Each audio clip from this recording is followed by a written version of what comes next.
Full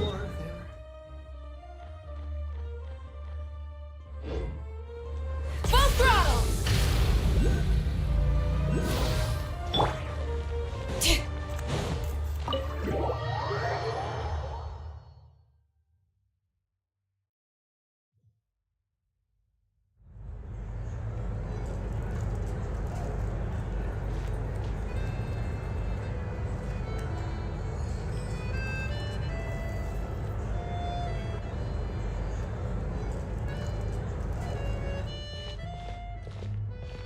Looks like you get what you pay for, huh? Paimon likes this room a lot.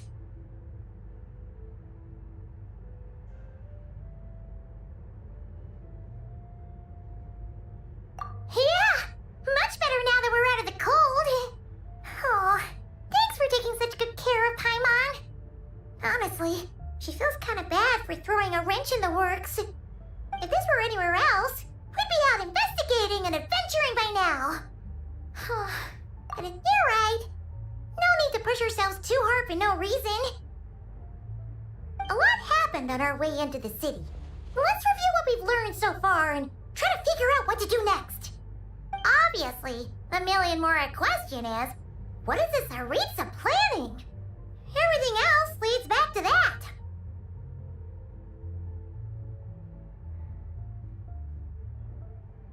Sure was. And so far, we've learned that in addition to the 7 Gnosis, her plan also requires a ton of energy. But we won't get to see her anytime soon. Aloysia said that she went east to fight that big monster. It must be a pretty powerful one if it can blanket the whole of Snezhnaya in a snowstorm this awful. To be honest, what we're really lacking right now is information. The kind of it Paimon can't think of a few people who might be able to help us. Right. And when we left Nocry, Sandrone specifically left a message So, it's unlikely they tell us anything. Yeah, there's gotta be someone there willing to talk to us, right? Maybe Arlecchino or Sandrone? But it's unlikely we could sweet talk our... Yeah, the last time... Hello. Is there a traveler and Paimon in there? That's Aloysia! Hello, I'm Dr. Luneva. Aloysia mentioned that one of you is feeling a little under the... I see. So you're my patient today, yes? And you're a... Good question. Paimon's not too sure either, but she's definitely not the same kind of fae as the ones we saw at the train station. Is that gonna be an issue? Not exactly. It's just... I'm used to treating human patients. Fae tend to be far more resilient than even the healthiest and most long-lived of humans. But don't worry, I do have some experience treating Fae. I've even diagnosed plenty of cats and dogs in my time. It'll be fine. Paimon, right? We're no different when it comes down to... That's just because Paimon knows how to eat. Now, please take a seat.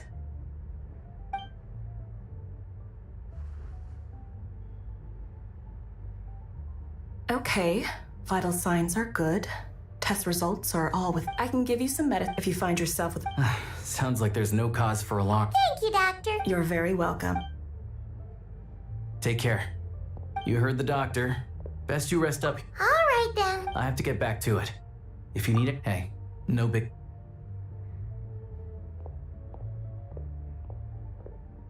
All right, time to find Child and see what he can tell me.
Hold on.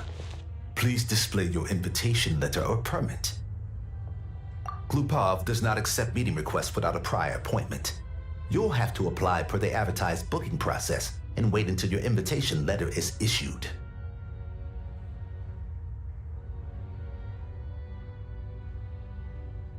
Might I ask who you're hoping to visit? Another one who thinks the rules don't apply to them. I don't understand why people think they can just talk their way in here. You don't just show up at... But I have to go through the motions for protocol's sake. Honestly, it's such a waste of time asking when I already know what the answers... Wait a moment. I'll pass on your message. If Child is unavailable, you'll have to go through the proper procedure. Lord Child is a busy man. He's probably not in Glupov at present. If I were you, I'd cut your losses, even if you two are old friends as you claim. Please understand that the Fatui Harbingers are often busy with their official duties. They tend not to stay in Glupov for extended periods. Next time, stick to the rules.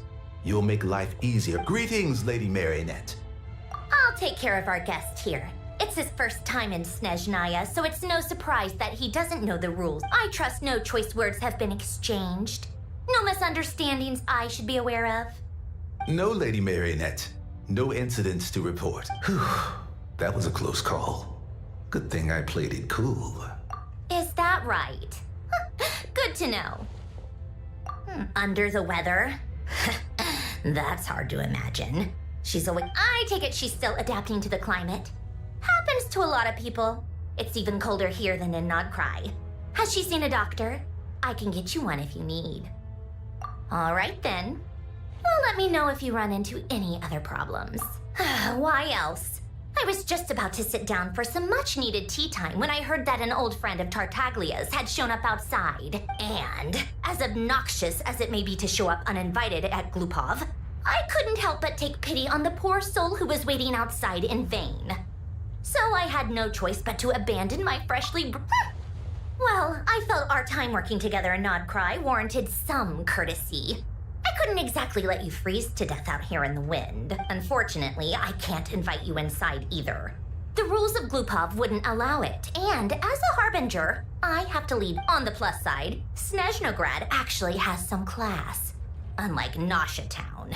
Torchlight Books has a very nice selection of teas and cakes, so we can catch up there. Your treat, of course, because I already wasted one perfectly good cup of tea today. That...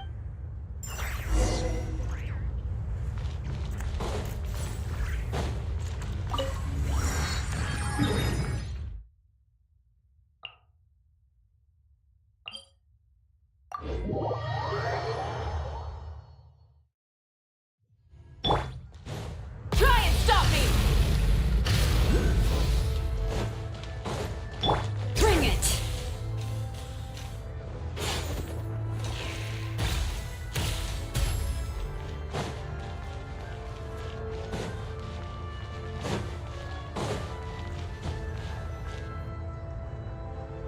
I've ordered for the both of us. No objections, I assume. I'm sure you... Okay, let's get down to business. I'm guessing you don't actually have it. Wanna take a guess? Of course you'd say that. You shouldn't underestimate Counselor Tartaglia. That's right. I'm sure you've heard of the Snezhnograd Vecha by now. Well, he's busy preparing some paperwork for their next... They'll be discussing yet another extension to Project Stuzha. Yeah, he's more of the shoot first, ask questions later sort, isn't he? It all started with a very detailed letter that Capitano left for the jester, Piero. In that letter, he detailed the future arrangements for his subordinates. All of his key people were reassigned to Tartaglia. I guess he'd already prepared to leave us for good all the way back then. But Piero didn't reveal the contents of the letter until the events in that... That was his reaction, too. Why me? With a bewildered look. He'd always assumed Capitano looked down on him. He was a man who kept his thoughts to himself and barely spoke to him the whole time, but he occasionally brought Tartaglia along to my tea parties back in the day. So to the rest of us, it was clear that Capitano had quite a lot of respect for his... By the rest of us, I mean my tea party regulars. Arlecchino, Rosaline, and... Anyway, then the Liu-S situation happened. Normally, it took a lot to get under Capitano's skin, but that time he was furious. It's not really my place to talk about it, though. You can ask Tartaglia about it. Basically, Tartaglia probably had the wrong idea about Capitano all along. Right up until Piero revealed the letter he left behind. Capitano believed that despite Tartaglia's immaturity, he showed great potential. Plus, he possessed a kind of purity rarely seen among members of the Fatui. Yeah, it's one of the few things that I'd agree those two have in common. But there's one other reason why Capitano chose Tartaglia to assume command of his troops. He knew that after he was gone, several of the others would swoop in on his army like vultures, with the ones who stood to benefit the most being the Rooster, Pulcinella, and Regrator. Once they divided Capitano's troops between them, they'd be more powerful than ever. So, you can see why Capitano chose to hand that letter to Piero, right? Exactly. Piero also needed to back a Harbinger as soon as possible. And all things considered, Tartaglia, even though Tartaglia has had the support of Northland Bank for a long time, he and Pantalone are ultimately not cut from the same cloth. I'd say Capitano made a good judgment call.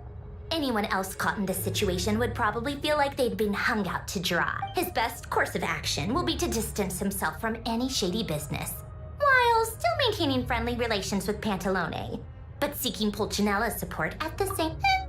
What's the point in having... Besides, none of this is confidential, and you'll see it firsthand if you ever sit in on a session of the Snezhnaya Archon.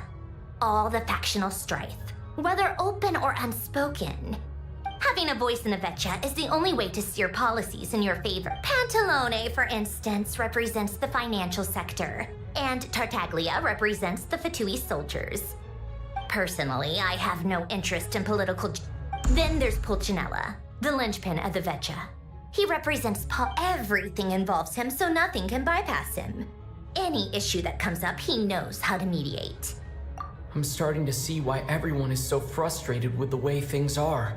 But a complex web of interests connects all parties involved. And the Tsaritsa sitting at the top adds another layer of complexity. All right, you must have known that you can get the info you needed from me. I just don't understand. Wait. Oh, I think I only meant you should be mindful of which side you're on. Is that actually why you didn't ask for me? Fair enough. It's not your fault. I blame all these politicians I've been hanging around with lately. Anyway, just ask for my help next time, okay? Lady Marionette. What now? Can't you see I'm on my break? Sorry to disturb you during your break, ma'am, but I'm afraid Isn't it always? I've told you before. the equipment in Svietlo-Laidovka is in urgent need of maintenance.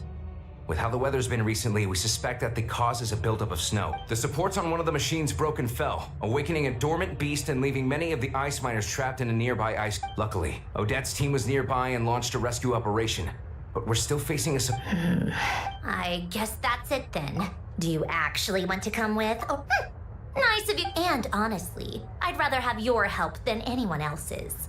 Between your skills and experience, you'd be reliable help. Then let's go. You, take 2 people to Pavoye restaurant. If anything happens... Yes, Lady Marionette.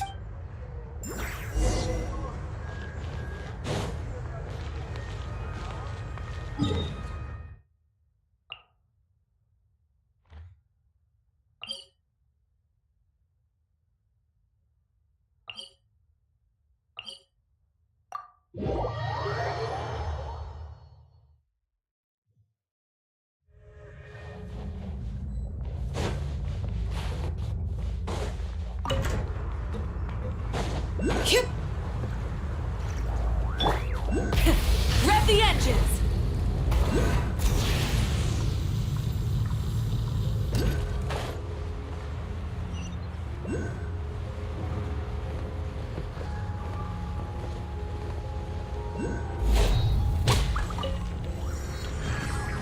Full throttle! They weren't exaggerating. This is really dangerous. It's a good thing only one of them broke. From what I've been told, most of the trapped miners are... Yeah, you do that while I meet me back here.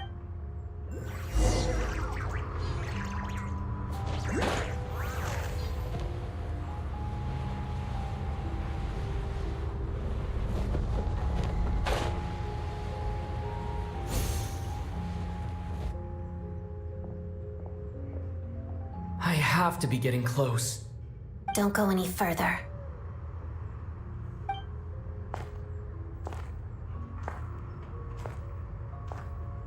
It's too dangerous here. There's a highly aggressive monster on the prowl. You need to leave, now. Ah, I see. You're the backup from Snezhnaya. Well, I'm Odette. Ah, so this is Odette. She was the first member of the Fatui on the scene. There are 5 people trapped in the cave. Monster type is unknown, and let's go.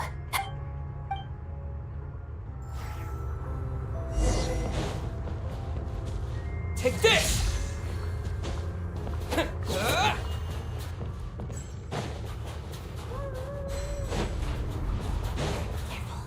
Something's moving.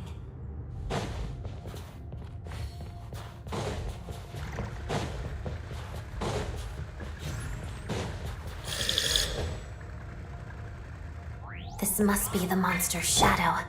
Looks like a tough opponent.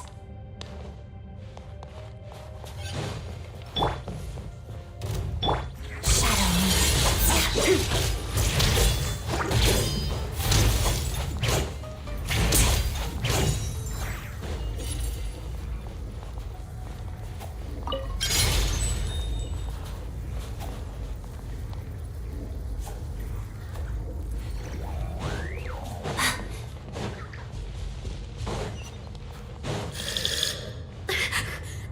Stay back!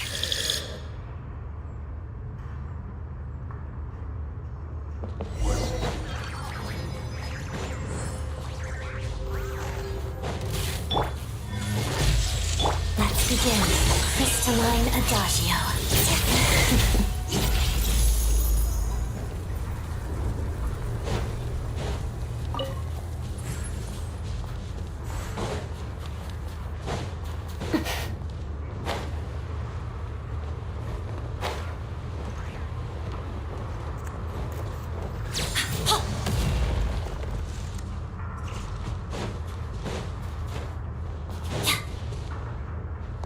I see them.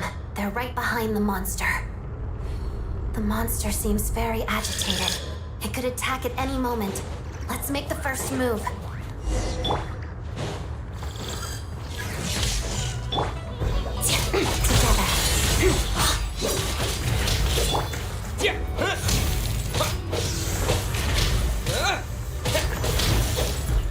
Lightning slash!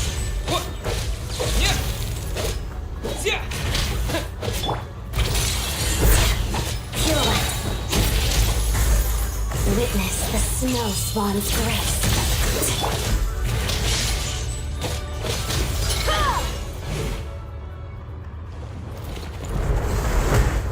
Oh, thank you for saving us. Thank you. You're welcome. You should be safe. Thank you.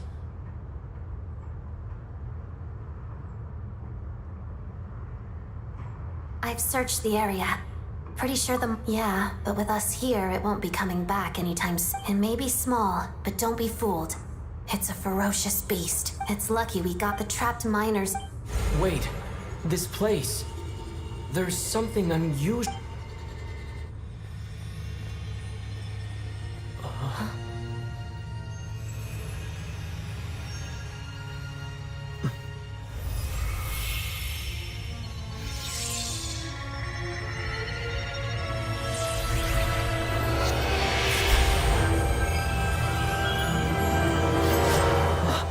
What is that? I don't know. It's back? Guess it has family.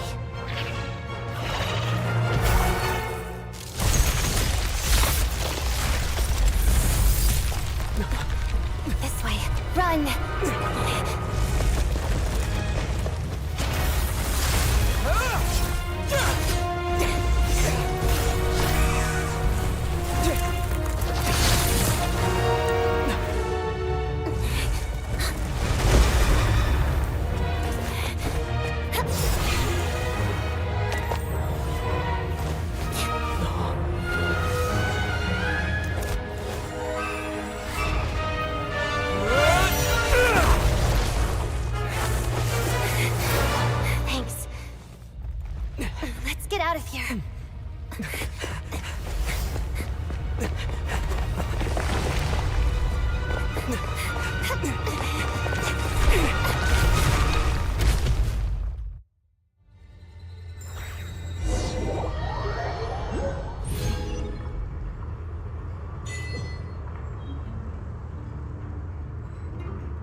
Everyone's accounted for.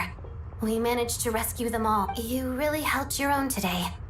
I still don't think I've seen you before. All right then.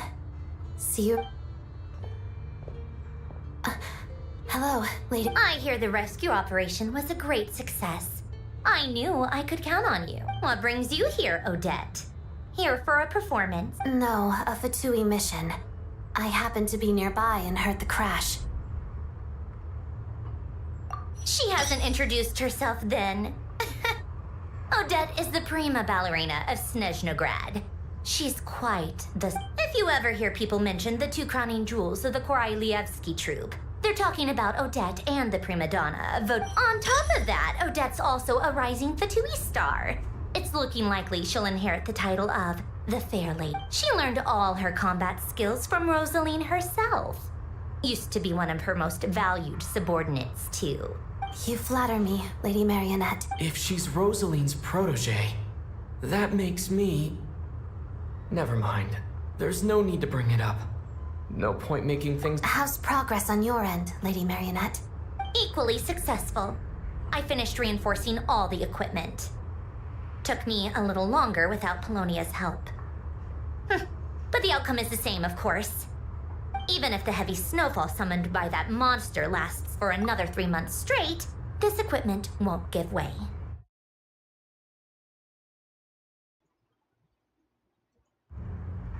All right, now that we're done here, it's time to get out of this blizzard.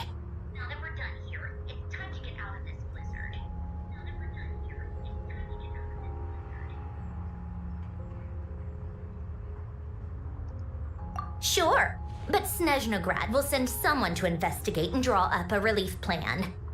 And I guess I'll have to write the incident report myself first. Pantalone needs to approve the budget. Then Pulcinella has to... That's the rough process anyway.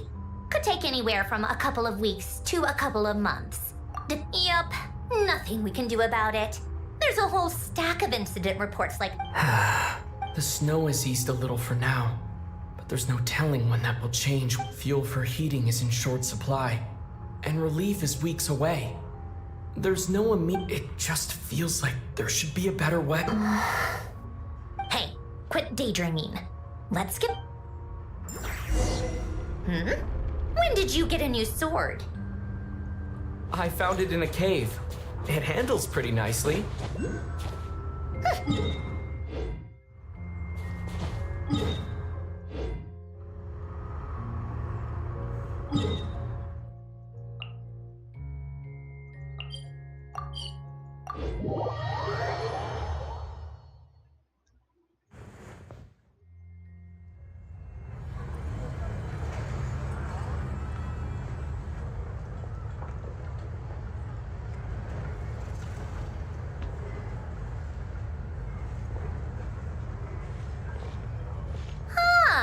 Well, if it isn't Counselor Tartaglia.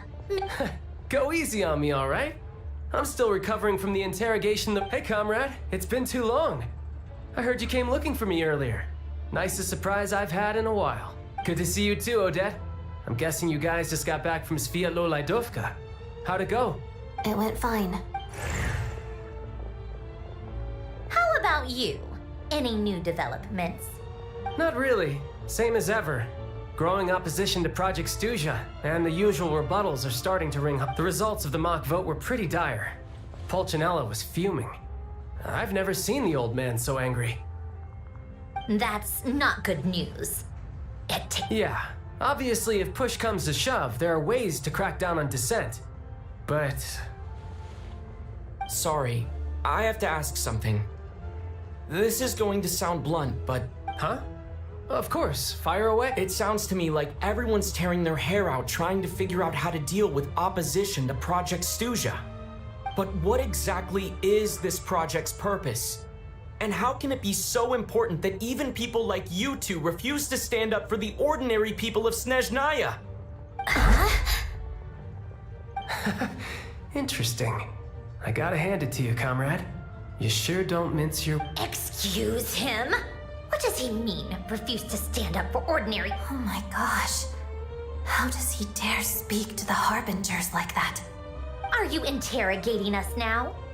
It's okay, Sandrone. Let me explain. I think I understand where he's coming from. If I could, I'd take your side right now. In fact, my position's very similar to yours. I've only held back on casting a dissenting vote in the Vecha because the Tsaritsa would never let me get away with it. Still, I have a responsibility to the Fatui armed forces, so I do what I can to make their voices heard. Most of them are just regular folks from small towns far from the capital. I'm sure you've seen how much those kinds of places are struggling right now. Oh, and for what it's worth, I'm from Arepasak myself. Things aren't going so swell there either.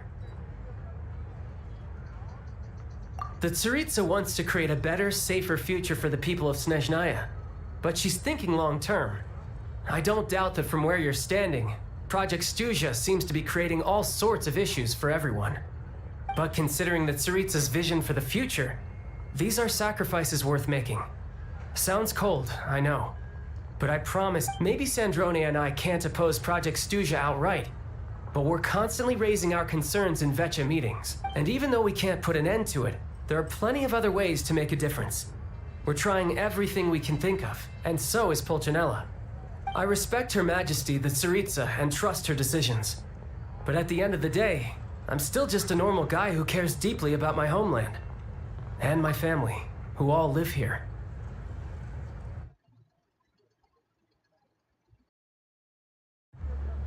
There's no way I would ever abandon. As contentious as things can get within the Vecha, there's no selfishness or malice behind it. Everyone wants to get through this period as smoothly as possible. The issue is that there's no way of pleasing everyone under the present circumstances. Most of the time, we're trying to decide on the lesser of two evils, which obviously isn't a great look. But that is not the same thing as being blindly loyal to the Tsaritsa. No one's got their head in the sand here. We're all well aware of the way things are. We're just doing a... In fairness to Sandrone, she rushed to Svietlo Lidovka's aid the moment she heard that people were and even Tartaglia, who used to only care about the thrill of the fight, is clearly doing his best to rise... Hey, come on. There's only so much we can say, so don't press us too hard. Look, I know how untenable the Tsaritsa's position looks if you don't understand her motives. Maybe you've heard already, but she's currently leading her army on a campaign to the east to defeat the monster that's been causing these. Striking that monster down will be a significant step in dealing with the present energy crisis. As laser-focused as she is on realizing her lifelong ambitions, she's still putting time and energy into taking down, to me, that says a lot. If she thought Snezhnaya and its people didn't matter in the grand scheme of things, why would she waste her time on something like this?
Thanks.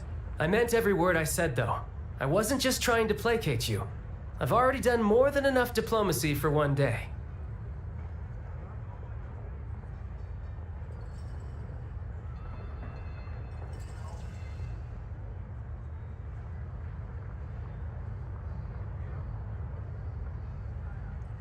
I still think this adventurer raises a very important point.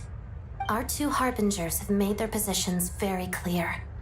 But there are many others in the Vetcha who must feel trapped and forced to vote against their conscience.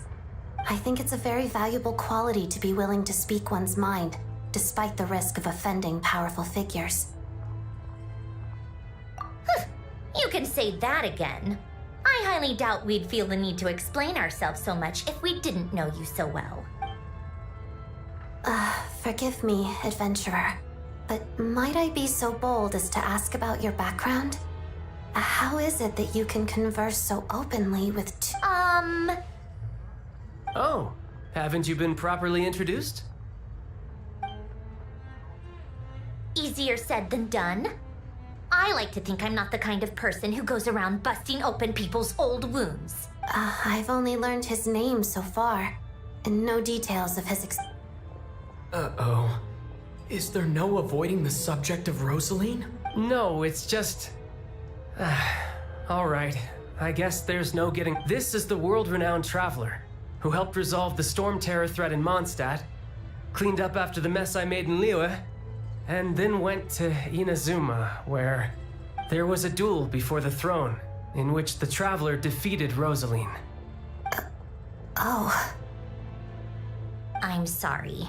I didn't think you two would be seeing much of each other, so I figured it wasn't worth bringing up. It's fine. It was a long time ago. It's fine. Sorry. I just remembered that we have a rehearsal coming up. Please excuse me. I should get going.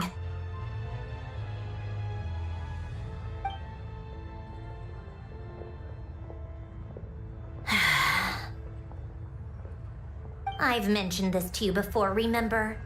She was Rosaline's most valued subordinate. But they didn't actually get along. Not that Rosaline was really the type of person to make friends, but death has a way of resolving a lot of conflicts. Don't let it weigh on you. Like she said, it was a long time ago. It's in the past now. Odette has a very different personality from Rosaline. Give her some time. I'm sure she'll work through it. Oh, by the way, where's Paimon? It's not like... She hasn't been feeling well, so she's resting at Pavorier Restaurant. I got a couple of my people to look after her while we were gone. Oh, right. So I felt so bad for her seeing her lying in bed, coughing. She was so mature for her age, though. I'm sure Paimon's a good kid, too. You're a little short on manpower, right? Let me have a couple of my people take over for yours. I'll send... Well, that would be great. Your people are more qualified. Hey, don't mention it. I'm sure you have things to... So no more accusing me of not being on your side, all right? Already? That was quick. I'm afraid I can't help you there. Our director's recent movements are confidential. Even we're not in the loop. If you hadn't told me, I never would have known he'd gone south. I assumed he'd been in Glupov this whole time. Well, I guess I'd better go sort out Paimon's security. Me too. I have an incident report to write up. Let's leave it there for now. I guess everyone's in a difficult position. But Tartaglia's right. I have things to do. Things I want to do. To start with, I should ask Alosha if he knows any way to help Svietlo Lydovka.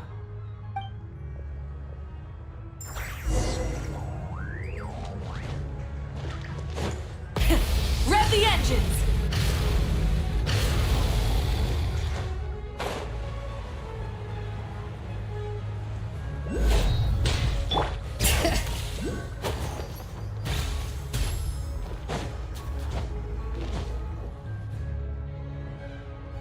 How strange.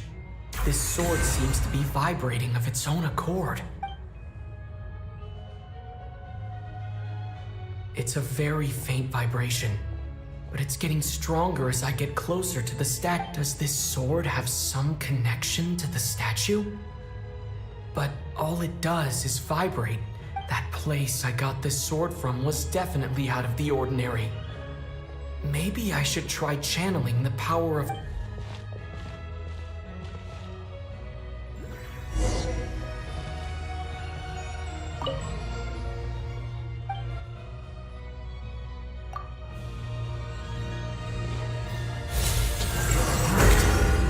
There really is something special about this sword.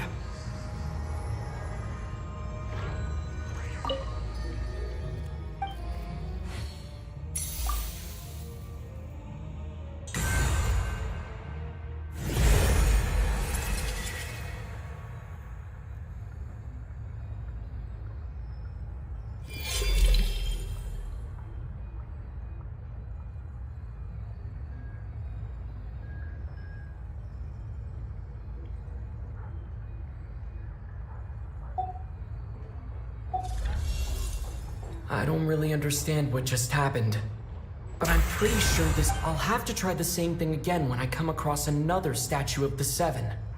In the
Hello there.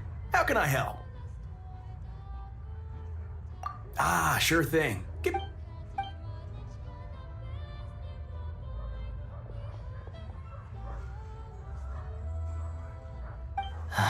It's a familiar story.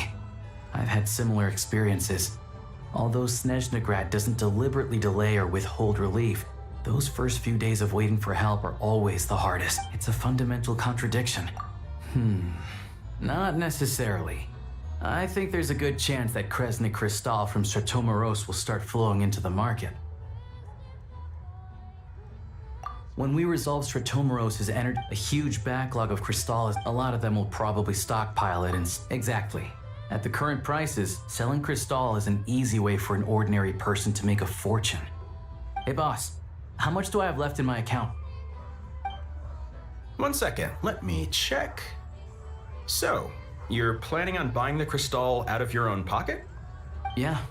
I don't know if I have enough, so I'll chip in a little extra and buy as much as I can afford. No, it's fine. You're new to Snezhnaya, and you have your own... Here's your Mora. Yeah, well, can't hurt to take a look. Let's see. Huh?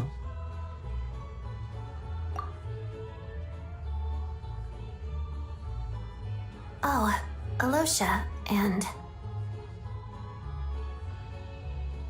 Hello? I didn't realize you two knew each other. Yeah, I take on some odd jobs in the city to supplement my hunting income. Sometimes I work as a cleaner or prop hand at the theater where Odette is one of the big stars, so I've met her a few times. When the weather's as bad as this, it's better for a hunter to adapt than to keep... Yes, and we sometimes need extra help.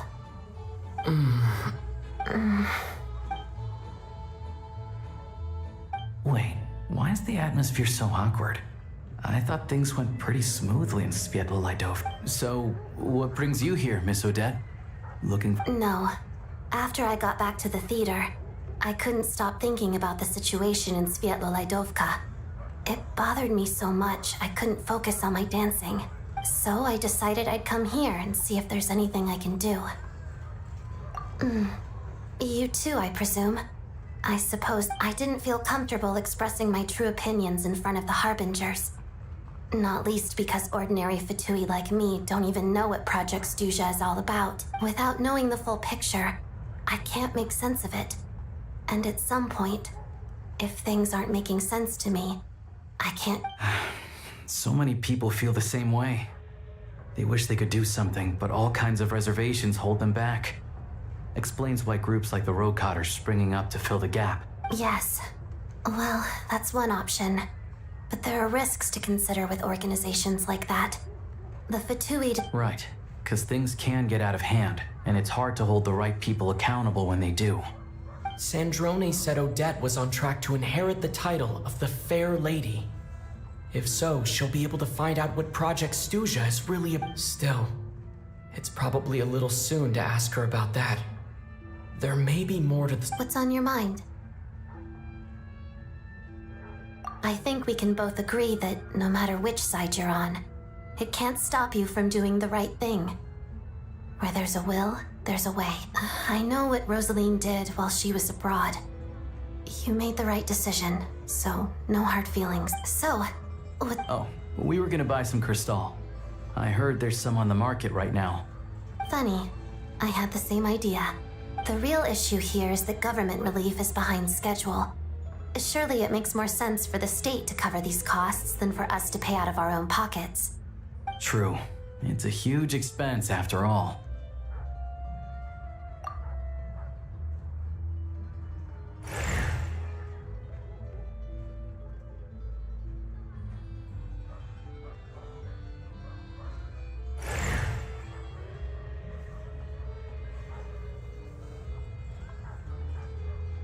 Let me see. I'll take it all, please. And I'll be needing... Right.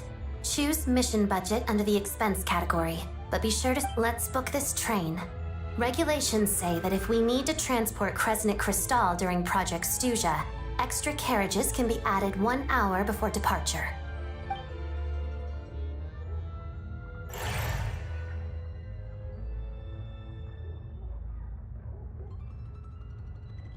That should do it. The train will be escorted to its destination by Fatui guards. This is my first time seeing you handle Fatui affairs, Miss Odette. It seems you're as skilled an officer as you are a dancer. You flatter me. It's only because I've been doing both my whole life.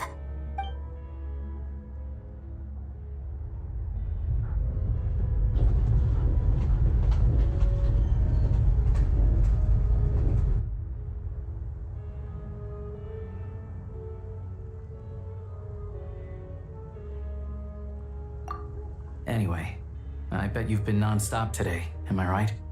Any idea how Paimon's doing? What's wrong? Who's Paimon? His travel buddy. Hasn't been feeling well. She caught a cold right after they got to Snezhnaya. Sounds like she's important to you. I can't believe you've been dealing with this on top of everything you've been doing to help the people of Snezhnaya. I've got nothing going on right now, so I'll join you. I want to see how she's doing. May I come too? I have some candy that someone gave me back in Svietlolaidovka. Plus... All right then, let's go.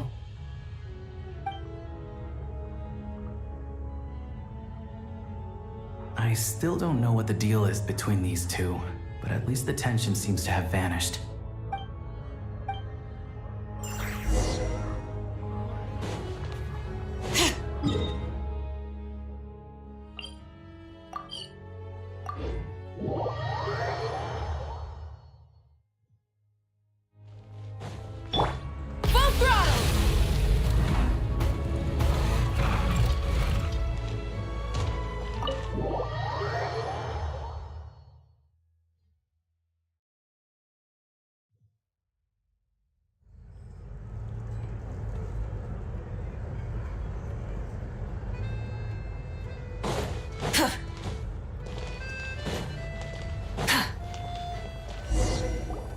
Hello.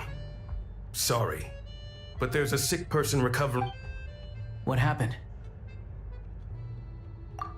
Oh, please, excuse me.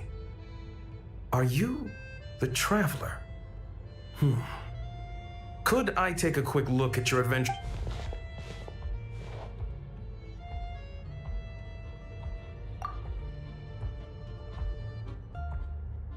Ah, it's really you.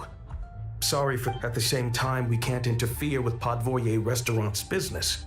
That would only seem all the more suspicious and draw unwanted attention to. Besides myself, a few of my colleagues are stationed in and around the restaurant, in plain clothes, of course. I didn't expect such a high standard of protection. Well, Master Child handpicked us for this special assignment. We're not about to let anything go wrong. Anyway, I won't keep you any longer. Please.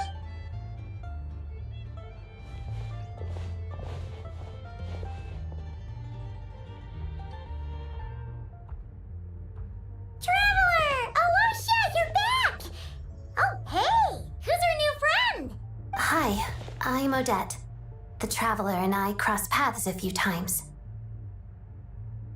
Another friend from the Fatui, huh? You're practically a member yourself by this point. Paimon's definitely on the mend. We should be back to our usual travels in a few days' time. Seems like that doctor is just... I have just the thing. Whoa! What's this? Is that a flame inside an ice cube? Wait, is this real ice? How's it not melting? And how does the fire keep on burning? All keen observations. You're right. This is called core ignis. Whenever I've caught a cold in the past, I found I recover much more quickly if I place this by my bed. You're welcome to borrow it. Awesome! Wow! Your name was Odette, right? How did you two meet again? Looks like she's in pretty good spirits. That's a relief. Any progress with your investigation yet? No surprises there, I'm sure. They're not likely to let anything slip. The Rokad, huh?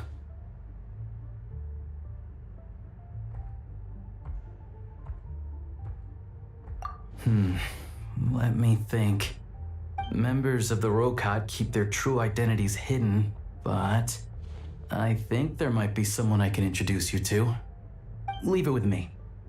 Meet me at the Would anyone like a drink? I'm gonna head to the bar. Paimon will have... maybe some hot milk? Enough with the secret chat, you two! Let's catch up properly in a minute. It'll be kinda like tabletop troop. No reason...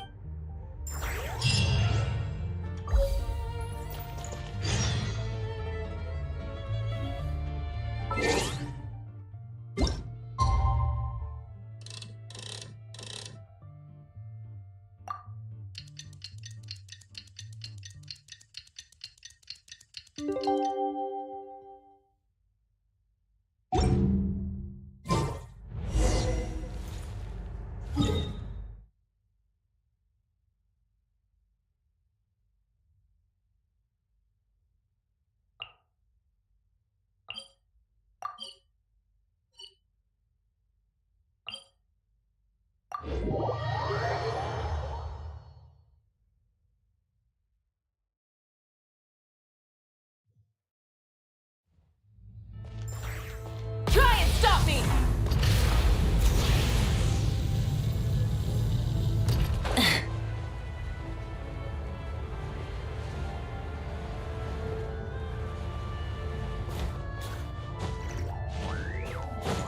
Full throttle!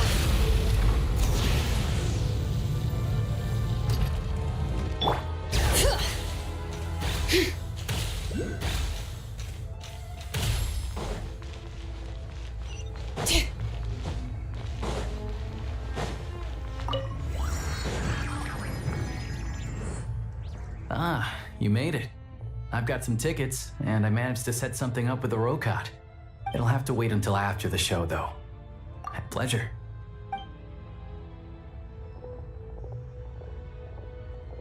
Please present yourself for a routine.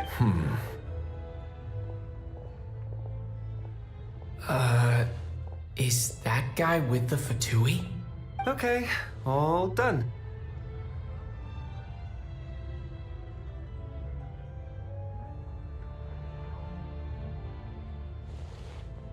What's up? Everything okay? Snezhnaya's still. It's a little unusual to see the Fatui's Armory Palace guard here. You saw him, right? The guy right at the back. Strong, silent type. His name's Valeri. He's part of the Special Assignments Battalion, but I only ever see him here for one thing. To look for a guy named supposedly a researcher, though he never seems to put much time in at the office. But that's not for us.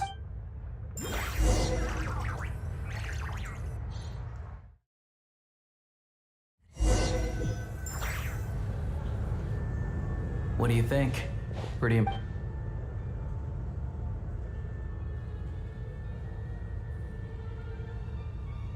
Oh, the one in Fontaine? I hear it's iconic. Never seen it for myself, though. Here we are, just in time. Sorry, coming through.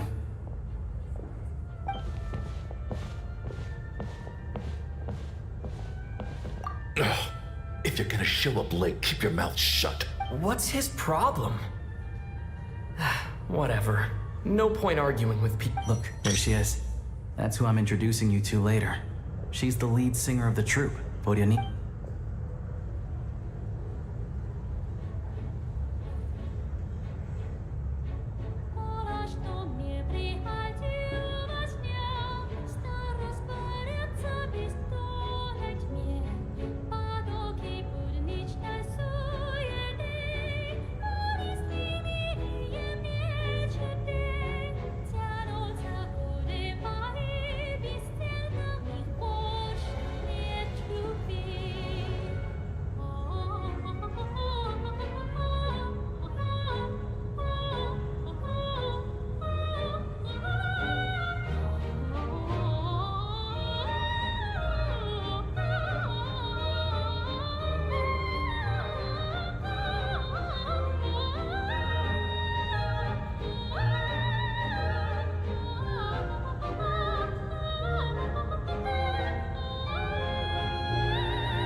This leads directly to the green room.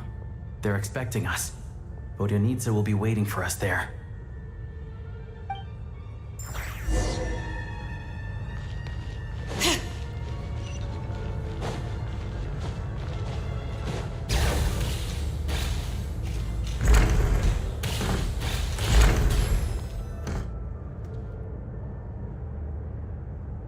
Hey there, excuse me. Can you believe it? I am so mad right now. Come in. Oh, it's you two. Huh? You know each other? Oh, wait. Is this who you were telling me about? The one you met yesterday? I never said that. Yes, you did. Why are you denying it? It was right before I went on that rant about the moody factory owner. Might I ask what brings you two here? Oh, I just brought him here to see the show. And when it finished, he was full of praise for Vodyanitsa's performance. So I thought I'd try my luck, see if we could get the chance to chat for a bit. Maybe get an autograph? You work here. You of all people ought to know that's against the rules. It's not what the green room is there for. Oh, what's the big deal? Come on, don't be shy. I can give you an autograph. You can take a picture too if you want. Do as you please.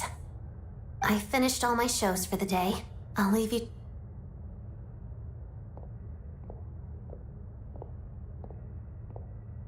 I wasn't making that stuff up, you know. Odette's just too proud to admit it. She thinks very highly of you. And so do I. You did the right thing in Svietloladovka. We're good. Odette's out of earshot. I'll lock the door. Confidentiality, of course. The Rokad is very strict. Whoa, Alosha! Not out loud! Not with an outsider here.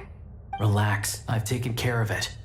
Look at this. The president's reply sent this morning. Wait, so He's been approved to join? You told me last night that you wanted to get intel from the Rokot. Unfortunately, Rokot intel is only available to members, but ever since you set foot in Snezhnaya, we've been working together. I've seen the way you work, your character, and your motives. Everything about you is perfectly in alignment with what we're trying to achieve in the Rokot. So I figured I might as well cut to the chase. I wrote a letter to the president explaining your situation, including just the right amount of detail. His approval came very quickly. Of course, it's still your decision whether you want to join or not. We'll respect your choice. Well, assuming Odette was telling the truth and she didn't misjudge you, I guess we don't need to worry about you blowing our cover. Still, you gave me a real fright. I didn't know that's why you came looking for me. So, that stuff you said about admiring my performance, was that just because Odette was here? Now you're talking. That's what I like to hear. Anyway, let me give you a quick rundown of how things work. Like I said, the Rokot is a covert organization, and we hide our identities. Members typically don't meet in person or even know each other's identities. This helps us maintain a high level of independence. Because of this, members are basically free to decide their methods without constraints, so long as the outcome of any activity doesn't violate the organization's After all, we don't have any ostensible contact with each other. This way, if anything goes wrong, no one else will be implicated.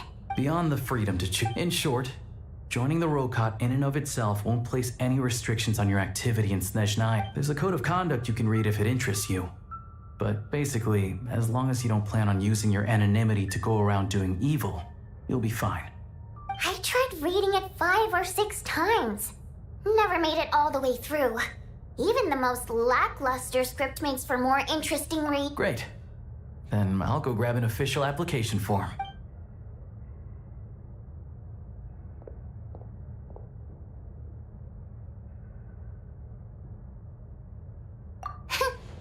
Well, Alosha has this pet dog, you see.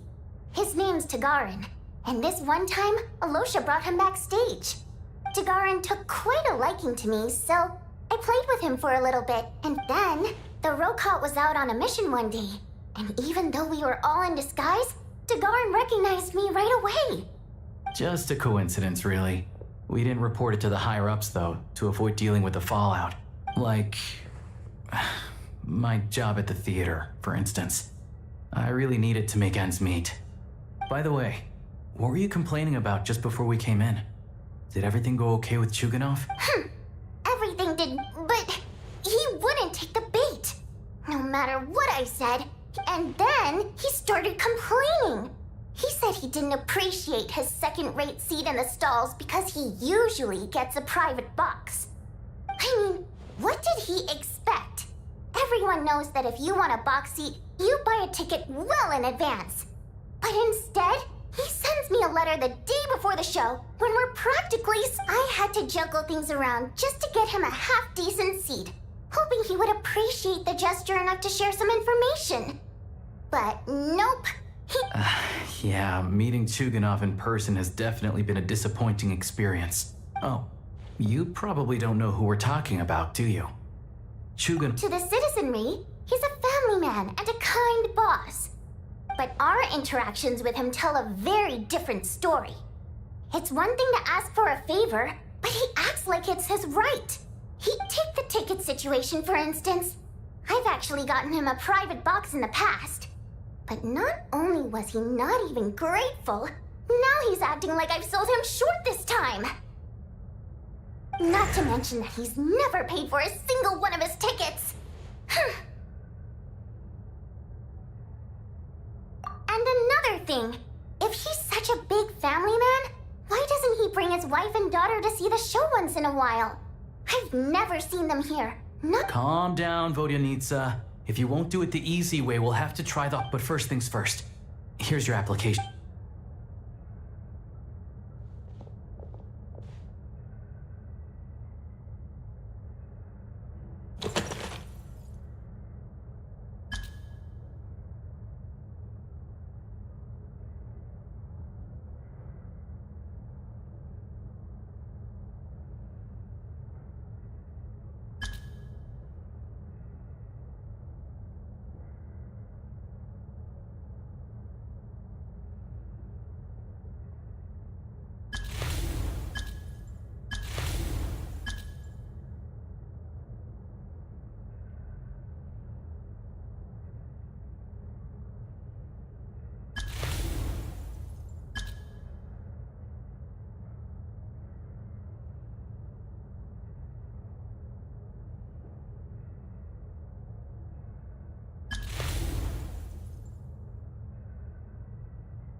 I'll need to make a few little tweaks here and there. But other than that, you're good. All right. Now that we're officially Rokat comrades, I can tell you. Chukhanov is the target of our current operation. Recently, we've done some recon work at the Eastpro manufacturing plant, which pretty much confirmed that their energy consumption is way beyond the legal limit. All we need now is some direct evidence. That way, the Kresny Crystal can be allocated to where it's needed most. I was hoping he might let slip during one of our chats, but he's too tight-lipped. We'll have to find another way. I'm meeting another regular theater goer tonight, Mitya. But Valeri's here too, and he's probably looking for Mitya, so he may end up being a no. Don't you worry. Mitya is a renowned energy expert. Although we can't get any direct evidence of the excessive energy, the authorities should take someone like him seriously. So if he starts raising questions also, we're not allowed on site, but yeah, so that's the other thing we're trying to figure out. Still, I hear that Mitya is a bit of a chatterbox. So, who knows? Maybe if we catch him in the right mood, he'll let something slip. What do you think? Sound like something worth your time?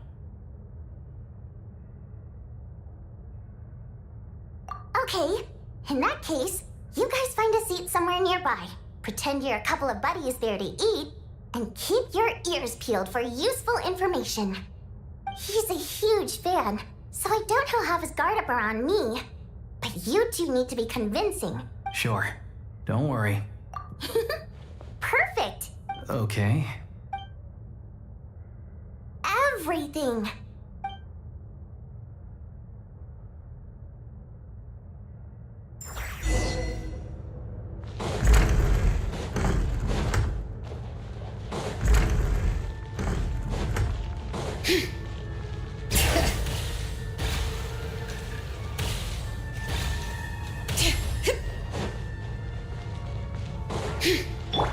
Try and stop me!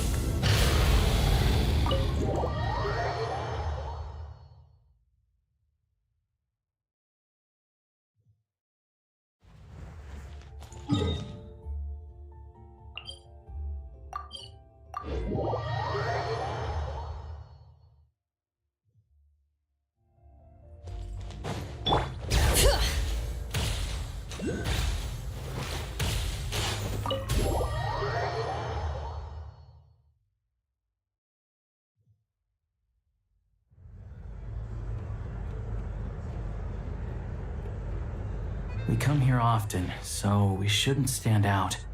Now, it's up to Vodyanica. Let's see how the conversation goes.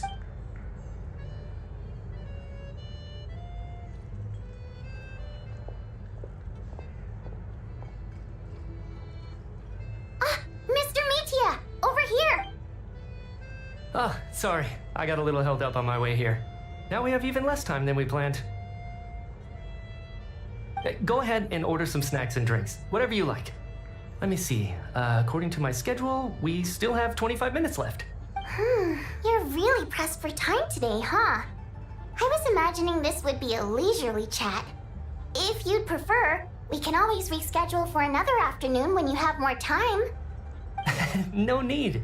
Getting to meet the lead singer is a very precious opportunity for me. I've already had to decline your invitation several times because our schedules rarely align.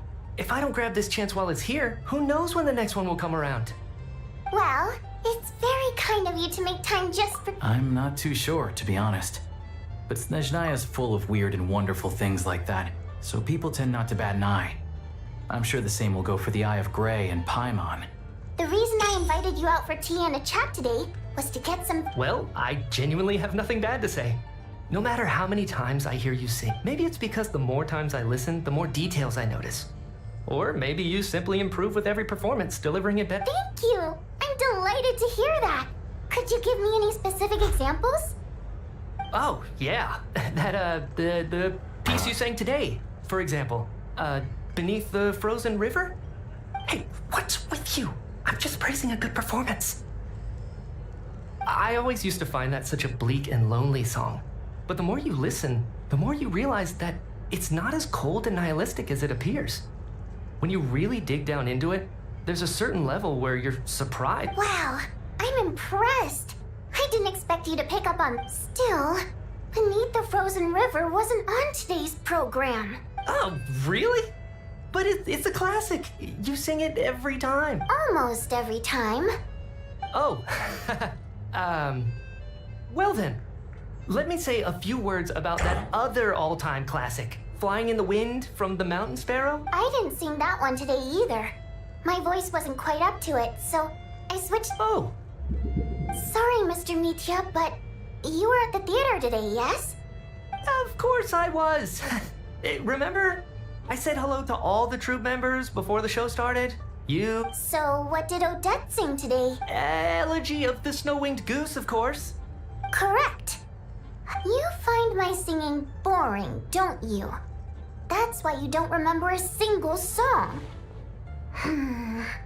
Looks like I'll need to cut a few from the program next time. No, all right.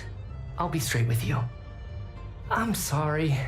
My mind was wandering as you took the stage today. I enjoy watching your shows because the exquisite performances stimulate the mind. It always sparks. So whenever I get stuck at work, I come to the theater for a change of pace. Odette's dance during the Elegy of the Snow-Winged Goose today was simply incredible. It got me wondering what she's been going through recently. That look of sheer defiance in the face of utter tragedy. Not that I made a ton of progress in the grand scheme of things, but I still think it was productive. So what you're saying is, you didn't listen to my singing at all? Unfortunately not. I'm sorry. I don't know which is more disrespectful. The fact that I don't always come for the show itself, or the fact that I missed your performance. Seems like things are getting a little awkward. Mitya just stepped into a conversational minefield. If there's one thing Vodyanitsa doesn't like, it's people who show disrespect for her this meeting was so hard to set up. Don't tell me it's already falling apart. It's fine. I suppose this is affirming in its own way. At least, it shows that our performance don't let it bother you. It certainly doesn't bother me. She's showing a lot of restraint. Well, I'll be sure to let Odette know how much you adored her performance. Please don't say that. I always love your performances too. It's just that I know, I can tell. That's why I value your opinion. I'm sure some people can't stand it. Fair enough. I still feel kind of bad though.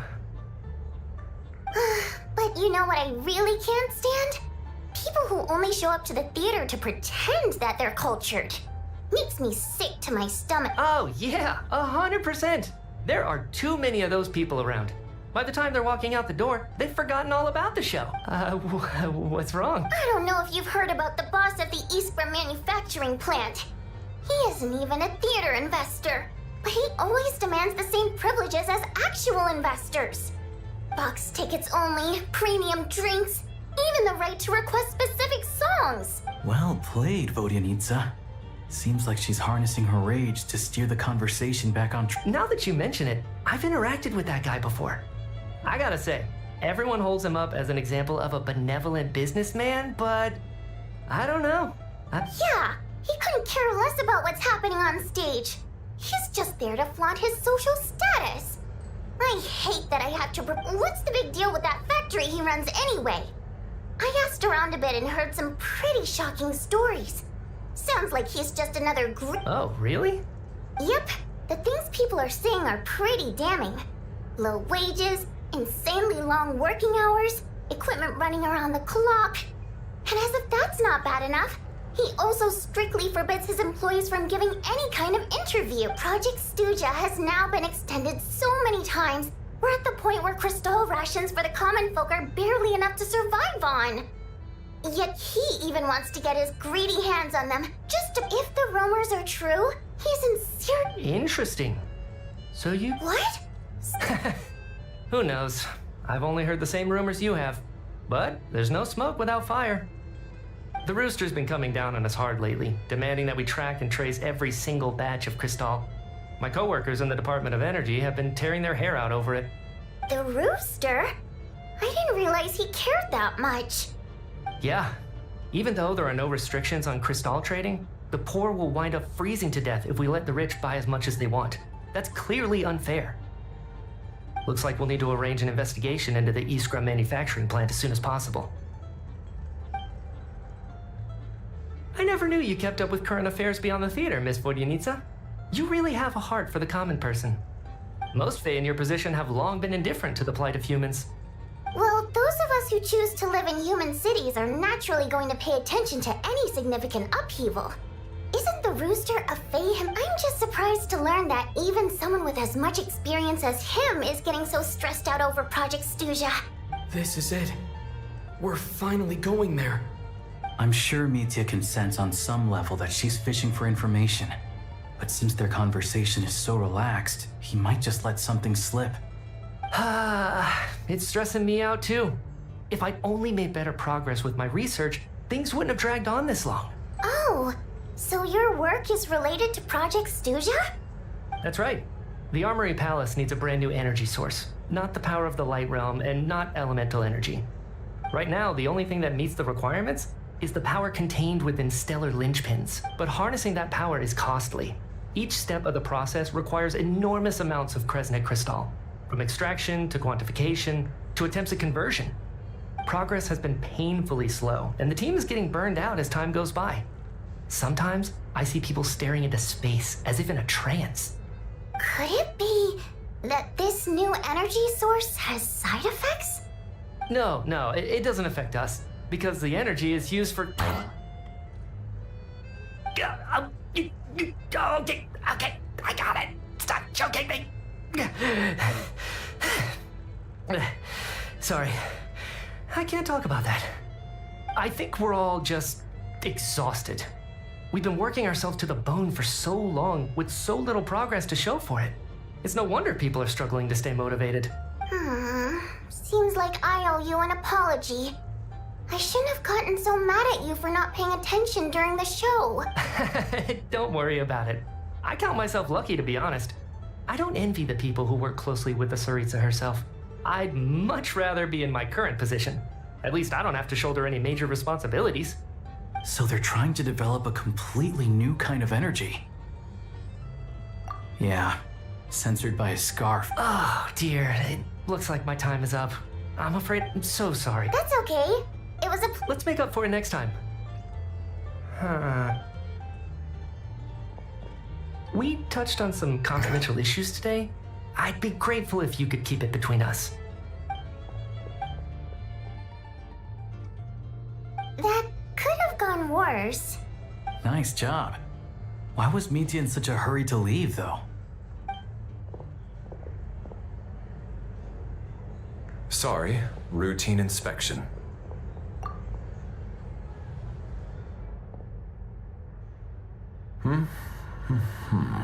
Okay, let's go. So he wasn't rushing to get back to work. He must have calculated that Valeri would find him here in exactly 25 minutes. That's frightening. One of the main duties of the Special Assignments Battalion is to ensure that important figures stick to their schedules.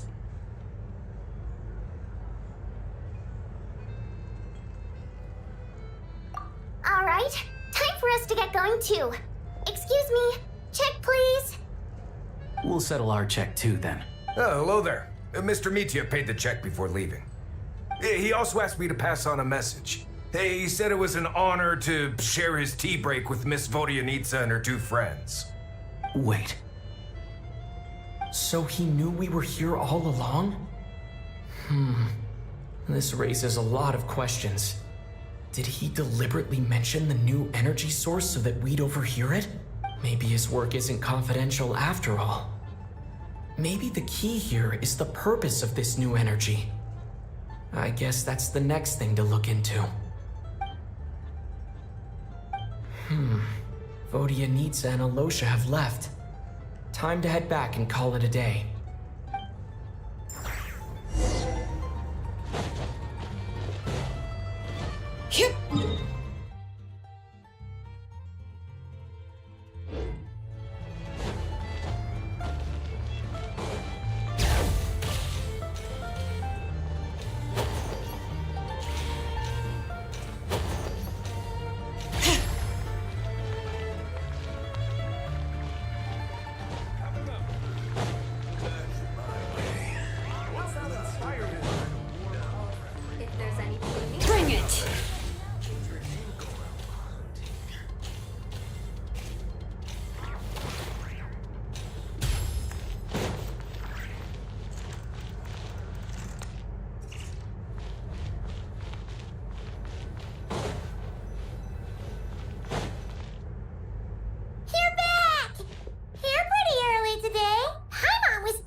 That's right.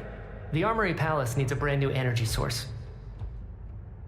Could that have something to do with this? What is it? You're making that face again. You know, the one you get whenever you have a light bulb moment? So, they're trying to develop it. Well, Media denied that the energy they're researching has any side effects. Although, he did say that people working on the project have been having issues with their concentration and even so, those are complete... it's pretty faint, so it's kind of hard to tell. But, if anything, it seems like it's coming from roughly the same direction as the Armory Palace.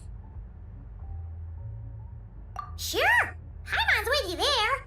But how, though? The robot only has a limited amount of intel. Oh, great point! They argue about Project Stusha every day.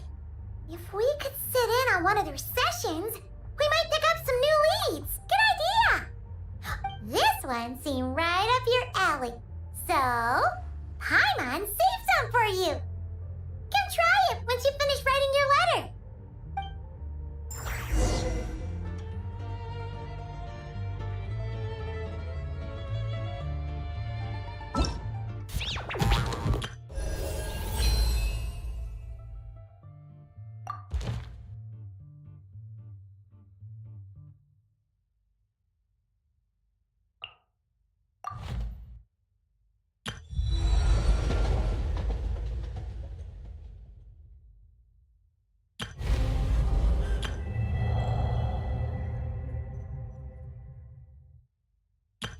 All geared up.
How many forging commissions do I...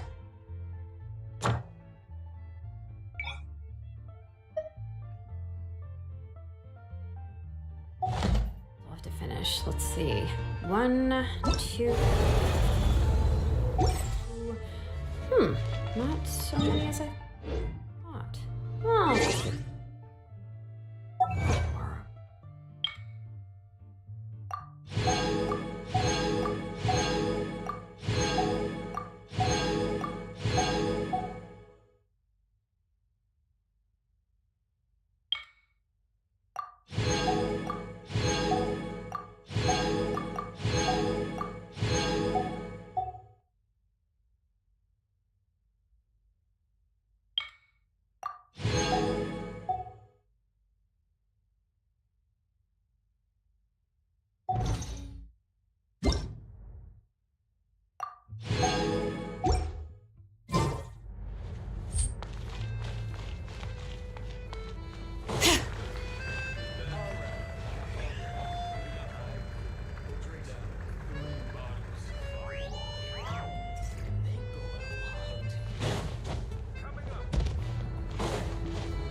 Alosia replied.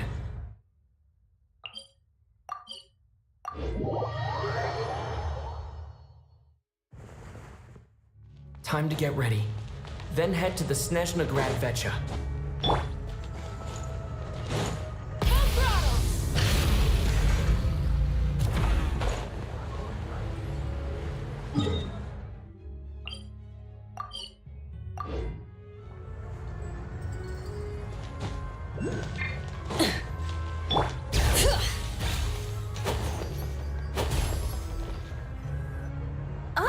Miss Vodyanitsa, prima donna of the Korolievsky troupe. What a surprise meeting you here. Will you be sitting in on a session of the Vecha? Sorry, I'm not taking interview. Oh good, you're here. The session's about to begin. Let's get inside. Please wait, Miss Vodyanitsa. Could you introduce me to your new friend?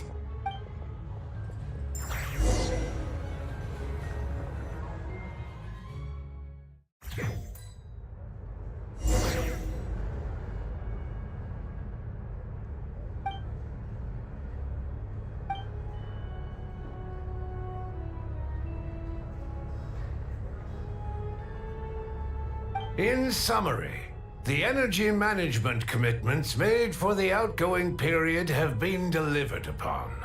Furthermore, both the production and consumption of Kresnik Crystal show clear signs of the relevant agencies have assessed the present circumstances and determined that the status quo can be sustained. It should also be noted that while the recent blizzards have led to a significant increase in people's Her Majesty the Tsaritsa is giving her full attention to this matter. We should have every confidence that it will a financial report on disaster relief. They cover the same old ground every single time. The rooster never seems to mind, but everyone else is getting tired of it. There's a general lack of trust. People aren't seeing any tangible benefits that affect them directly. Of course, none of that will be reflected in any of the reports on the table. Yeah, if it weren't for these hard copy documents, I could have at least made something up. Oh, don't mind me. I'm just out here trying to hit my interview quotas. Bring out the kvass. Ever read it? If I remember correctly, you guys don't even have a sales permit. You have to sell from stalls on the Okay then. Best-selling street stall newspaper in town. Still counts. Order! We will now open the floor to the representatives. If there are no further substantive issues to discuss, we will then proceed to a vote on this motion. Snezhnaya has a long tradition of treating members of the Fatui armed forces and their dependents favorably. But recent surveys shows that Fatui families in remote areas have access to 15% less crystal than the average civilian family in Snezhnograd. It's been said many times before, but it bears repeating now. There needs to be a clear and consistent rationale behind how crystal is allocated, or we will soon face immense public backlash. Perhaps you wouldn't need to keep repeating yourself if you would hear me out for once. I say again, true consistency exists only in principle. In the real world, fairness is relative. You appear to treat resource allocation as a simple function of production and population. So what about when the equipment used in production breaks down? Have you factored that into your equation? And do you even know how long it's been since Snezhnaya last conducted a census?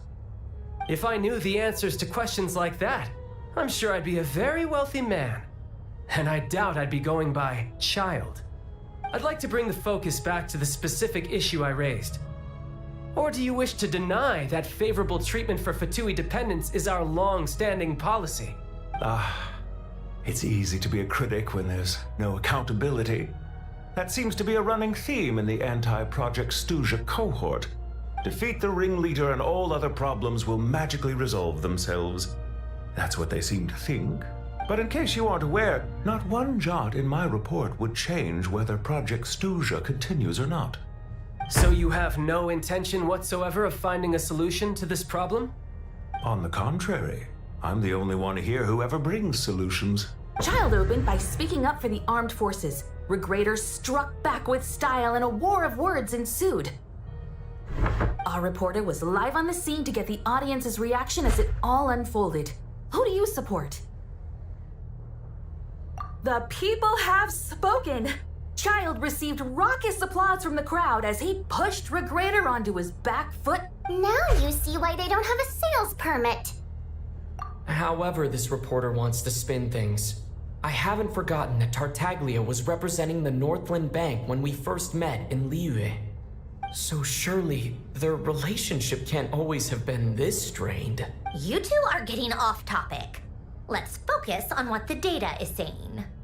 Mr. Pantalone, may I speak on... Oh, please do. I'm more than happy to save my breath. Crystal distribution policy undergoes modifications with each new period. The ultimate goal being to find the most reasonable method of allocation, which I believe is what Mr. Tartaglia also seeks. But I fear many may have been misled on this topic by extremist activists. To clarify, Project Stuja is not the root cause of the problem. It is merely the most recent reports all point to Snezhnaya's resilience and adaptability during this period of fine-tuning, and give clear indications that a distribution to make drastic adjustments without first considering the risks would likely do more harm than good. It would be a waste of the hard-won experience we've gained to date.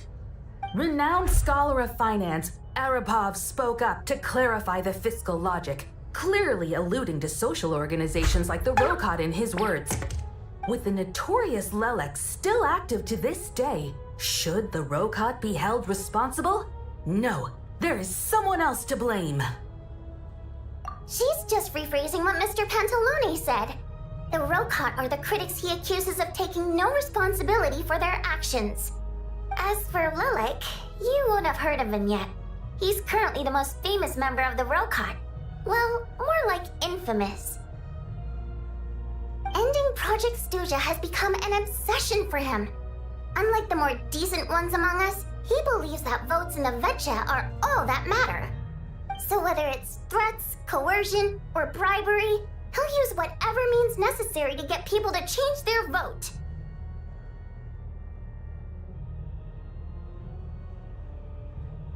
And since we're already on the subject, what do you think of Lelec's methods? Are you for or against? Well, whatever the story is, his actions benefit us all. We stand with Lelec. At least someone here wants to take this discussion seriously. I've been considering that issue myself. What you really need is more precise regional data, right? I think it would be easiest to let the Fatui handle it, since they're already in charge of Crystal shipments anyway. We may as well get them to collect some data while they're at it. Whatever you need, you can ask the Fatui to look into it for you. In terms of supervision, I think the Druzhna would be a good fit.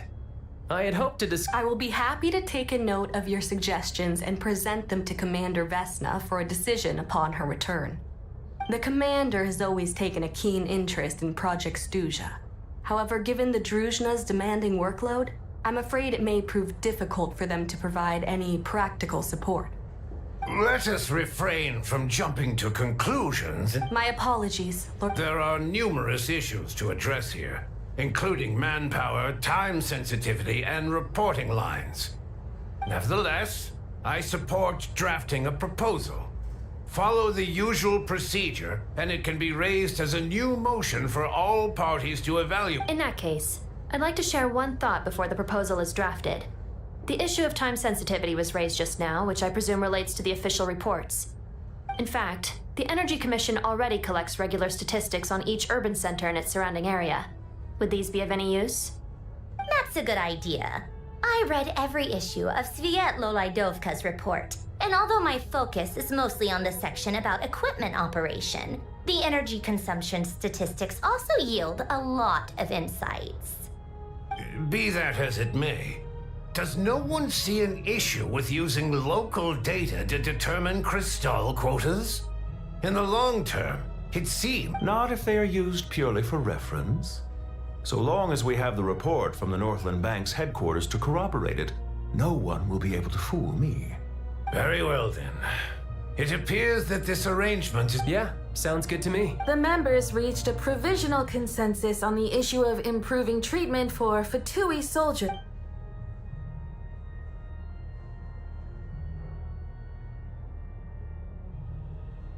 Today, the prima donna of the Korailievsky troupe attended a session of the Snezhnaya Archon in the company of a dashing young man. The question on all our minds is, what is the true nature of their relationship? Write anything like that again, and I'm revoking your permission to interview the troupe. Got it?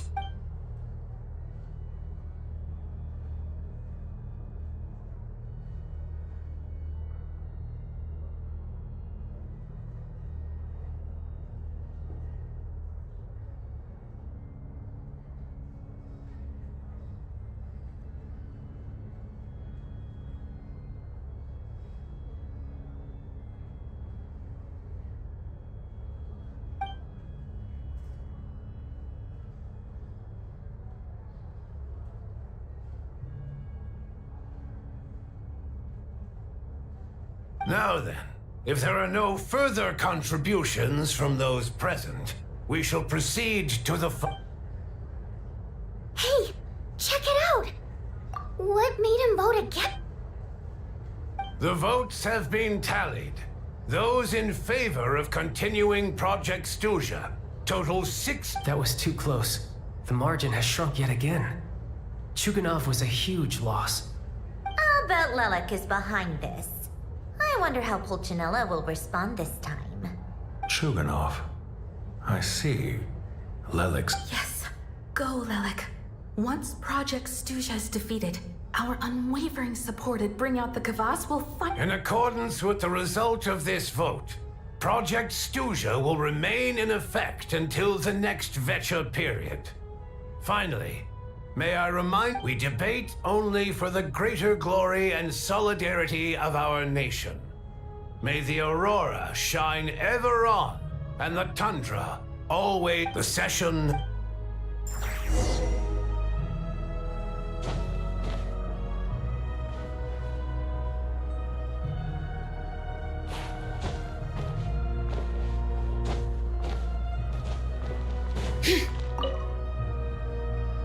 I have to say, I really wasn't expecting Chuganov to vote against Project Stuzha.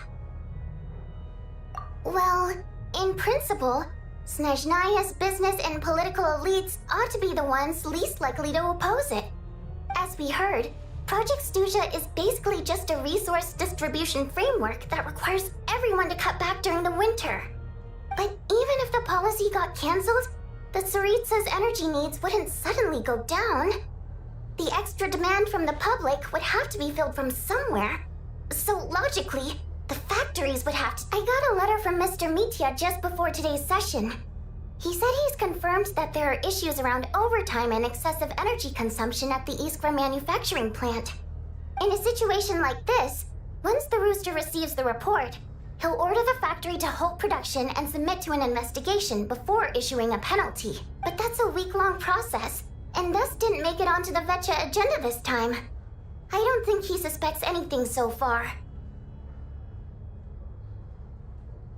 Exactly. And as you know, he's a very selfish I was originally gonna try rather than just sit back and take the hit while his factory stopped production, but now he's already voted against it. Which means someone must have used more forceful means to change his vote. Just like with everyone else who flipped. Yeah, no one knows why Lilac is so obsessed with ending Project Stuzha, but by the looks of it, he's inching closer and closer. Lilac must have strong motivations, given how he'll stop at nothing to achieve his goal. Maybe he knows the full truth of Project Stuzha. Maybe my next step should be to focus. All right. What are your... Hey, comrade. I noticed you were here during the debate. I didn't take you for a political enthusiast. Greetings, Harbingers. I just happened to have some free time today, and my new friend here thought it might be fun to check out the Vecha. Ah, Odette must have introduced you. Looks like you two are getting along pretty well. I'll leave you to catch up. I should head back to the Sure. Break a leg and all. Thought it might be fun to check out the Vecha, did you? Things are never that simple with you, Traveler.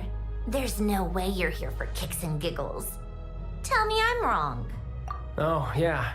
To some, he's a captivating enigma. To others, he's the bane of their existence. No one ever thought that some anonymous nobody from the Rokot could cause such a stir. Huh? You want to look into Lelik?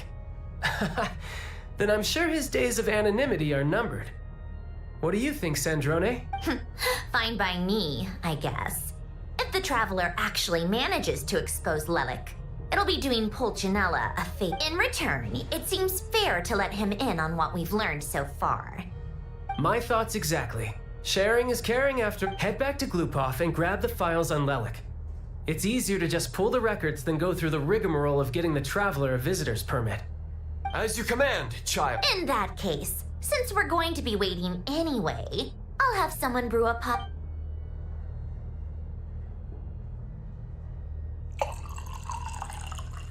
One common thread among the many incidents Lelik has been involved in is that the victims are all too scared to share any real information about him. Clearly, he must have threatened them in some way.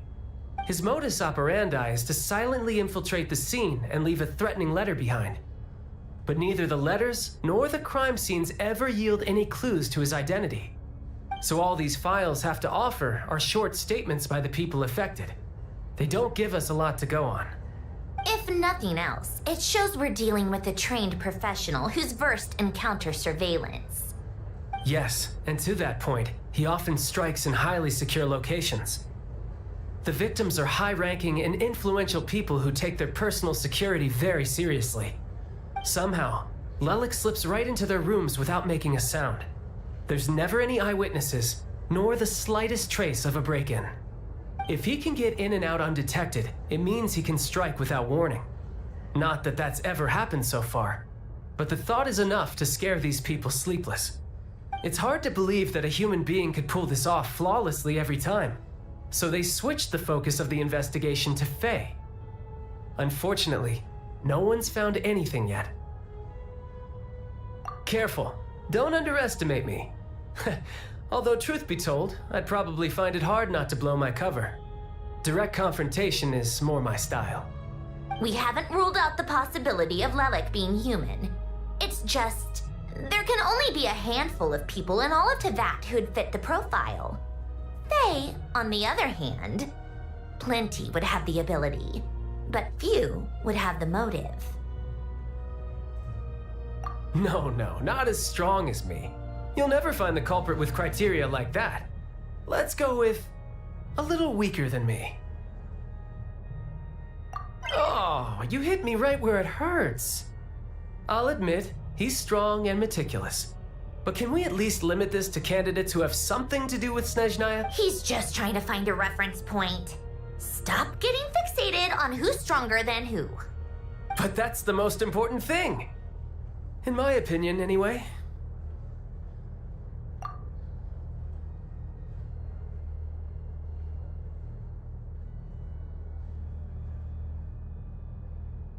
Odette?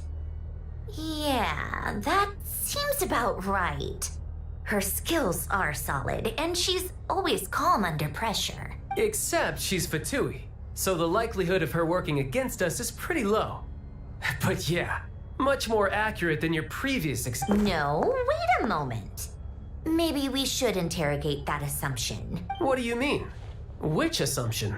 Her Fatui identity doesn't necessarily exonerate her. And when you think about it, the Rokot would be precisely what she needs to conceal her identity. Plus, she wouldn't need to be such a pro at covering her tracks. She'd already know where the Fatui will be and when. So she could choose the perfect time to act. Oh, yikes. I was just thinking out loud. Why is this starting to sound like such a convincing theory? Still, what reason could Odette possibly have for trying to call off Project Snezhnaya? Arlecchino would be the best person to ask. She knows Odette best. Unfortunately, she isn't back yet. Rosaline used to open up to her in private about her struggles with Odette. As I'm sure you can imagine, Arlecchino is quite a lot better with children than Rosaline was. She gave her some tips on how to handle the situation, and Rosaline managed to reach a settlement with Odette before leaving. So I suppose there were at least no lifelong regrets left behind. Beyond that, I don't know the details about that side of things. But I do know that Odette definitely has a motive to hold a grudge against Project Stuzha. The reason being, her father passed away during the early stages of the project. That was back before it had been named Project Stuzha, when things were still being worked out. But in essence, it— The more you know.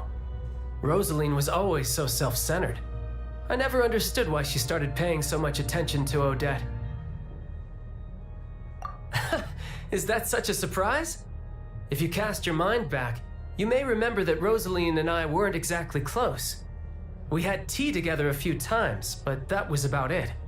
Odette's past is no secret. Her father was a fatus and her mother was a very famous ballerina. On the surface, it looks like she followed right in her parents' footsteps. But the truth is quite a different story. After her father passed away on a mission, her mother was overcome with grief. She broke her leg during a performance and could never dance again. Odette was only interested in ballet at the time, but this tragedy left the family with both breadwinners gone. They could barely make ends meet. Per Capitano's policy, family members of Fatui who died in the line of duty had to be appropriately accommodated and provided with adequate assistance. So, regardless of how Rosaline may have felt about it, it fell to her to resolve the issue of Odette's family's livelihood. In the end, the solution they agreed upon was to have Odette join the Fatui. Right, because the alternative would have been a one-off compensation payment, I guess. In that sense, joining up was definitely the better option. Still, she must have had mixed feelings about it, right? If she doesn't even like the Fatui— It's just a theory. A possibility. But as a motive for Odette to become Lelik, it holds up. That said, I have no idea where Odette's head is at right now, or what her conflict with Plenty of people were on bad terms with Rosaline. I have no intention of trying to figure it all out. Yes, but there's not much point in Yeah, back to Lelik. Since our investigations so far have turned up next to nothing, we've got nothing to lose by trying a new angle. Funnily enough, Tonya and I had actually made plans to go to the theater tomorrow to watch Odette's rehearsal. Unfortunately, thanks to this Lelik situation, I'll be stuck working overtime again. Which means you can go in my place. No point wasting the ticket. Plus, you'll get to meet Tonya.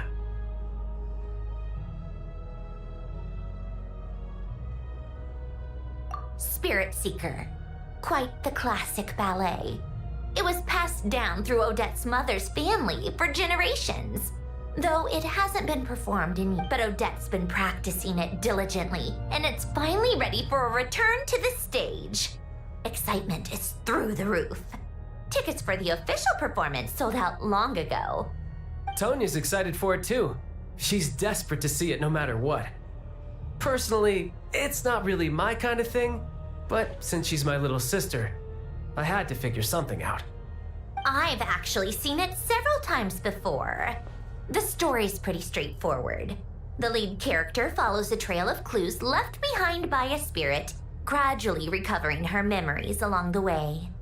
It's a tale of love and regret. So not exactly reinventing the wheel, at least by today's standards. But when that classic melody kicks in and the lead character begins to dance, it always gets me. It really is beautiful. Not an easy dance to do justice to, though. I know it's always been Odette's dream to perform this piece, but I'm not sure she's really ready. In that case, I think that even if she is Lelik, we should wait until her performance is over before we respond. I'll let you take it from here, comrade.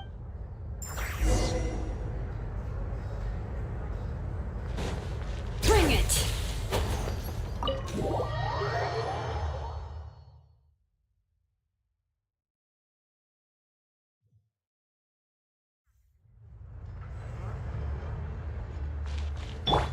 Try and stop me!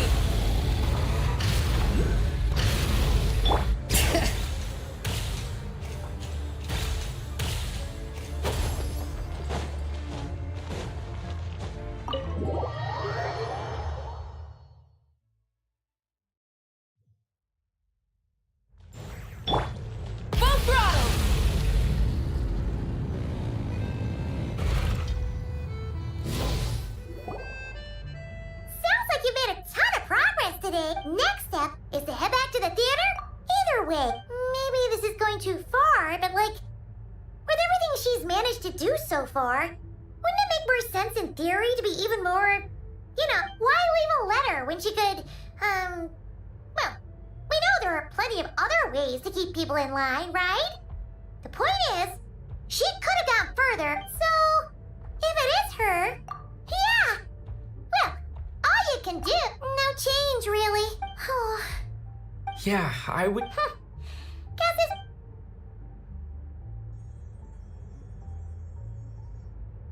If Odette is Lelik, she may well have inside information on Project Stuja.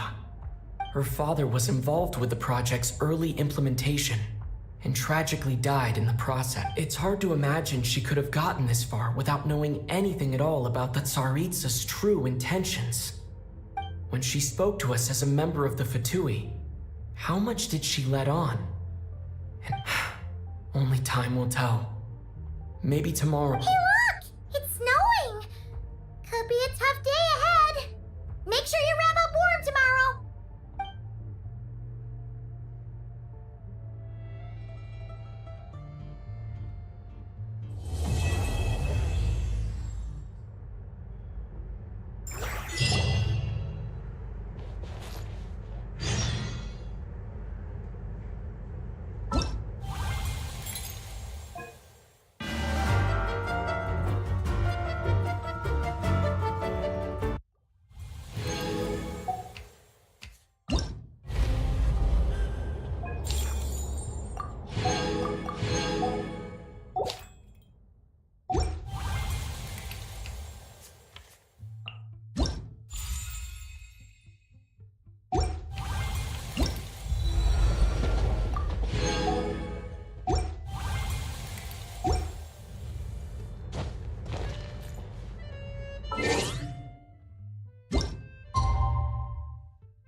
Rev the engines!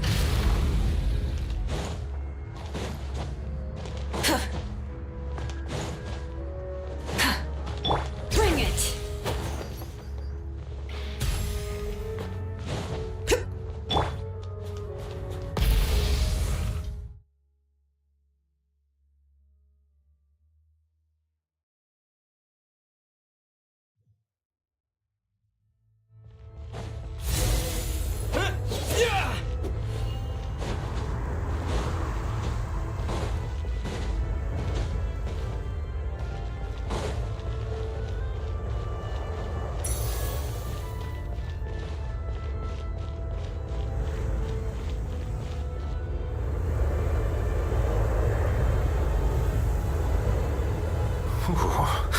It sure is cold today.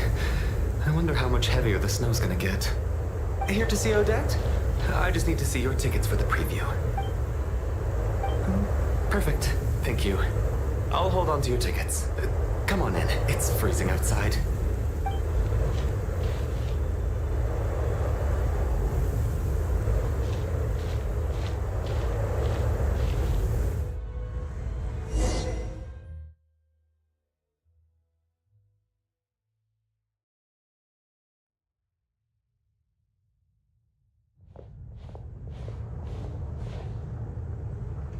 I think I'll leave the Lelik question until after the show. Child said he was originally going to come with Tonya. So I'm guessing Tonya's already... Is there anyone here who looks like a Tonya? Let's see. It's a small audience. Makes sense for a preview. But wait, I do see some familiar faces. Mr. Chuganov's back again by the looks of it. Oh, and is that Mitya?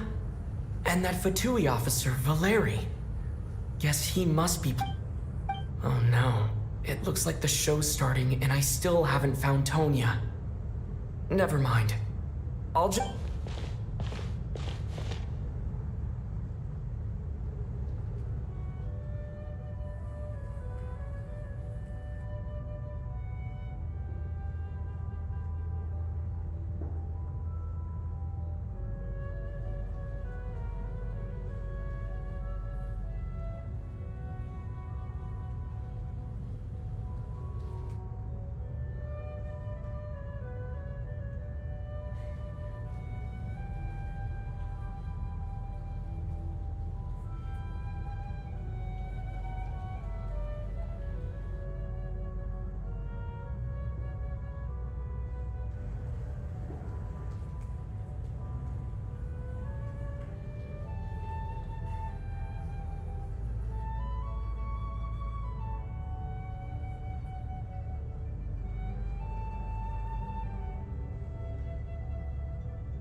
Members of the audience, I'm a staff. Today's performance was a very special one for us.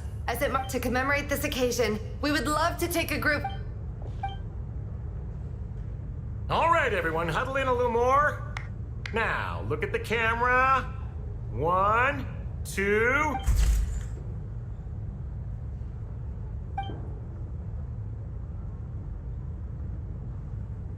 Are you quite satisfied, Mr. Energy Scientist?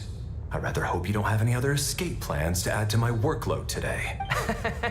What are you talking about, Sarge? This was simply my way of inviting you to watch Miss Odette's new show with... And wasn't the performance spectacular? In the future, I heartily encourage you to take a leaf out of my book.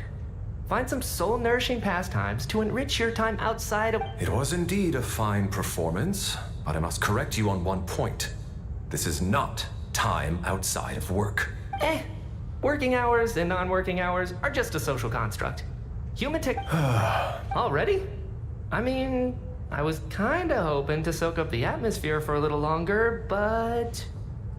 No? Okay, guess I'm pushing my luck. Didn't seem... Off we go then, Sarge. Back to the land of working hours. Lead the way. That has to be her. She's the only person in the audience around Tonya's age. Excuse me, are you Tonya? Huh? Your brother's busy today, so I took his ticket. Don't worry about him, he's fine. Oh, okay. Sorry. What's wrong? Are you sick? Maybe she caught a cold on the way here because of the weather.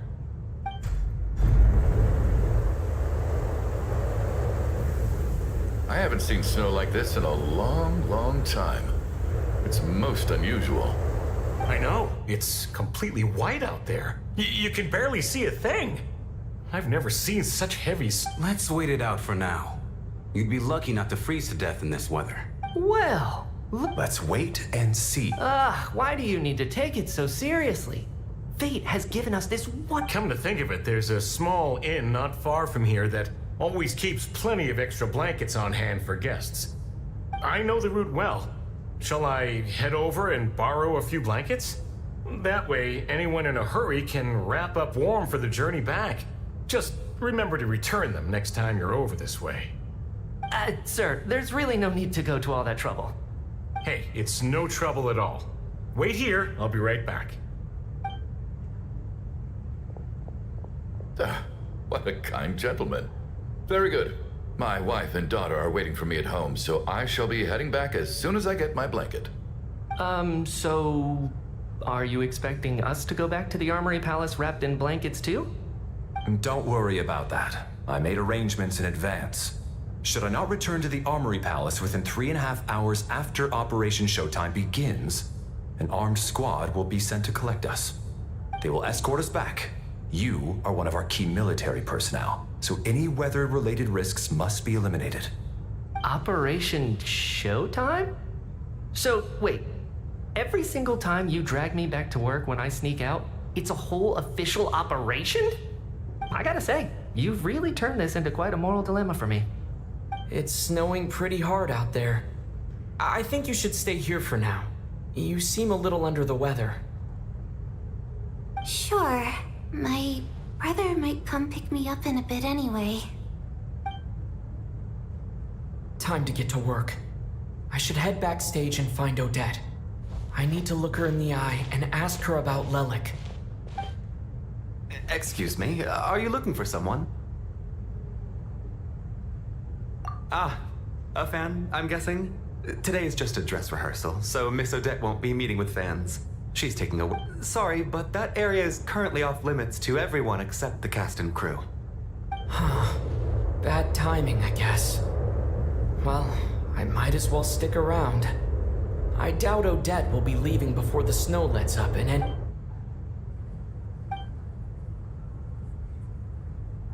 What happened to the gentleman who went to fetch the blankets? How has he still not... I was thinking the same thing. It's still snowing very hard. Do you think something might have happened to him? Whatever the reason for his delay, I must say I hate nothing more than people who make empty promises and fail to deliver. Well, I have to treat my employees like that on occasion, but that's different.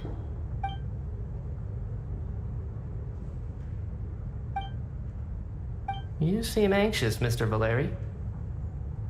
It's been nearly 4 hours since I left the armory. The army should have arrived to extract us by now. They know how much I despise tardiness and disrupted plans. There's simply no reason that they shouldn't have shown up by now, barring exceptional circumstances. Surely a snowstorm like this one counts as such. Few things in this world can stop the Snezhnayan army, Mr. Mitya. And a snowstorm is certainly not one of them. Why don't you go out and take a look? They might be right outside, waiting for your orders before they dare come in. An absurd hypothesis. I have no intention of leaving your side for even a moment until I have escorted you back to the Armory Palace. This doesn't look like an ordinary snowstorm to me. That guy who left earlier. It looked like he just vanished into thin air. Either that, or my eyes were playing tricks on me. A man-eating snowstorm? Come on. Night hasn't even fallen yet. Spare us the ghost stories. Traveler, didn't know you were coming today. How come you didn't say anything? Oh, right. I assumed you were looking for me and Vodenitsa. Odette's still backstage. Whoa, that's quite a snowstorm out there. I've been working backstage this whole time, so I didn't even notice. No wonder the audience hasn't left yet. Is weather like this? Yeah, snow like this. I'm sure I've seen it out in the wild before, but never in the city. Actually, I take that back. I don't think I've seen snow this bad even in the wild. This is something else. It's not... If even Alosha thinks snow like this isn't normal, could it have anything to do with that monster people have been talking about? We can't stay cooped up here forever.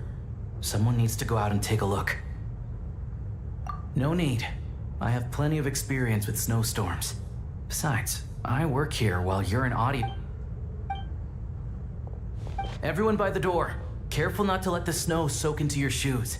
In a snowstorm, you gotta look after your toes above all else. Heading out, my man? Be careful. I've been told this snowstorm eats people alive. Thanks for the advice. I am planning to be careful. I just want to take a quick look at...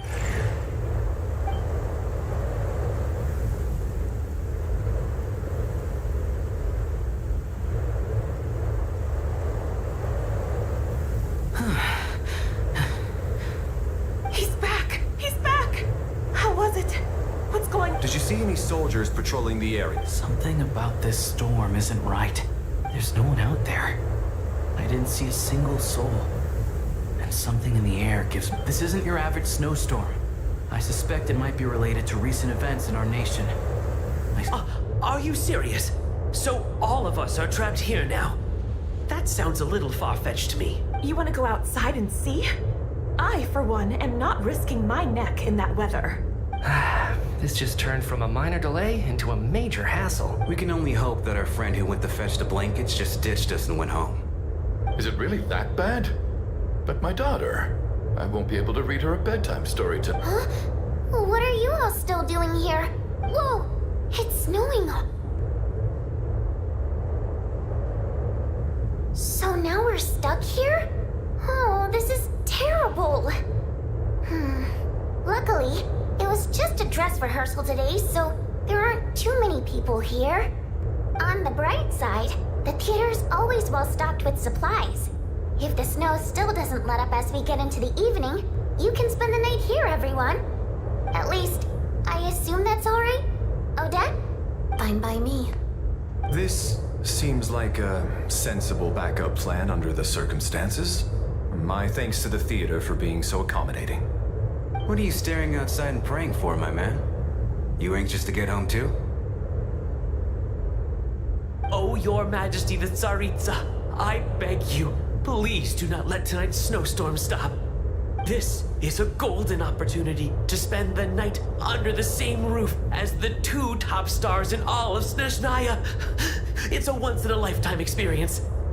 I think I've changed my mind. Sir, if you so much as look at us funny, you'll be seeing stars in a whole other way. Behave yourself, or you'll be begging for that blizzard. It's getting colder. We need to keep the indoor temperature up. Close the door and lock it tight. Let's head somewhere warmer.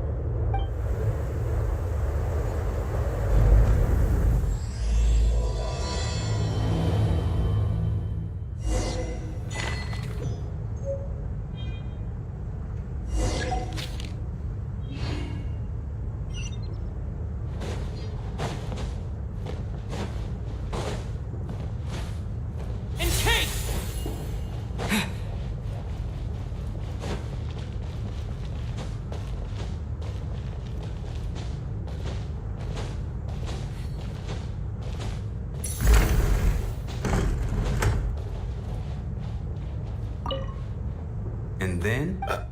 Because nothing... Oh, look at that. And I am Chuganov. Are you really that famous? Excuse me? Is that a joke? Oh.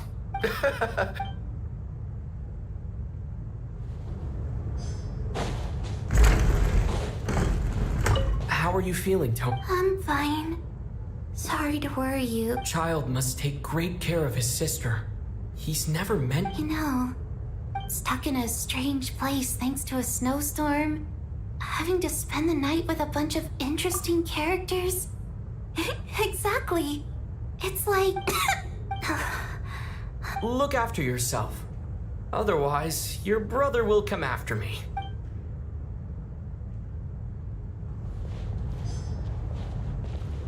My husband has... That's the price of marrying... hello?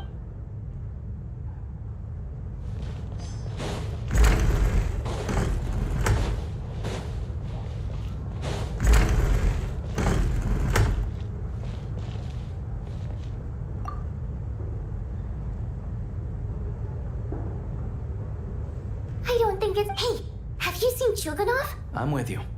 Yeah, I gotta figure out a way to coax some more intel out of him. For the Rokad, or... There are other people around...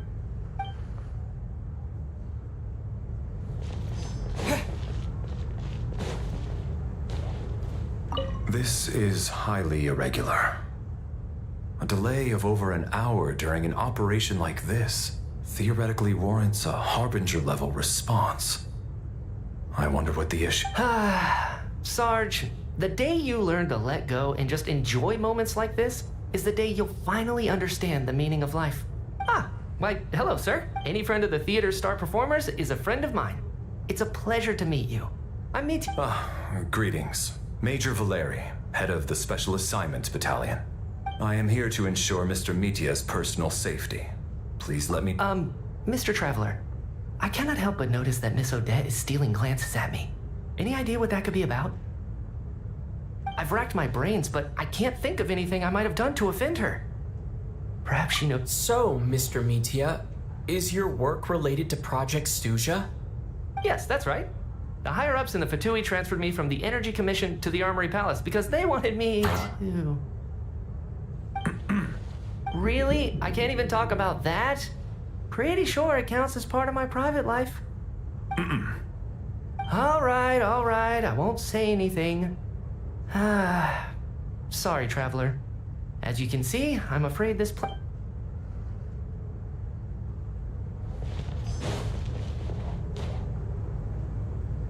I have to say, even though today was a rehearsal and there were some hiccups along the way, Miss Odette's performance. Oh, I couldn't agree more.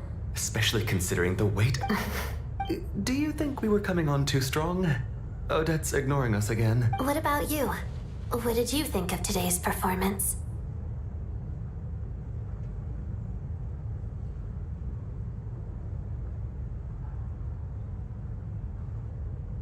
Really? That means it wasn't captivating enough to draw you in. I'll work harder to win you over next. I'll make sure to save a ticket for you when the show's performance ready.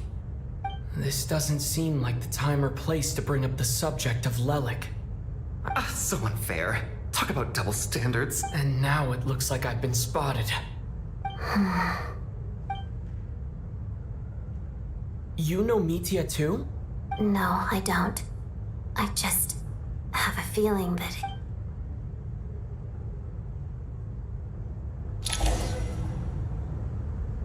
How's it looking, Alosha? No change from this afternoon. Heavy snow with no... May I have your attention, please? The storm is unlikely to stop tonight, and it'll be even more dangerous outside at night than it was during the day.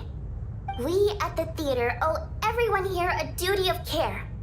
Therefore, we strongly suggest that you stay on site overnight and avoid going outside unless, in a few short moments, we'll give you a tour of the theater's various quarters. You can choose to sleep in the VIP room, the office, or backstage.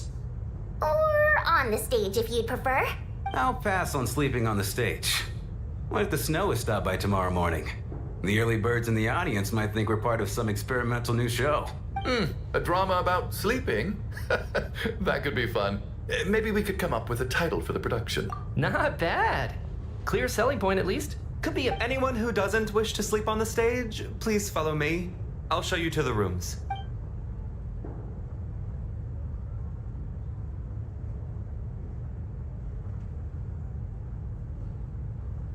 I guess I'll call it a night. Though I feel like I won't sleep very well without Pine. I'm sure she'll be worried that I haven't made it back yet. But as long as she looks out the window, she'll probably realize what's holding me up. I wonder if she's feeling any better yet. At least she hasn't been getting any worse. Still, I should try and get back first thing tomorrow morning.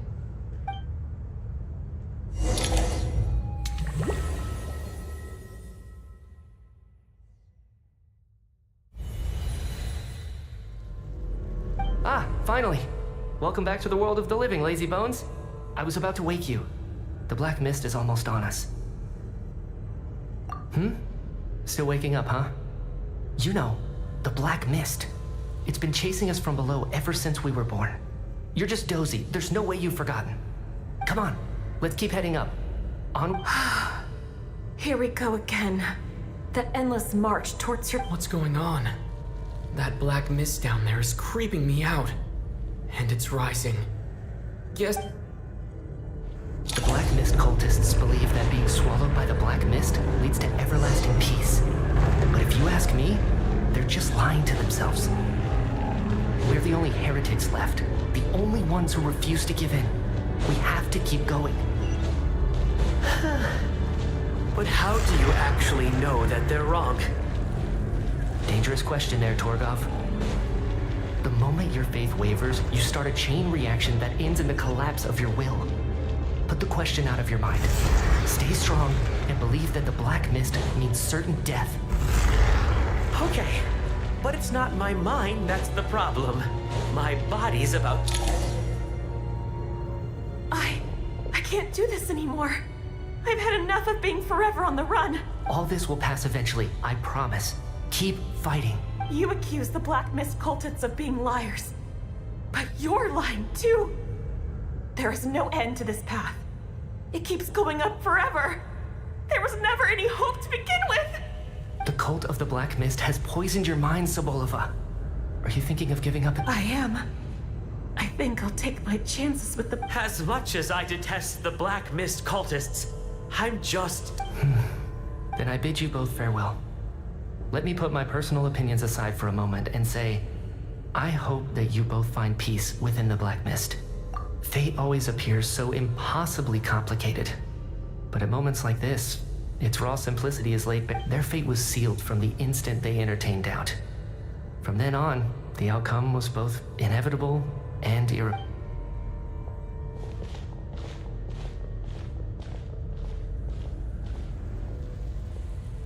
Torgov and Sobolova are gone. I never thought the day would come when even they would be swallowed by the Black Mist.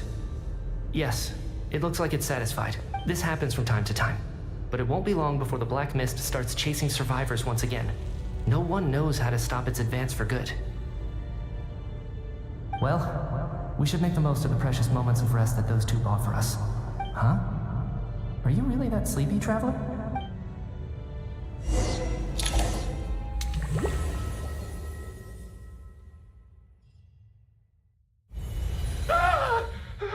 What is it, Chuganov? Is it morning already? Oh, sounds like it's coming from next door.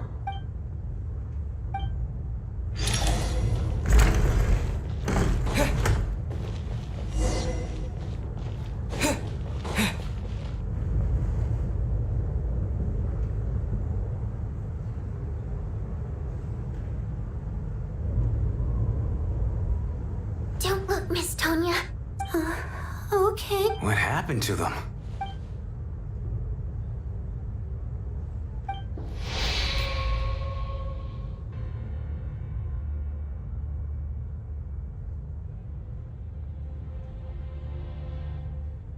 These two people have passed away. And the strange thing is that somehow, I knew this was going to happen. I knew that they would be the ones to die. Have I seen this moment before? Or did I have some kind of premonition? Let me take a look. No vital signs in either of them. They're dead. The cause of death, however, remains unclear. No wounds on the bodies. No signs of a... But just last night, they were chatting and joking away. This is so sudden. Could they have had pre-existing medical conditions? Even then, the odds of them both dying of sudden complications on the same night are extremely low. It's hard to believe that they died of natural causes. Who was the first to discover the bodies? It was me. But these deaths have nothing to do with me, officer. I got up early because I wanted to see if the snow had stopped. Then I noticed that the door to this room was open, and it looked like there was a man and woman inside. I just went over to see what was going on. I had no idea. I can corroborate this. I was doing my morning exercises near the stage. When I saw Mr. Chuganov heading this way, I followed him. I can also confirm that I didn't see a single person approach that room before him. The snowstorm was raging all night, and it's still going now. There's no way someone could have come in from outside, correct? You mean an intruder? No, not possible. I slept by the door last night as a precaution. There's no way I wouldn't have noticed if anyone had tried to open it. Everyone, split into pairs and search the theater for anyone in hiding or any signs of suspicious activity. I'll follow up with a full search of my own shortly. Go. There is no...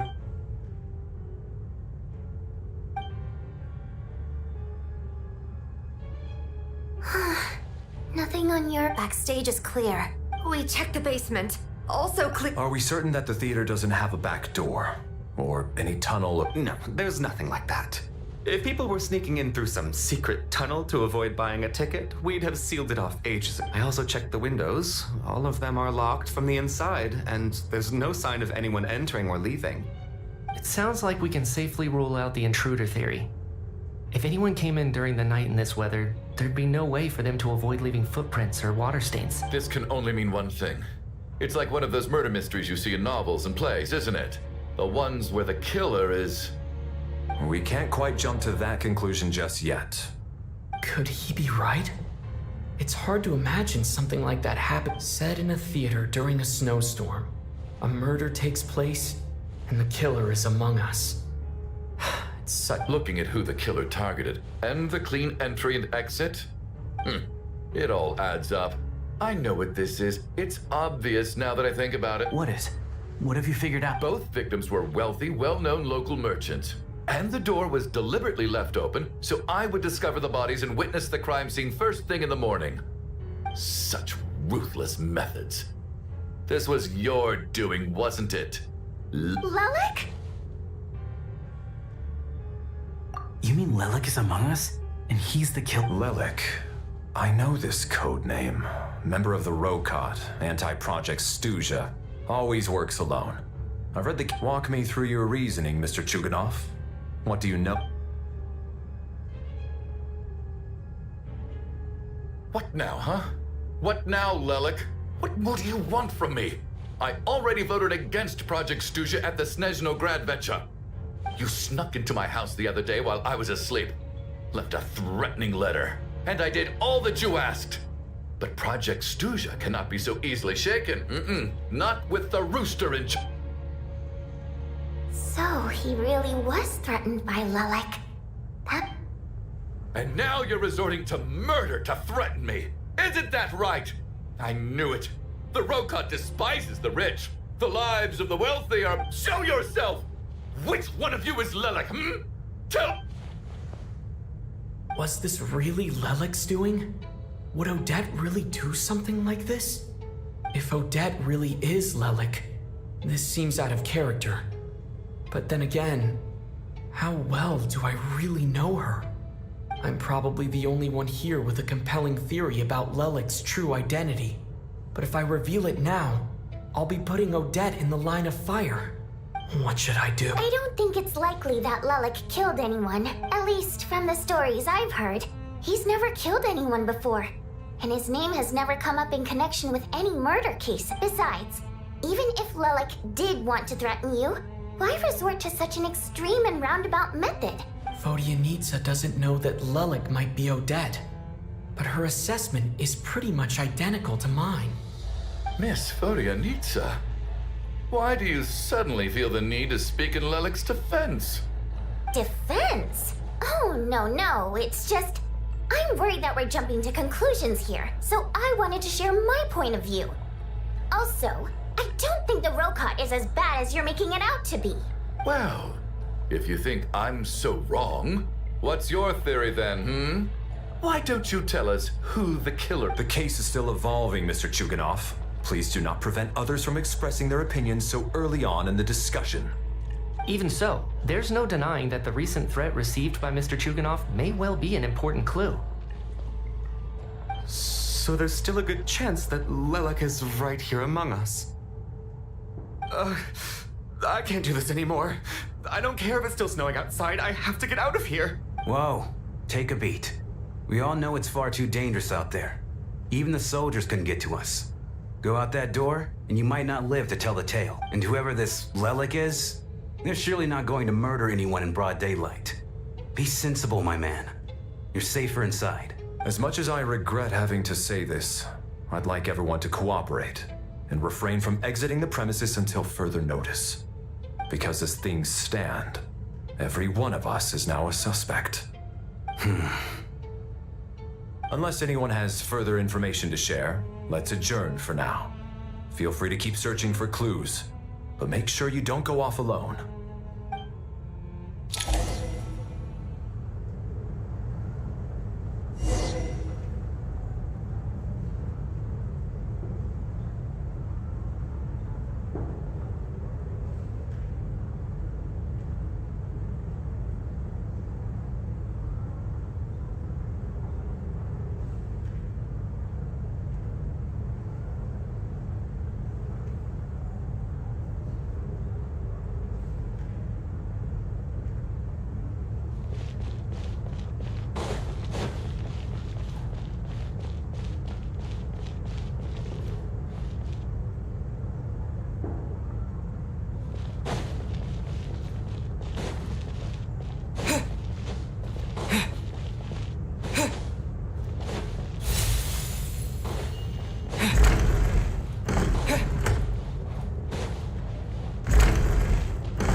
You're right, that was my bad. It was a knee-jerk reaction. I didn't think it through. Luckily, no one suspected my identity. Oh, phew. Since Vodianitsa and I were on the same page earlier, I think I should share.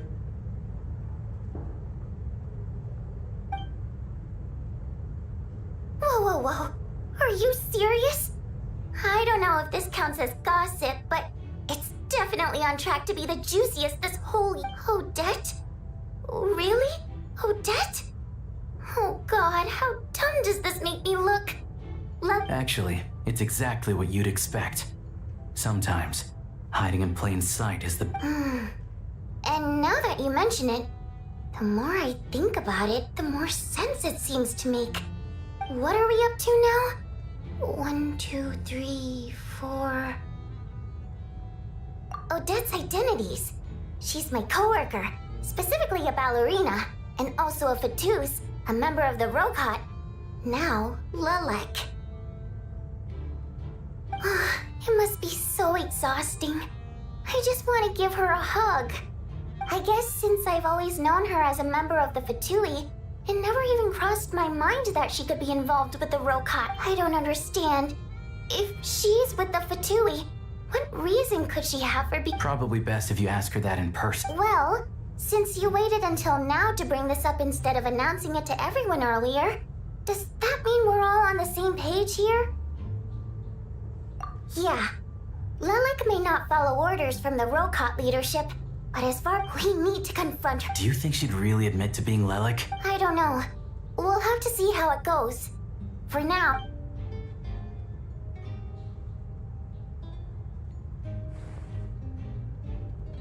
Now's her chance. Odette... Hey, Odette! What is it, you guys? Shh! Keep your voice down. We need to talk. So, you're Lelek, aren't you? Alright, fine. You don't have to say anything or explain yourself. Just... None of us believes you kill innocent people.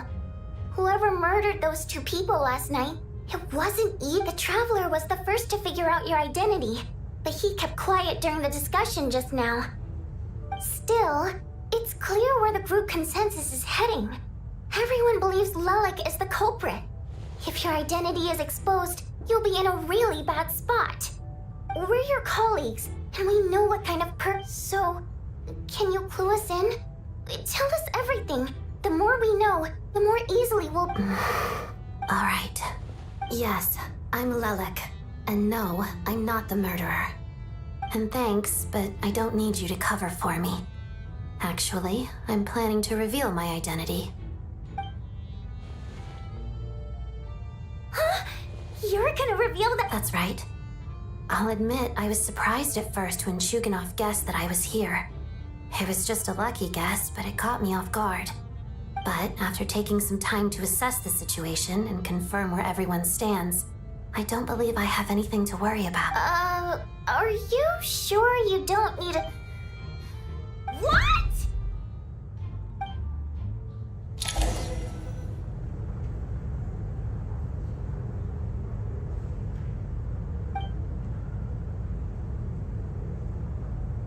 So... I don't know what game you're playing, but you've got a lot of It's just one identity. So what if it's exposed?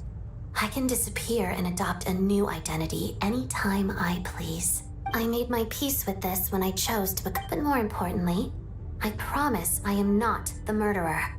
Which means that someone else is. So, if anyone still insists that I did this, you'd best produce the evidence now. Otherwise, I suggest that you bite your tongue. Because if you really believe I killed 2 people without making a sound or leaving a trace, pointing fingers at me would surely only make you my next target. Is this really the truth, Miss Odette? That's confidence, all right. A real no-nonsense attitude. I can see why Marionette said that she's on track to inherit the title of the... Are you seriously buying this? Hey, officer! She just admitted to being Lelek. Aren't you going to do something? I do have one question, Miss Odette. Why have you chosen... If I didn't say anything, everyone would be focusing all their efforts on finding Lelek. And that is exactly what the real culprit wants. I don't want to be the scapegoat who lets the murderer get away with this crime. Despite all the accusations, she made the smart choice. A remarkable display of rational thinking under pressure. Clearly, Odette's talent extends far beyond the art of dance. She thought so far ahead. Why do I always feel like I'm one step behind her and... You've convinced me. Dealing with the murder case remains the top priority right now. Let's put the name Lelek and all related incidents aside until further notice.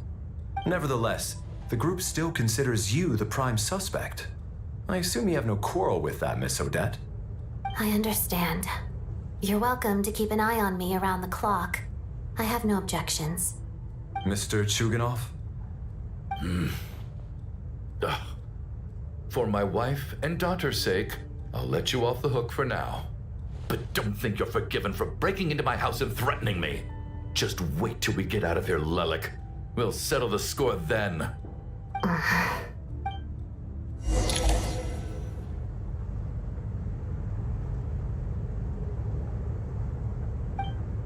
Good work, Lelek guard team. And Lelek too. Here, have some hot water. Turns out Valeri knew about my exploits. So now I've been told I have to guard Lelek with him. Shouldn't you be facing my way if you're guarding me? At the moment, it looks more like you're my bodyguards. If the true culprit is indeed still at large, as you have claimed, we must keep our guard up against them also. Don't worry, Tonya. We'll get through this. Once the snow stops, the officials will step in. The investigation will get easier, and then we'll be safe. But once the snow stops, won't everyone just leave? You're gonna miss us, huh? Well, some of us were... Really, Miss Vodyanitsa? Aw, you're so cute, Tonya. All right, let's swear... Promise. Don't indulge her, Tonya. You don't have to swear an oath over things like that. You really do get carried away sometimes, don't you, Miss Vodyanitsa? Hey! Mind your own business!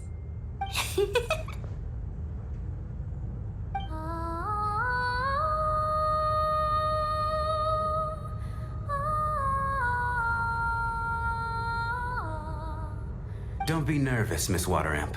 Everyone's here. There's nothing to be afraid of. Excuse me? Do I look... No. Oh. Wait, but how... Okay, plenty of people know that I'm a water imp, but still... How come you understand our primary mode of expression? Primary mode of expression. I've not come across that concept before. Do enlighten me, Vodyanitsa. Well, it's just... We water imps tend to communicate our emotions to each other by singing, rather than facial expressions. The emotions we convey through song take precedence over our facial expressions. So, we think of it as our primary mode of expression. I'm impressed, Shram. I didn't take you for a man of culture, but you're clearly rather learned. It's not about being cultured or not. The thing is, this mode of expression can usually only be understood by other water imps. It's not a simple case of a song sounding happy and yet, you're clearly human. It's really not the big deal you're making it out to be. I think I just have a knack for it. Plus, I have a very close friend who's a water imp. A delightful lady. But keep that a secret. Anyway, we spent so much time together that before I knew it, I noticed I could understand her expressions. Oh, I guess that makes sense. Still, the fact that you have a water imp friend is even more surprising. I'd better watch what I'm singing when I'm around you from now on. Hey, what are you implying? You're not secretly insulting the audience in your songs, are you? Heavens! Why would I do a thing like... It's getting late. We should discuss... I suggest that we don't sleep in separate quarters tonight. It will be safer if we all stay together. As long as someone keeps an eye on Lelik, I'm quite sure we won't have any trouble. Are you saying that you wish to bet your life on Miss Odette being the killer? Nonsense. Of course. Then I propose the following arrangement for tonight. The Traveler, Odette, and I will form the Night Watch. We'll sleep in shifts, but 2 of us must be awake at any given time. An excellent idea. This allows us to handle the Night Watch while also keeping an eye on Lelik. Meanwhile, the rule of taking shifts in pairs resolves the other issue. Namely that we can't necessarily trust the Traveler or Valeri either. I expect that plan took you quite some time to come up with, didn't it? Actually, our field combat manual outlines a similar approach. Although the scenario there involves guarding prisoners overnight during field operations. That being said, I must clarify that I harbor no disrespect towards you personally, Miss Odette. In fact, Lelik's numerous covert operations make fine textbook examples for military agents. I care less about respect and more about the fact that you just robbed me of 2/3 of my sleep tonight. I'm calling dibs on being the first to rest. Good night.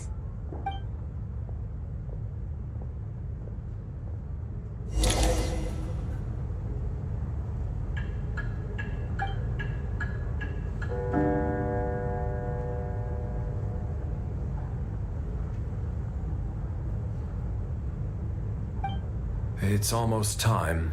We should wake Odette. How are you faring? Oh, not going to argue with that. I'll take a quick nap. If you start to feel sleepy, wake me up anytime. It's finally time for Odette and I to share the Night Watch. I should wake her up.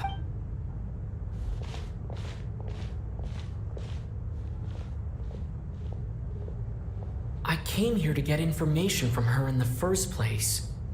Maybe I should think about what questions I want to ask before she wakes up. How long are you gonna keep staring at me? Couldn't sleep. My mind's been running. Hey, plus, there's something I've been meaning to talk to you about. I had a hunch that you wanted a conversation too. Let's take this chance to clear the air.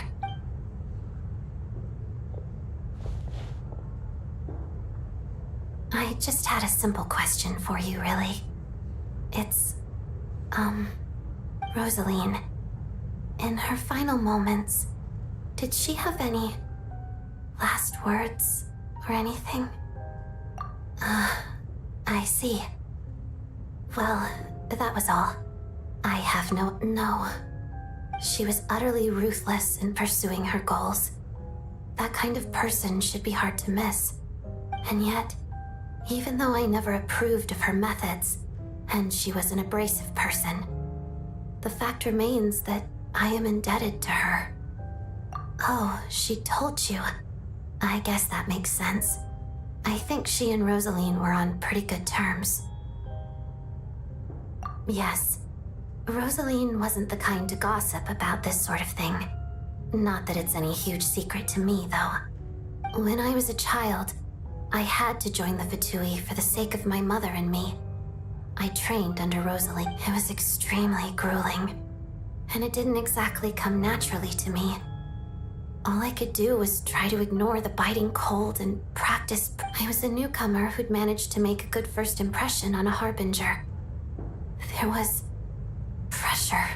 Every day was a struggle against the cold, pain, and fatigue.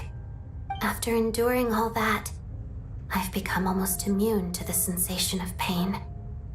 I suppose surely any child who had to experience that would grow to hate her lot in life, don't you think?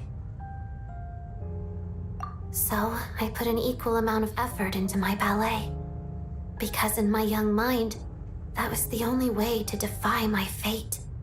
It was my way of telling her, the Fatui's demands and your expectations of me are not what I wish for.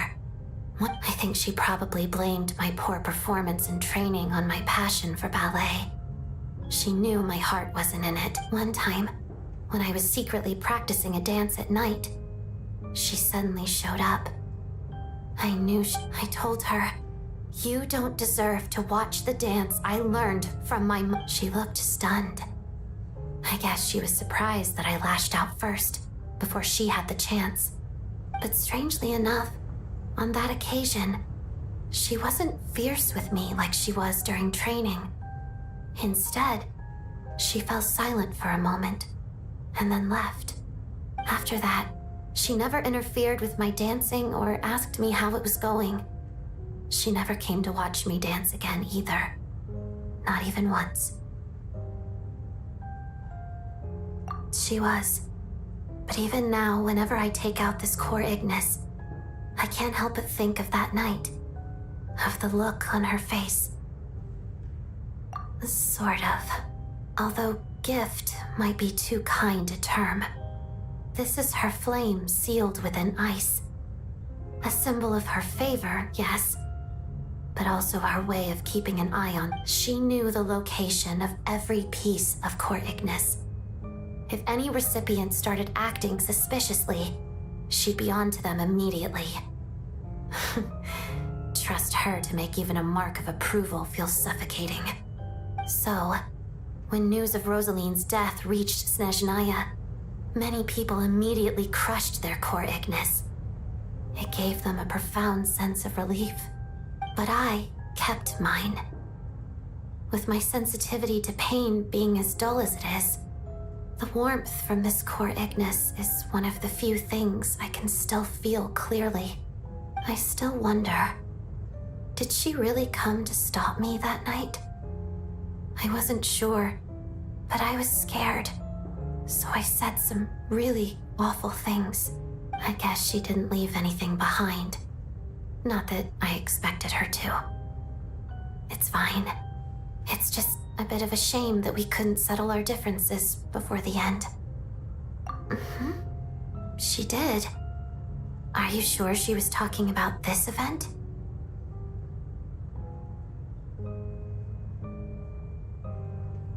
Huh.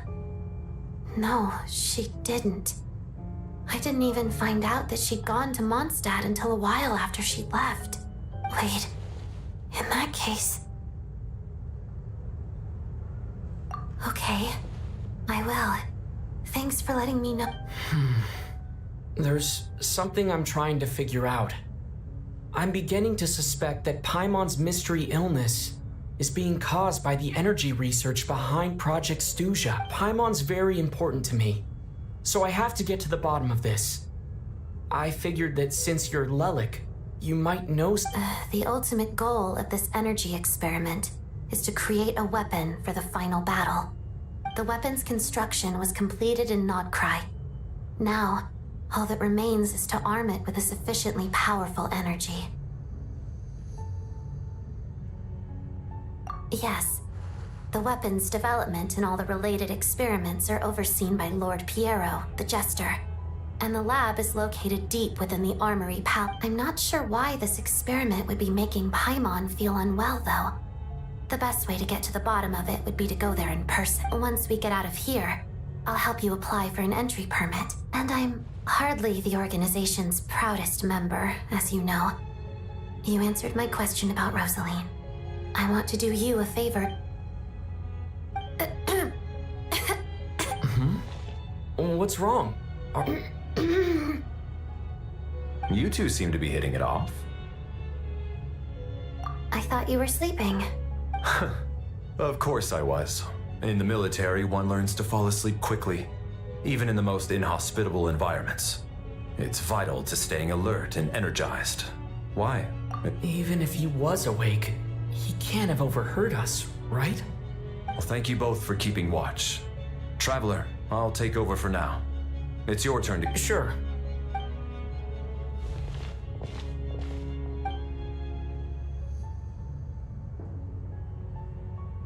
This is our second night here, but at least I found out a little more about Paimon. I hope she's been sleeping well.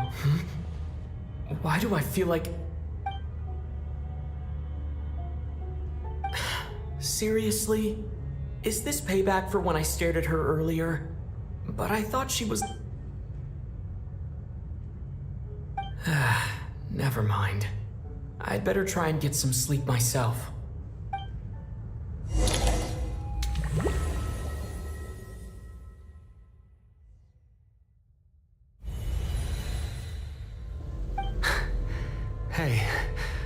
What are you spacing out for? How long have we been walking for? Time's lost all meaning. Ever since we noticed that thing above our heads. A star key? Or key star? Anyway, the person who named it was swallowed by the black mist. Whatever it's called, ever since we noticed it, we've been walking up and up, hoping that as long as we reach it, we can find a way out of this place. But it seems like no matter how far we walk... Well, we've come this far. You never know.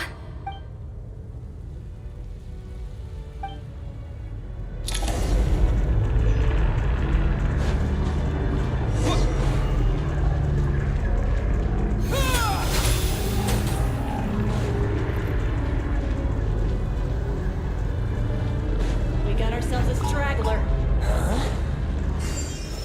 Monsters! Watch out! Not again! I've lost count of how many times we run into them. Be careful.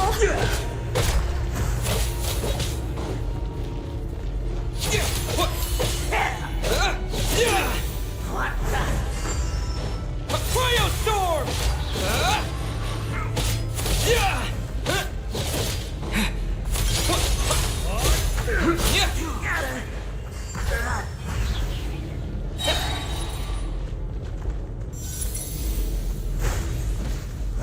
Fighting frog!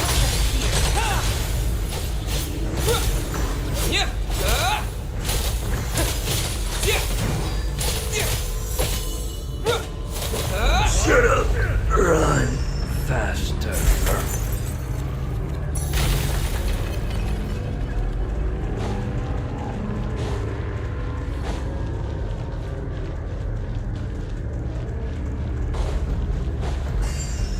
Here they come again! You wanna fight? Get ready!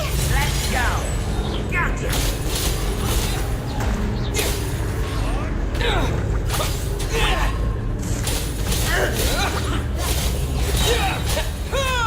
Gonna clean ya!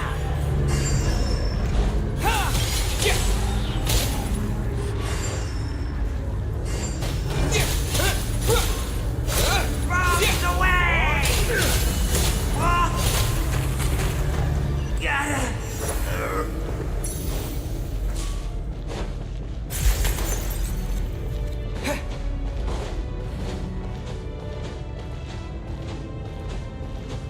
Monsters ahead of us? The black mist behind us? It feels like there's no escape.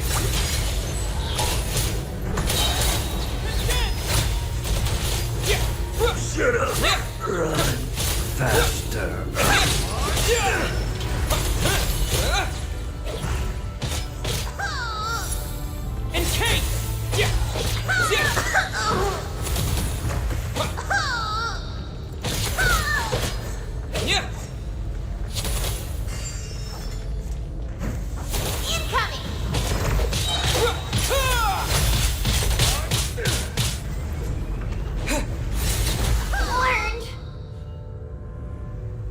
Are you hurt, Coop? No. I'm fine. Yeah. Otherwise, why would it always... We know you. Thank you. You're going to continue... It's not an illusion. We really are getting closer to the star.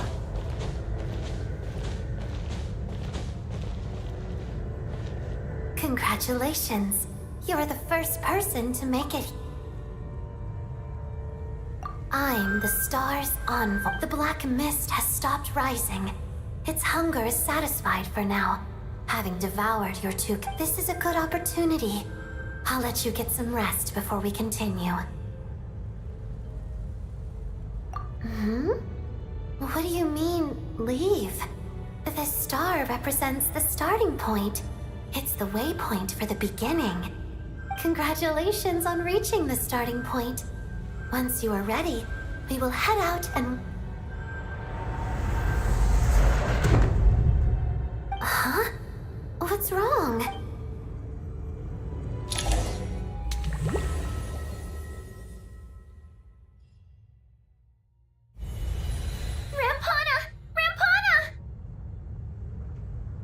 Is that Vodia needs us. Coolish, wake up! Please wake up!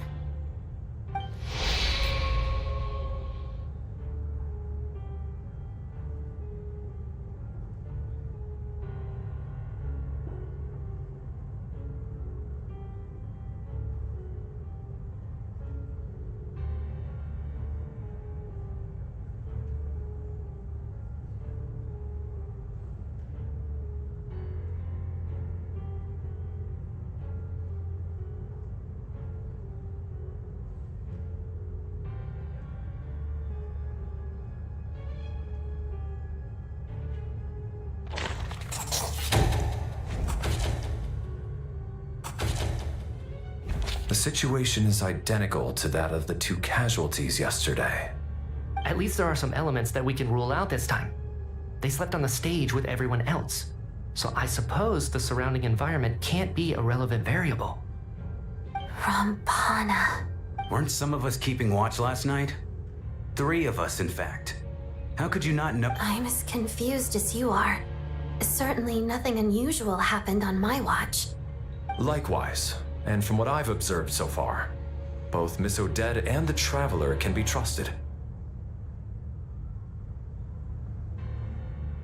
To be honest, I didn't get a wink of sleep last night. I couldn't help but think I was the target. So I just laid there with my eyes closed. I heard the Traveler and Lelek chatting, but otherwise I don't recall hearing any commotion during the night. Me too. I didn't want to wake everyone up, so I was concentrating hard, trying not to cough. I hardly... Then, what could possibly be causing this? I worked closely with Rampana and Coolish for so long. 4 victims in just 2 days. I need to get to the bottom of this as soon as possible. And above all, keep Tonya safe. I'd never be able to... Still snowing? Yes, I just checked. Still no sign of anyone else. So we only have ourselves to rely on. If you ask me, Lelek must be an expert in poisoning.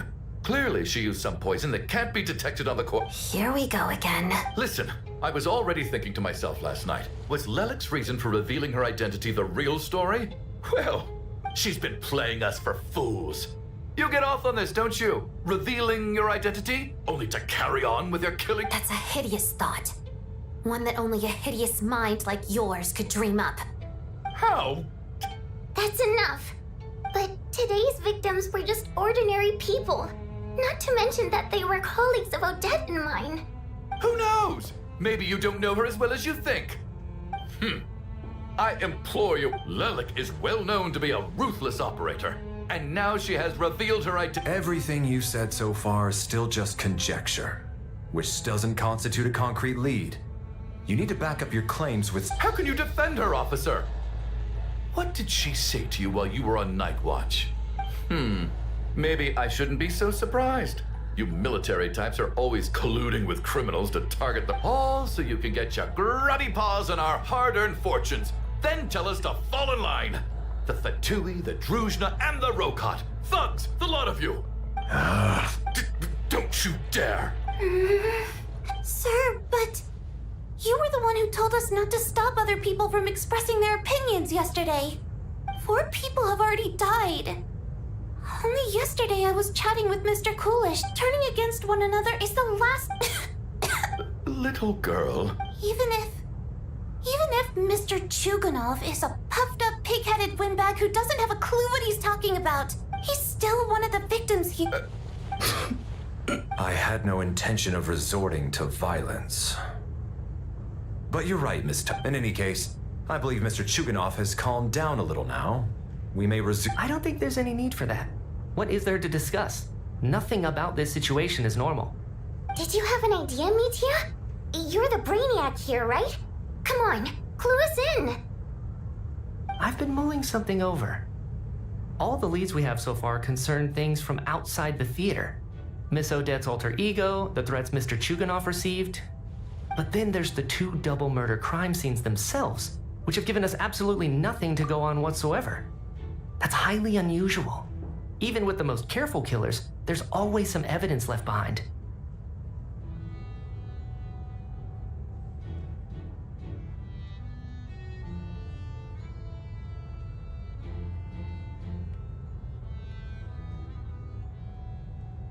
So what are you suggesting? I think this could be a supernatural event. It isn't characteristic of human-on-human homicide. Correct me if I'm wrong, but aren't you supposed to be a scientist? That doesn't... I got into scientific research because of my insatiable curiosity.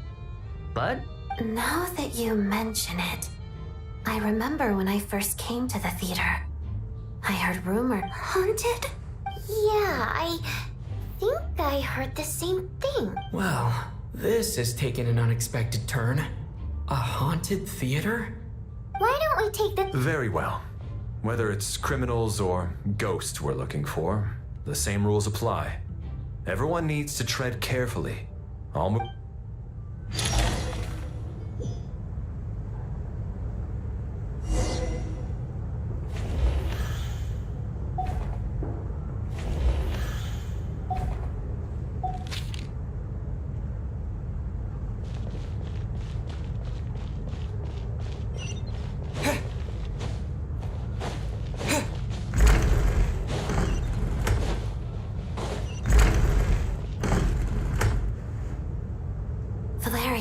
Come take a look at this.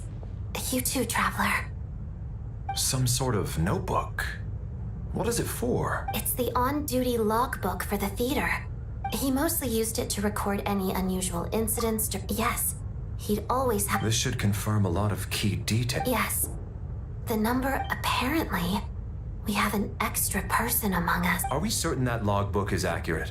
Could someone have sneaked? Unlikely.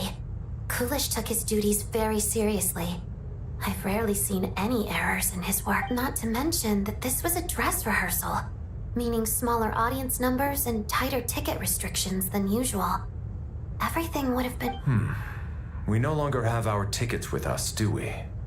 They got collected on entry. I assume there's no way we can check them again. Unfortunately not. The theater recycles tickets.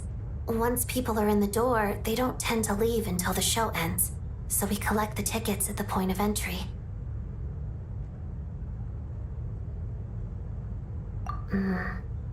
Still, I'm inclined to believe that this discrepancy in the head count is significant somehow. Did an extra person just materialize out of...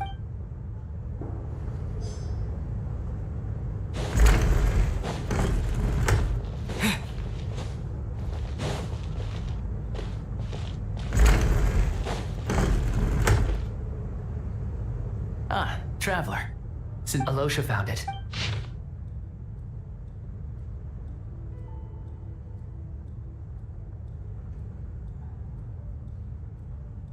An investigation report, huh? Looks quite... The theater manager must have hired an investigator once specifically to look into this issue.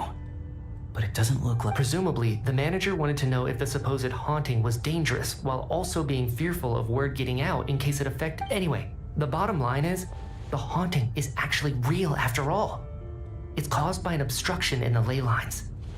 Is there any chance this is the key to finally making some progress with the ley line problems are pretty unexceptional to me by this point. And while it certainly offers an explanation for the ghosts, it's hard to imagine what connection it could have to these two murder cases. Some of the language that appears at the very end of the report caught my eye. Angel civilization? My area of research doesn't touch on any of that, so it's completely outside of my wheelhouse. Huh? A piece of paper just fell out from the report. It landed right by your feet.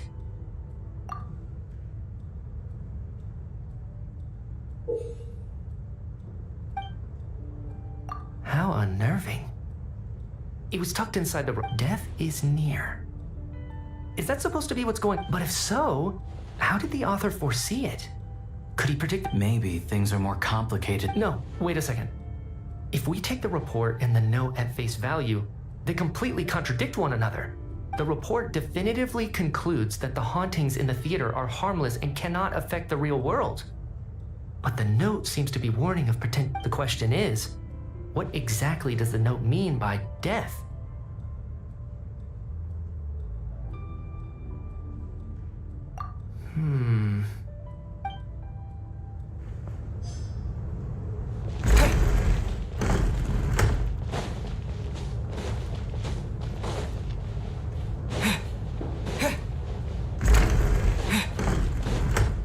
Tonya, did you... Not yet. Still looking. This looks like... somebody... Well, it doesn't look scary or any. Alright, let's read.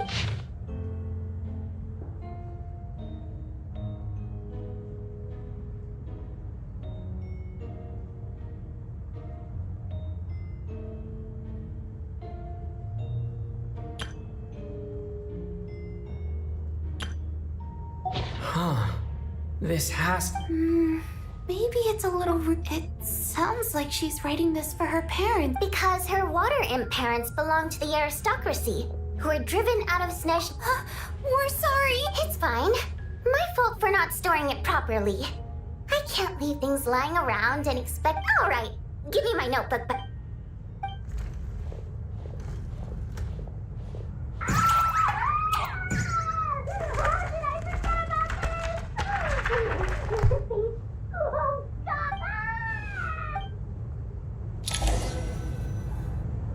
If we take all this together, it's not impossible, is it? If any... Oh, I beg to differ. This sounds to me like a product of a researcher's vivid imagination. And perhaps it's because I'm still viewing this through the... Does it really sound that far-fetched? Good. Okay, now that we finally have some meat...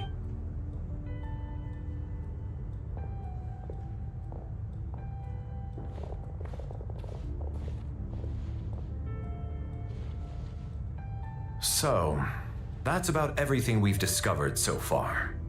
I'll share my theory first. Based on what we've learned from the logbook, I believe the extra person among us is most likely the killer. If the killer had simply bought a ticket, it would have greatly increased the risk of their identity being exposed. I expect he or she either hid in the theater ahead of time, or found a way to slip past the ticket inspection. They then blended in with the group and waited for an opportunity to strike. what about the note found in the investigation? The killer may have simply planted it there as some sort of sick joke. I've seen my fair share of psychopathic killers. So, it has nothing to do with the haunting of the... This theory makes sense to me. If we have an audience member unaccounted for, chances are they didn't come here to watch the show. Could it really be that simple? So, in other words, all we have to do is find out who got in here without a ticket, and all our problems will be solved? Then let me make one thing clear. All the theater staff should be well aware that I came here for the rehearsal legitimately, yes? There's no way I'm the one who didn't have a ticket. It's true. I hear you used every trick in the book to get a hold of that ticket, too. Everything short of throwing a temper tantrum and rolling around on the floor at the entrance. I most certainly did not degrade myself in such a way. Probably a stupid question, but I might as well ask. Did anyone here get in without having their ticket checked?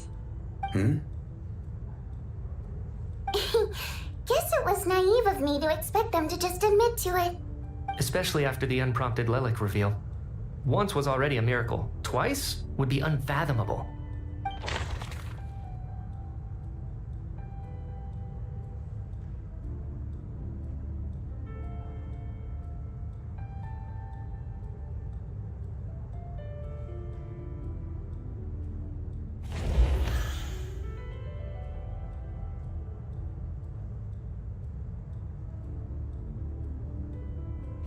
Tonya received her ticket the same way I did. I assume Child got both of them together. In any case, I knew it...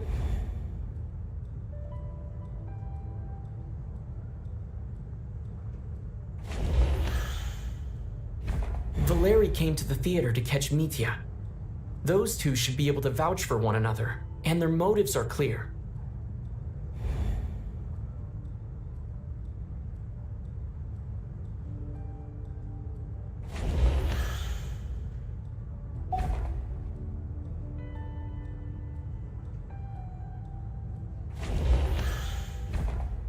I don't believe any of us here knew Shram before all this.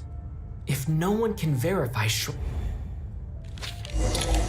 Mr. Shram, did you really go through the ticket inspection to get in here? Huh? Me? Why am I being singled out, my friend? Do I seem that suspicious? It's not that you stand out as suspicious. more that everyone else has been ruled out as trustworthy. Okay. Well, we spent the best part of 2 days together now, so I'm sure you can all tell what kind of person I am. I'm a true gentleman. I never dream of doing something like sneaking to the theater without a ticket. Yeah, I have no doubt that you're a good person. But the problem is, none of us here actually know you, so no one can say for sure that you are who you claim to be. Although, actually, what was it you said last night? Yeah, you're friends with that water imp, which is why you understand our primary mode of expression.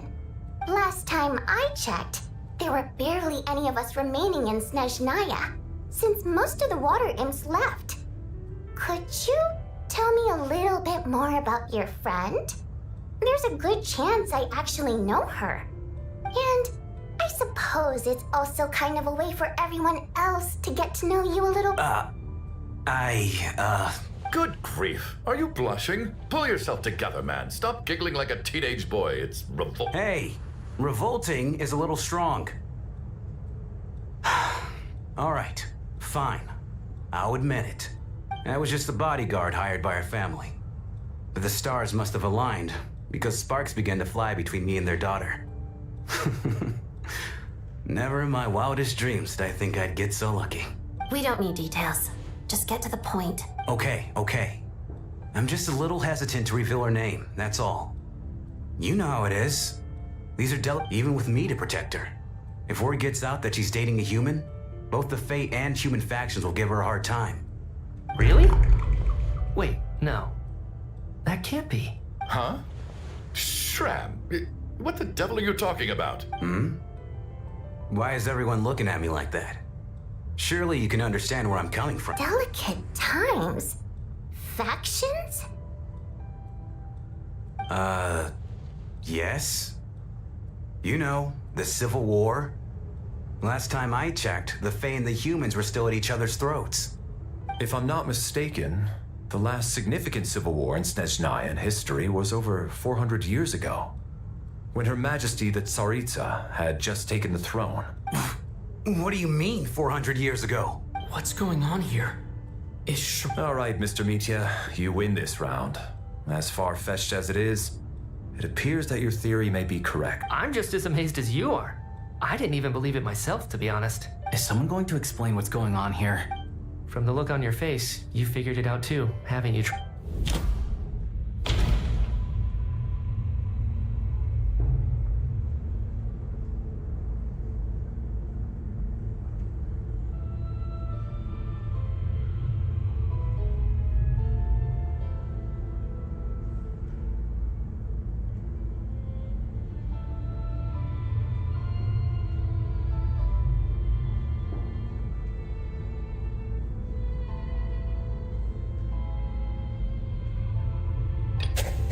That seems to be the case.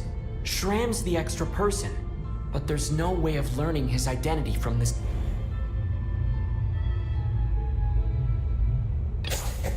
The theater's ley lines have been modified to block souls within its grounds from returning to them. Some souls can even wander this. Mr. Shram's statement proves he is from Hundred, and according to the investigation report on the theater hauntings, Mr. Shram is very likely a lost soul wandering.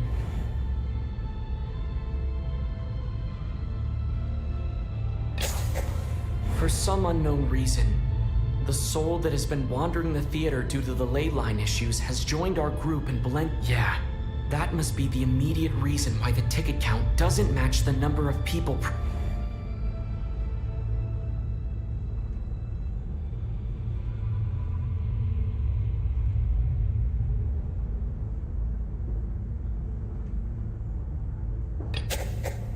Death of those victims.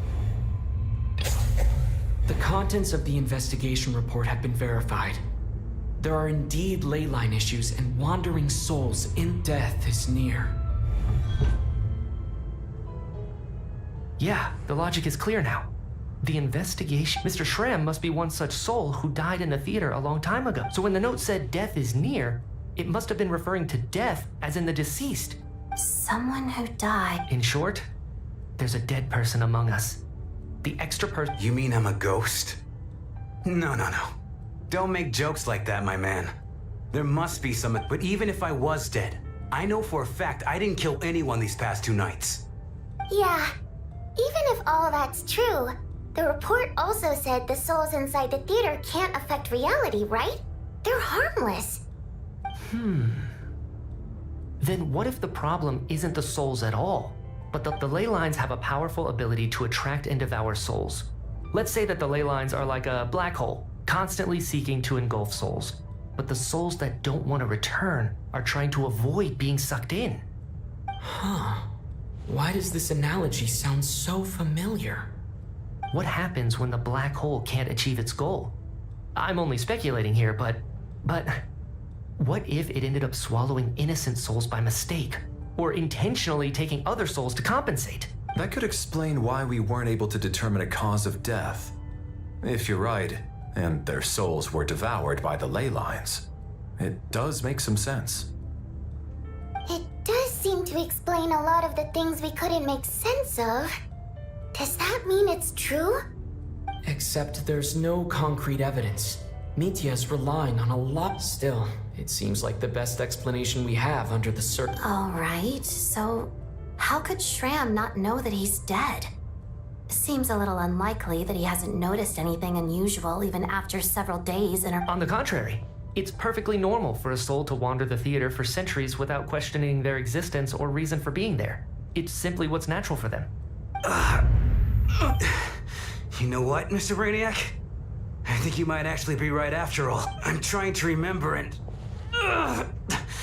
even though my head feels like it's going to explode, I think...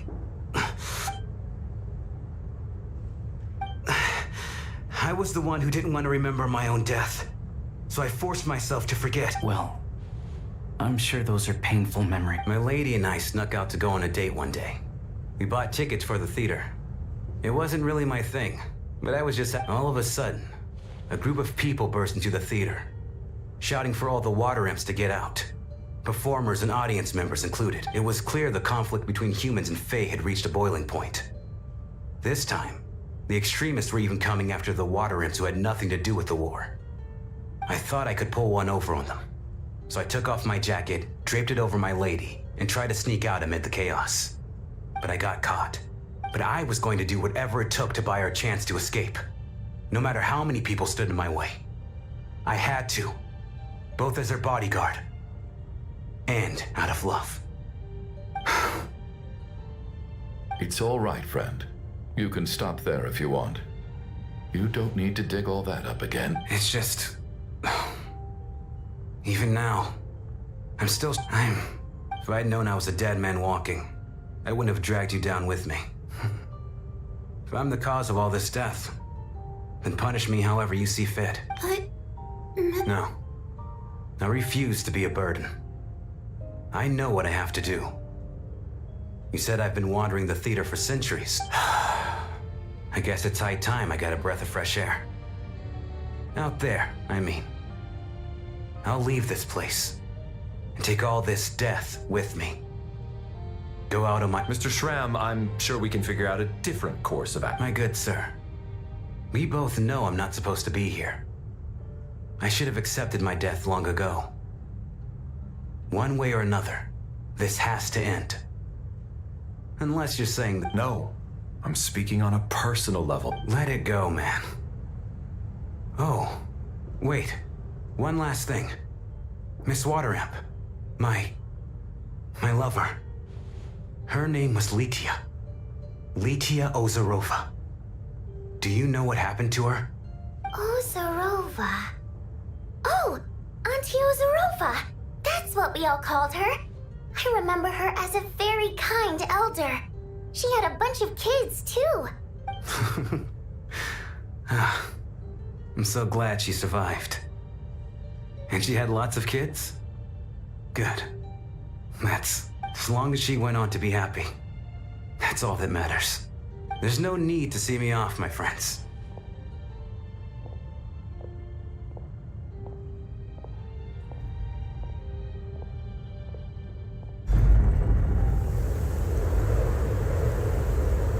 Take care. my man. I knew Mr. Shram was already dead, but I still feel so... Death is cruel, no matter how we might try to make sense of it. So, was the conflict between Fae and humans really that bad back then? I was only little, so I don't remember much. It's terrible to think that so many innocent people had their lives turned upside down. Even the historical records about that time period don't say much about it. All people know is that the Tsaritsa founded the Fatui, drove out most of the Fae aristocracy without explanation, then used her terrifying power to suppress the humans. It seems to me like the Tsaritsa chose to make herself the enemy. She downplayed the conflict, directing whatever animosity both sides had for each other at herself instead. That's also why, despite how brutal the conflict was at the time, there hasn't been much lingering tension between humans and Fae since. Things have been fairly harmonious for the past few centuries. So, the Tsaritsa banished the Fae to protect the Fae living in the city? Maybe it's not quite as bad as it sounds. I don't think Her Majesty is too concerned if mortals hate her or not.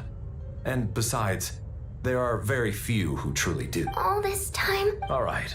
If Mitia's theory is correct, then I think we can consider this matter Ugh, if only this blasted storm wasn't still raging on.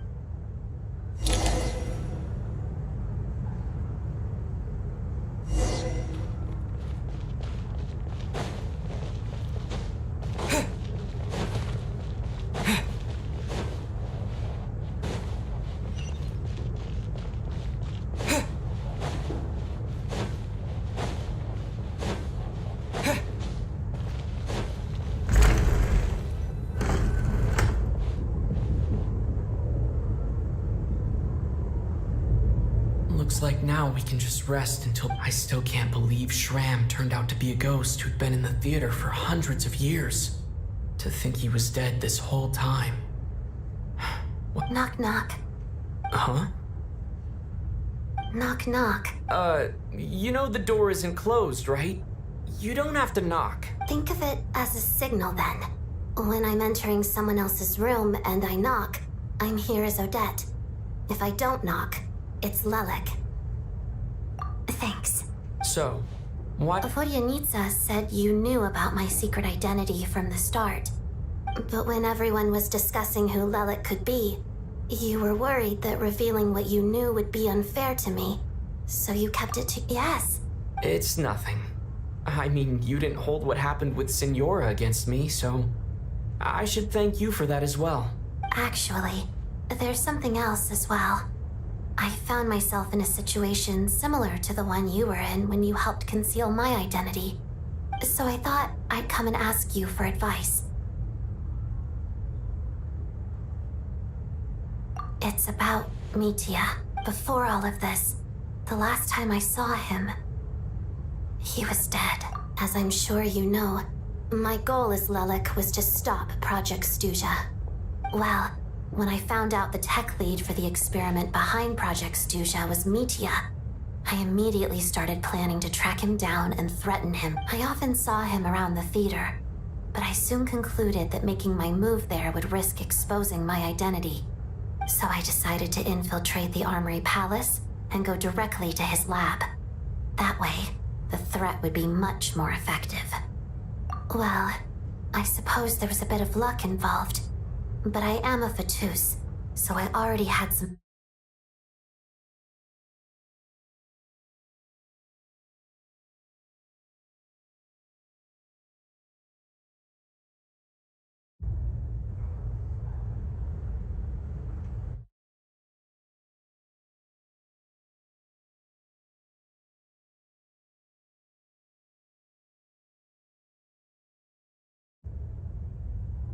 But when I finally made it to his lab, Mitia seemed to be... I checked his breathing and his pulse. I thought maybe another anti-Project Stuja activist had beaten me to it, and chosen a much more brutal... That's why you were so on guard around Mitia that first night here. Yes. When I saw him sitting in the audience during the performance, I could barely contain... To me, it was a miracle. Somehow, he'd come back from the dead. But then, the murder started happening and things got so complicated that what that is. Until Mitya himself said there must be a dead person among us. Then, I couldn't ignore it. And yet, you thought that bringing it up right away would single Mitya out. Just like when everyone was Exactly. I thought besides, we soon figured out that Mr. Schramm was a ghost. And we knew there was only one extra person. So we thought he had to be the one. But now, it seems like there's another I understand why you kept it to yourself. There was so much information being thrown around during that discussion. Bringing up Mitya would have just introduced more confusion.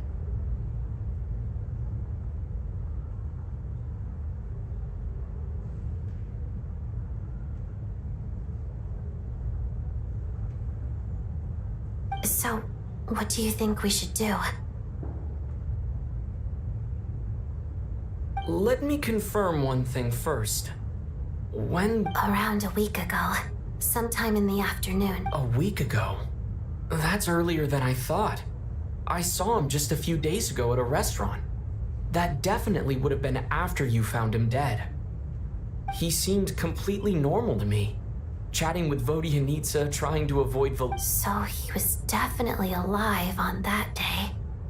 Huh.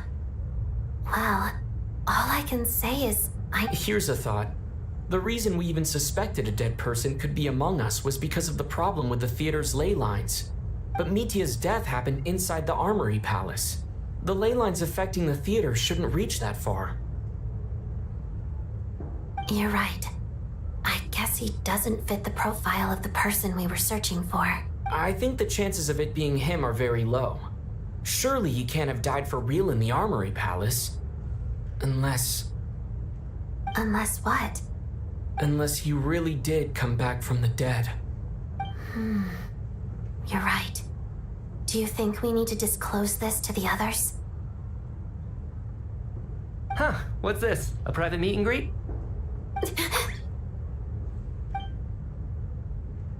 Where do I line up? That's not what's going on here. Well, I was just making the rounds. Thought I'd try to lighten the mood a bit. Vodyanitsa's handing out food if you're hungry.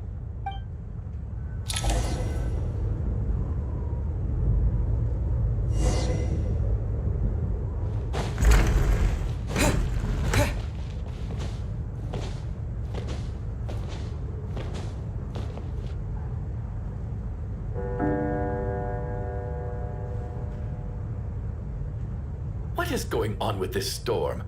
Could it be connected to that monster that just... I almost hope it is. Her Majesty the Tsaritsa left to vanquish that beast herself. We just need to wait for her triumphant Do you think people still feel the cold after they die? I'm wondering about Shram. Oh, maybe we should have given him a coat before he went out there. Death itself is cold, isn't it? I'm sure the storm will embrace him. Well, I hope he has a safe journey. I'm going to miss him, I think. It's thinking back on it. Once we get out of here, how... Are you okay? Here, take this. I've never used it.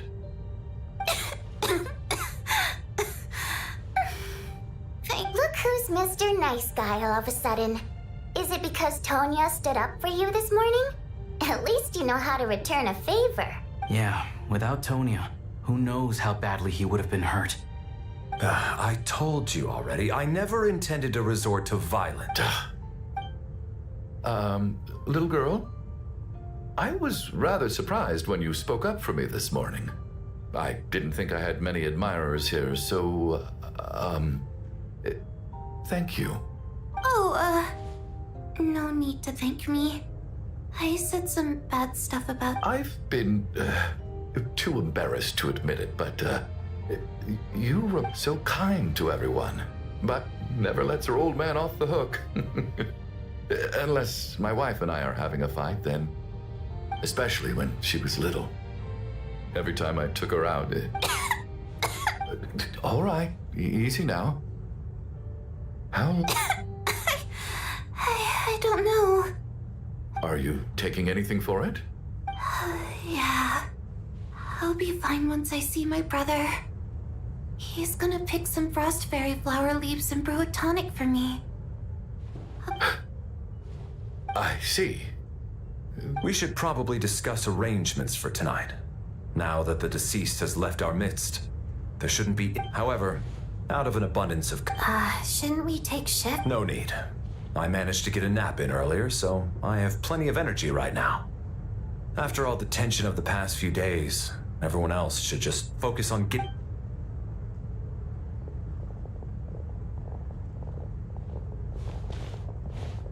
What a long day. This whole situation turned out to be way more complicated, but Valeri's right. I should just try to calm down and get some rest.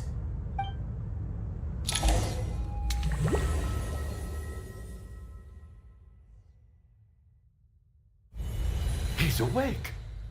He's awake! If you must call me something, call me Mr. Door. The Black Mist is coming. You need to go. Are you all right? Can you... He just seemed to come out of nowhere. Not much of a talker. Curses! The Black Mist is catching... Mr. Door, I don't believe I've ever seen you around here before. Why is that? There's no need to try to get to know me.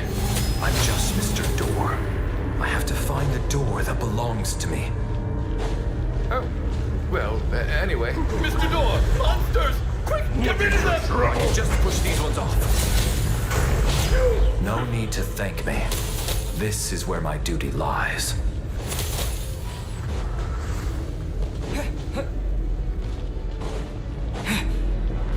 Incoming! Get a lot of this! Barely worth my time! And Kate!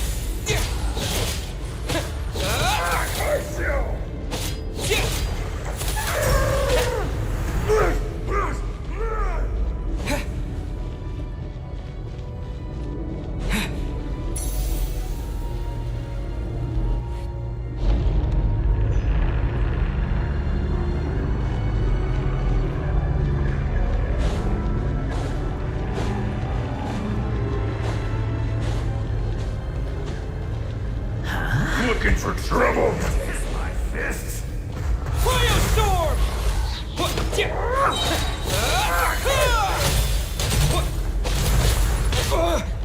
2nd thought.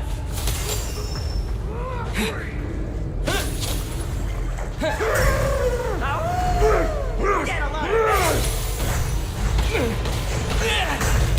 Maybe I wasn't meant for this world.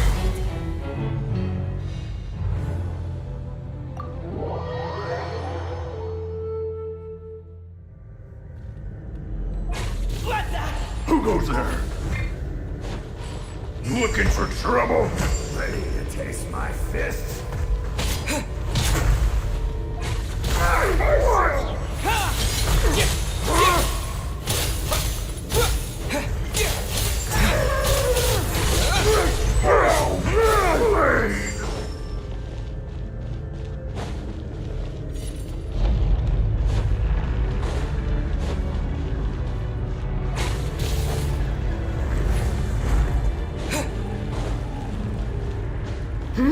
So we're doing this the hard way.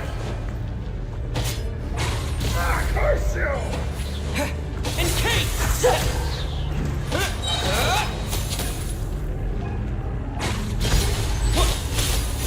Fighting frog! Remarkable work, Mr. Door. If I had your muscles, I'd do the same.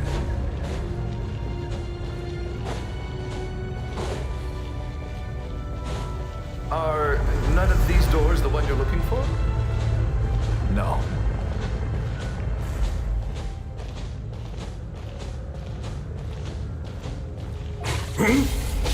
Firestorm!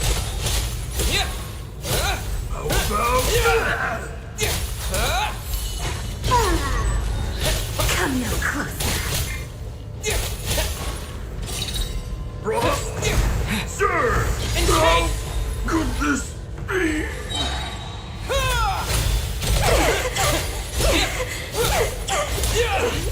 Impossible. Impossible. so exhausted. Wait, look! There's more monsters down. No, no! They're gaining up. Mr. Door, what are you doing? We need to get out of here. They're coming! Found it.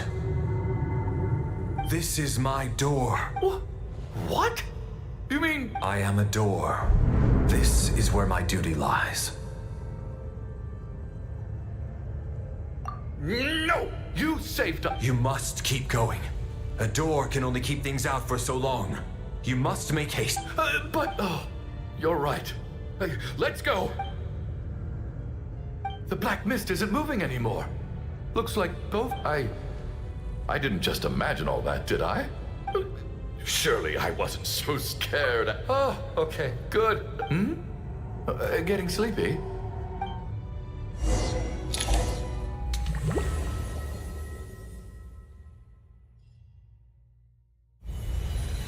What time is it? Is it morning? I think I had a nightmare.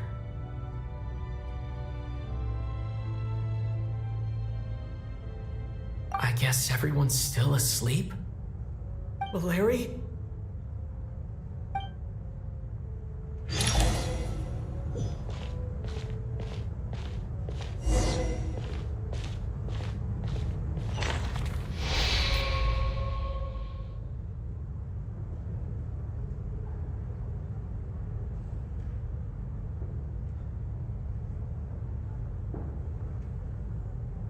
Wake up! Just like the last 2 nights. No. I've been a real thorn in your side, haven't I, Mr. Valeric? But for me, life will be all the duller for not having to run. I just checked on her, and it doesn't seem like anything serious. She's just exhausted from the past couple of days, and she's still recovering from her illness. That means Valeri was the only one who died last night. If Valeri was awake and keeping watch, it would have been impossible to kill him without waking everyone else up. That much is certain.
this is so frustrating. Why has nothing changed since yesterday? I thought we already dealt with the dead person causing all this. Actually, one thing has changed. There's only one victim this time, not two. Does that mean...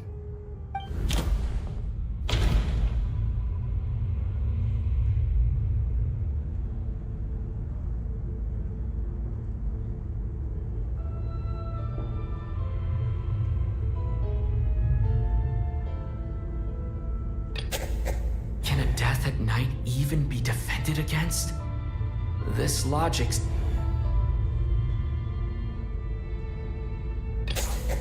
After the deceased Shram left, there was one less victim last night. It's a reasonable conclusion. The number of people who die each night is equivalent to the number of dead among us. That's your theory, right? Exactly. We identified Mr. Shram, and the night after he left, the death toll. By that logic, there must be one. Another one? But... Having an extra person was definitely a cause for alarm. But being one person short isn't nearly as unusual. Someone could have left in the middle of the show, or made it out before the storm hit. One more dead person among us. If Mitya's theory is right, then it's just, at the time, we had no reason to think there was more than one dead person. If only we'd taken it. I'm sorry. This is my fault. I had information that could have been helpful, but I held back. I should have... I'm partly to blame as well. I was too quick to dismiss Odette's concerns. What is this about? What have you two been getting up to behind my back? Sounds like there's some big news you've been keeping from the rest of...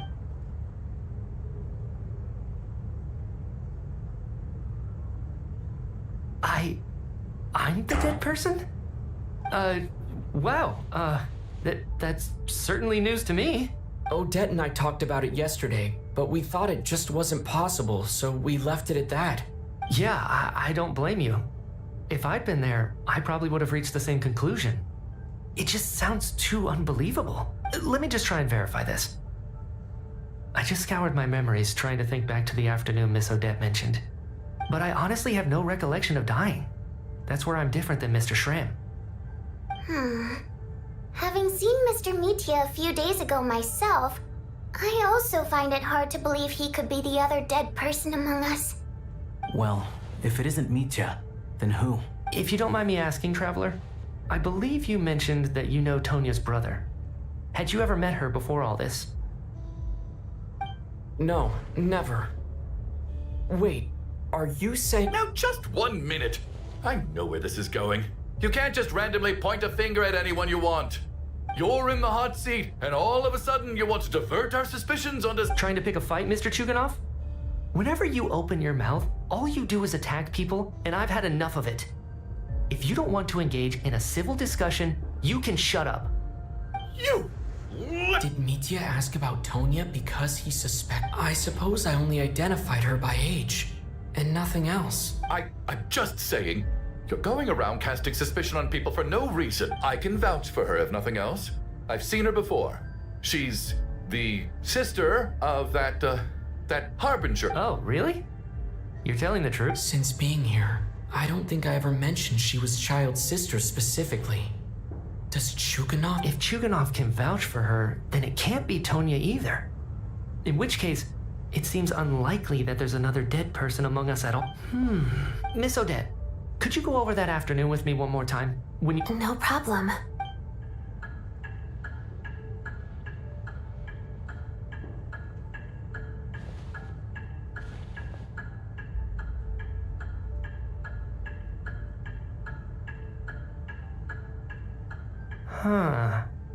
No matter how hard I try, I just can't remember anything about dying.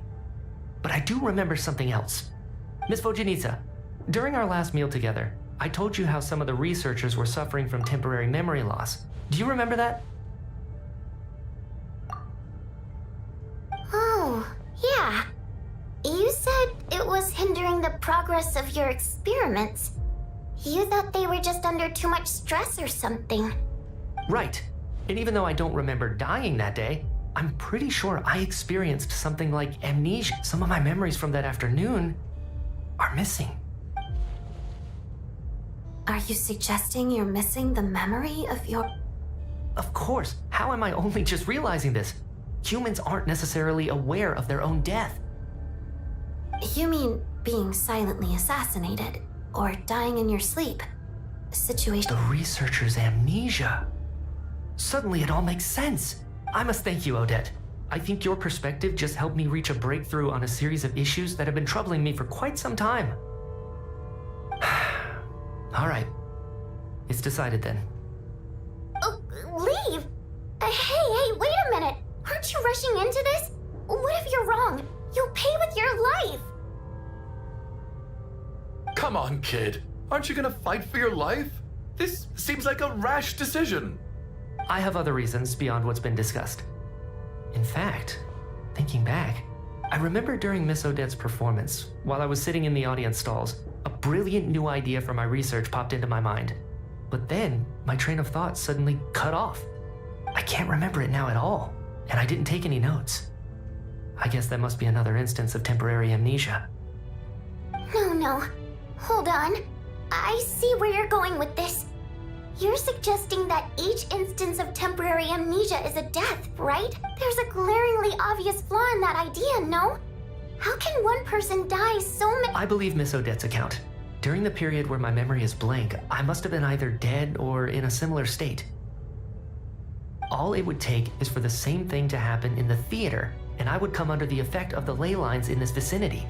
This increases the likelihood of me being the deceased, does it not? But... There's no evidence to suggest that anyone other than me is a candidate for the deceased. So allow me, as a scientist, to treat this as an experiment. Please relax, everyone. I don't think things are as bad as they may seem. If, on the other hand, I'm still alive right now, well, apparently you've all witnessed my resurrection recently anyway. Who's to say I won't return from the dead again this time? Mitya's right. This is the only thing we can try right now. I think he's deliberately downplaying the gravity of the situation, though.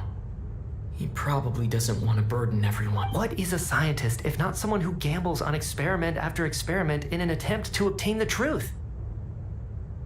With this snowstorm, the ley line phenomenon, ghosts of the dead, and my amnesia. But if I do get resurrected, you can be sure that I'll come back with the truth of all this. Just you wait.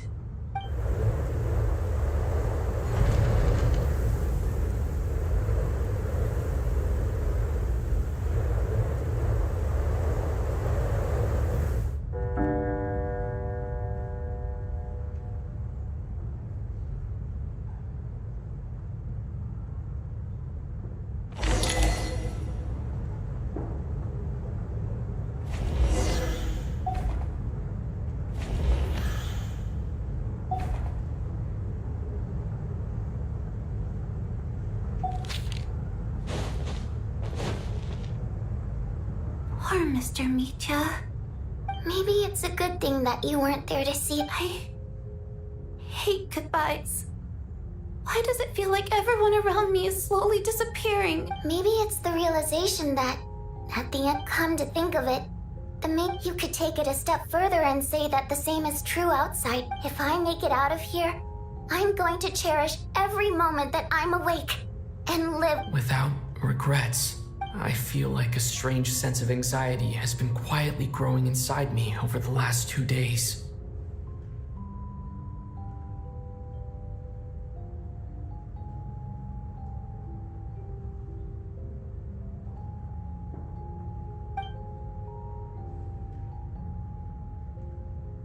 Are you okay? If something's bugging you, let's talk about it. There's only a few of us left here now. After everything we've been through, what's the point in keeping things bottled up? I have a travel companion named Paimon.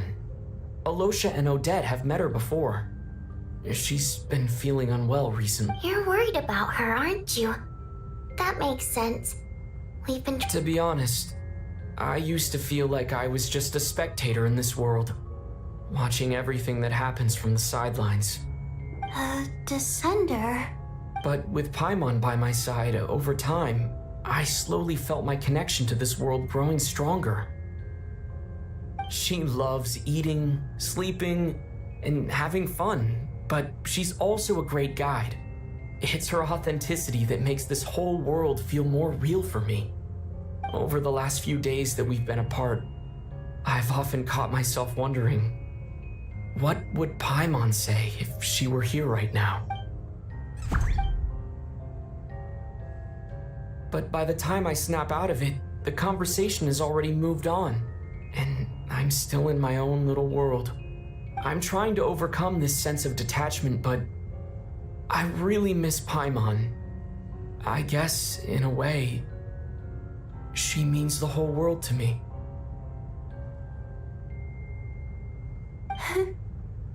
I bet she misses you when you're not there as well. Maybe you're her entire world too. I don't know if this will make you feel any better, but back when the water imps left Snezhnaya in droves, I also felt like the whole world was suddenly empty. I could be surrounded by people, all smiling. Later on, I started to think, all we can do is cherish their companion. So, once we get out of here, you better hurry back to our side. Thank you. But what do you... That's just the choice I made. Like I said before, our songs have echoed through this theater for... But does this... So I made the choice to stay. That what... Could you? A fan...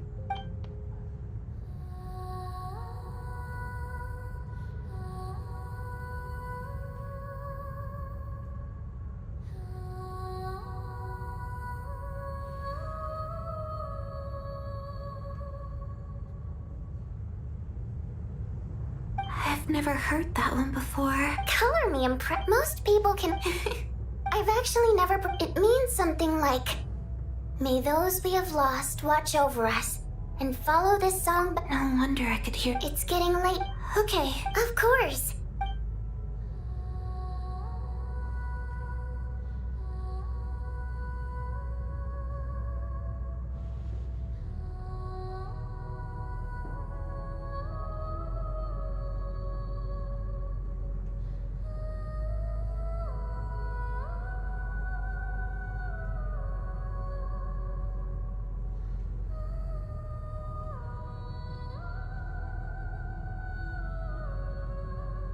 Once I get out of here, I definitely don't plan on ever coming back. But I guess that means I'll never get to hear Vodyanitsa singing before I fall asleep. I should cherish this...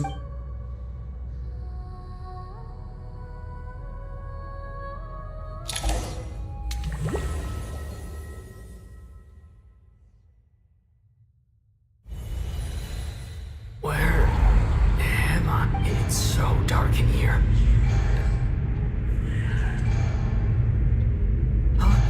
What was that? No.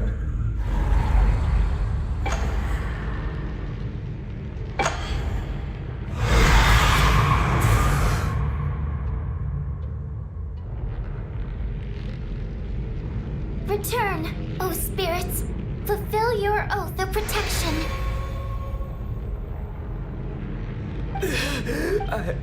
No time for questions. Quick, over here. Turn on the switch. We need to bring back the light.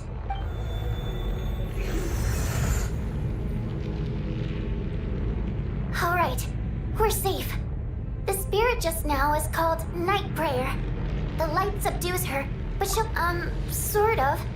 I know it's hard, but you can't let this place go dark, or she'll kill you again. Yep. Luckily, I was here to resurrect you. Otherwise, that'd have been a real bummer. A bit more than a bummer, I'd say. Sure I do. I'm your guardian spirit after all. I specialize in soul recall. Thanks. All right, there's no time to waste. The black mist is already catching up. We need to avoid it at Night Prayer at all costs. Come on, let's go. We need to reach the next switch before the place gets too dark. If we bring the light back, Night Prayer won't be able to get to us.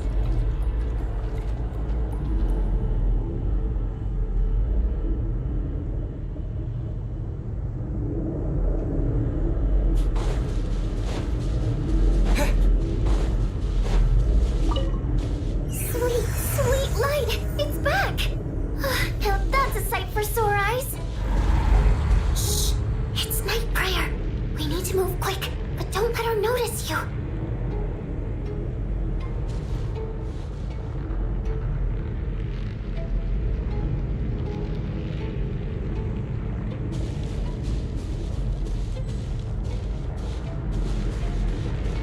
Look out!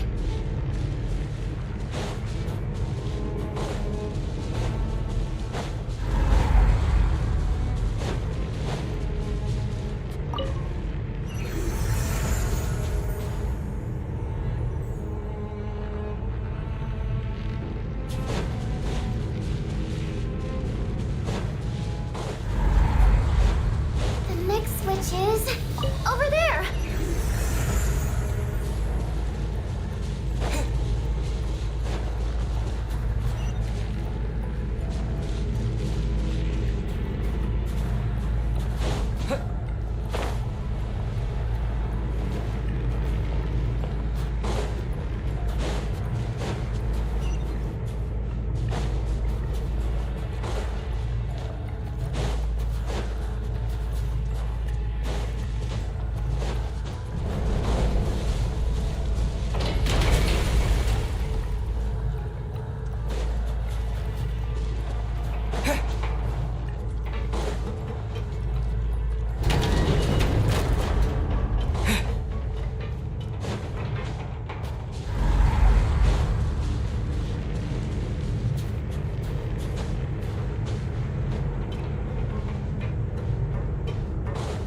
The switch is just up ahead. Hurry!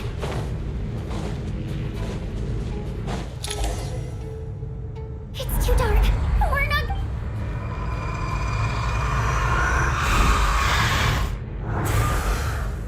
Traveler! I won't let...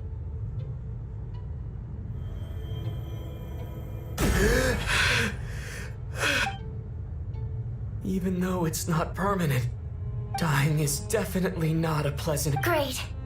Yeah. Time for you to get out of here. Quick, before the light runs out.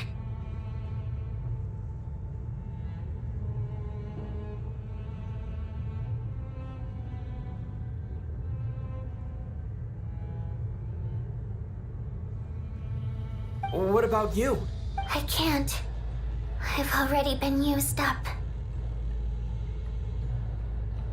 A guardian spirit's skills are finite. I might not look any different. I can go no... Why didn't you... Because... But... Go.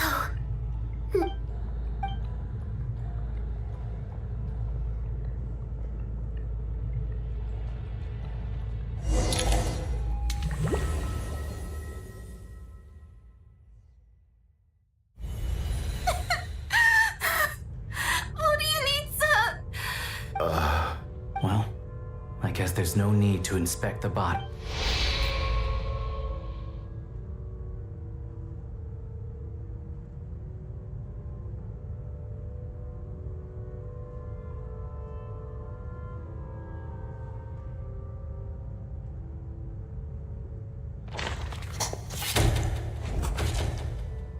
This wasn't supposed to happen.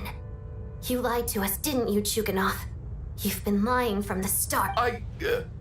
Take a long, hard look at yourself before you go around accusing. I suspected you on day one, Lelik, and now look where we are. By some strange coincidence, you've never been targeted.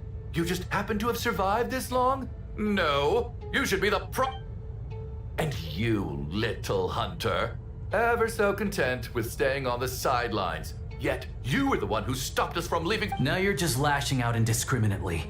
That's either where was all this passion and bravado before? Decided to fight until the bitter end. Is that it?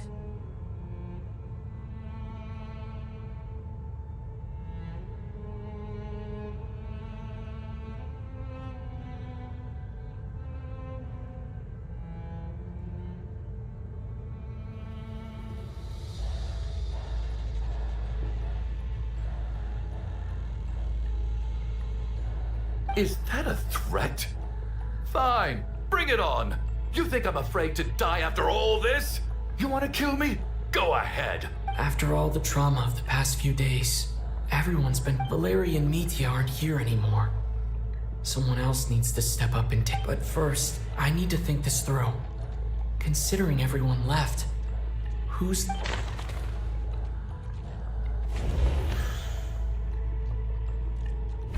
My memories are perfectly coherent. Even after racking my brain, I can't recall any scenes.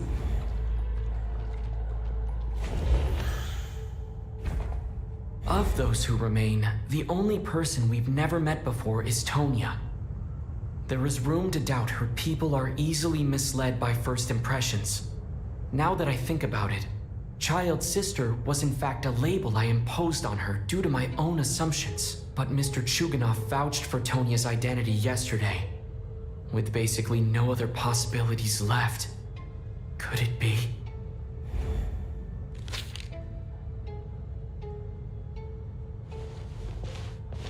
Tonya, how's Tusser been lately? Tusser? Your brother Ajax must have mentioned me in his letters home, right? Did he say anything about a blonde traveler? No. And my brother's name is Razik, not Ajax. Oh.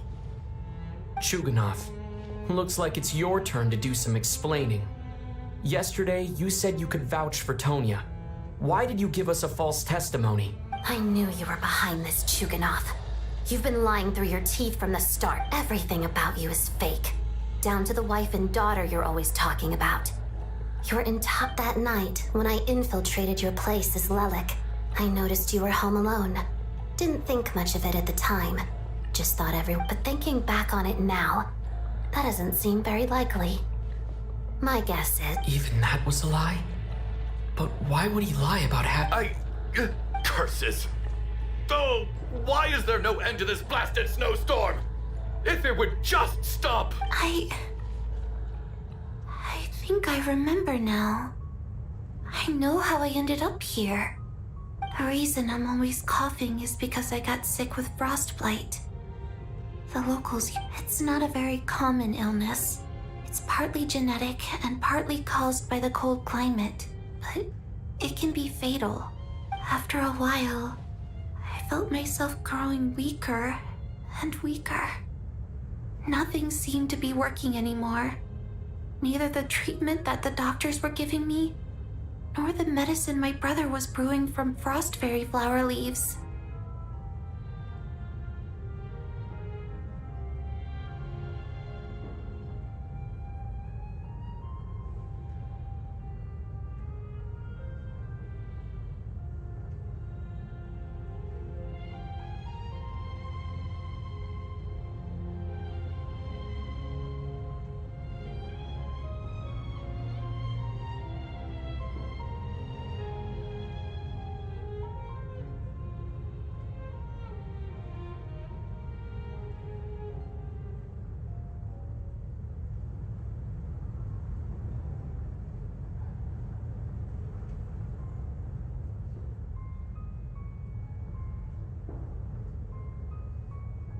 So one day, I told my brother that I wanted him to take me outside for once. He agreed. We got to the theater, bought tickets. Oh, don't. When I woke up, I couldn't find my brother anywhere, but there's no way he'd leave me behind. So I decided to stay here and wait for him. At the time, Tonya. Yeah, I know. I understand after all of that. I'm sorry, everyone. I realized this much too late. It seems like death skewed my perception. Your name probably isn't even Tonya, is it? Didn't that ever strike you as odd over the last few days? Well, when I was little, my brother and I read a storybook, and Tonya is the name of one of the characters. When we escaped from the hospital, our family and the hospital security were looking everywhere for us. So when you first approached me and said my brother had sent you, and called me Tonya, I thought he must have chosen a fake name that only the two of us would know. Because he was afraid of getting caught. At least your memory of death isn't painful. That is a small comfort. Now it's your turn, Chuganov. Talk to us. I believe no lie is ever told without a... You're right. I was lying. I happen to know that the Harbinger child and his sister Tonya managed to get tickets, so I lied to you and pretended I knew them. And yes, I was lying about the truth of the matter is, I lost them a long time ago. My daughter's name was Iskra. And before you ask, yes, Iskra, as in Iskra, she also died from the snow cough. She was just 6 years old. If she were still alive today, she'd be around the same age as after Iskra passed. My wife couldn't bear to face those memories either. So she chose to start a new life without me. One day when I came home from work and saw the empty room, I felt like I soon discovered that this was the only thing that made me feel any better, so I just embraced the delusion.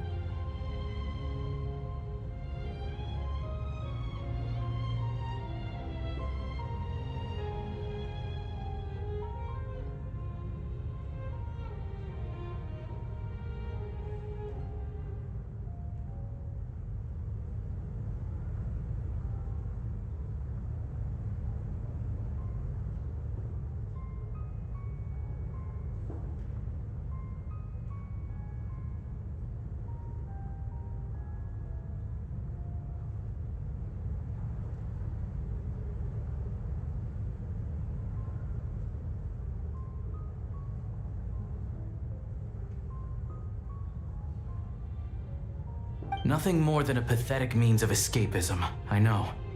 But at least it's not a crime.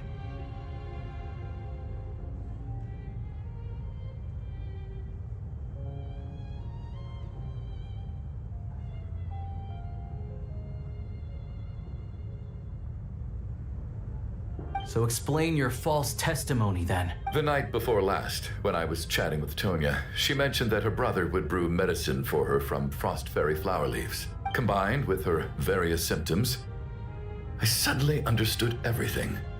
The snow cough used to be an incurable illness. I would pick frost fairy flower leaves to brew medicine for Iskra too.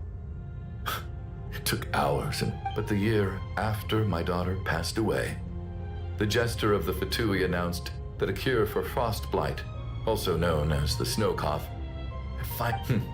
it turned out that all previous treatments were completely ineffective. No better than random concoct. That was the final straw for me. I just couldn't take it anymore. Just one more year. One more year. So, more than anyone, I know full well that in this day and age, no one in their right mind would still be using frost flower leaves to brew medicine for the snow cough. Poor Miss Tonya, therefore, had to have been from an era when snow cough was still a terminal illness. So, you projected your daughter onto her? Even though you knew she was one of the dead?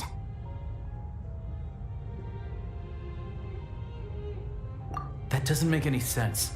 You knew she was already dead. What did you hope to achieve? I just don't believe in your crackpot theories. Nor do I approve of your actions. How can you just declare a living person dead and throw them out into that? Nitia's gone. My good buddy Shram's gone. And now it's Tonya's turn, isn't it? The others I can make my peace with, but little Miss Tonya, here she is, standing. I just want her to live. I'll be damned if I'm gonna let you cast her out into the snowstorm before. Not again! Not this time! Mr. Chuganov, stop. Tonya. By the sounds of it, you've known I was dead since the night before last, right? I really liked Mr. Valeri, Mr. Mitya, and Miss Vodoyanitsa. I'm not happy about that. The reality is, you've been trying to fight your own demons through me. But all you've really done is trap me inside your delusion along with you. No! Listen to me. I want to save you. Well, at this point, I'm quite sure that I'm dead. I don't need to be saved. But despite all the bad things that kept happening, I got to meet so many interesting people and spend so many days and nights by your side.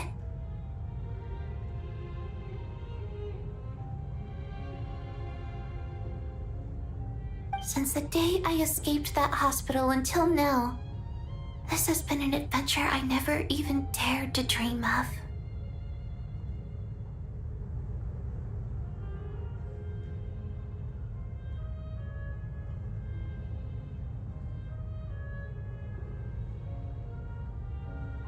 I'm very fond of you all. If it were only possible, I'd trade my soul to bring back the ones who died. If it meant things didn't have to end like this.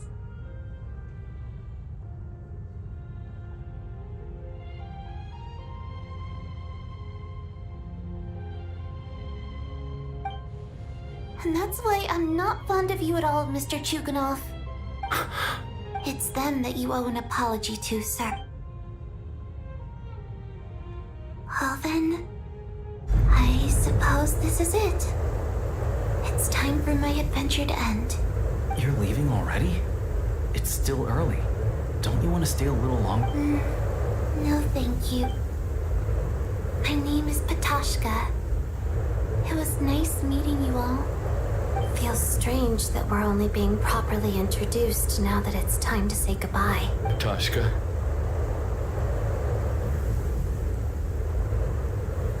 What are you doing, Chuganov? Are you crazy? Let me leave. I can't keep... In your dreams. Don't think you're getting off that easy when you had a hand in the depths of so... The Fatui have honed quite an array of enhanced interrogation techniques since they were founded. Once we're out of here, Lelik...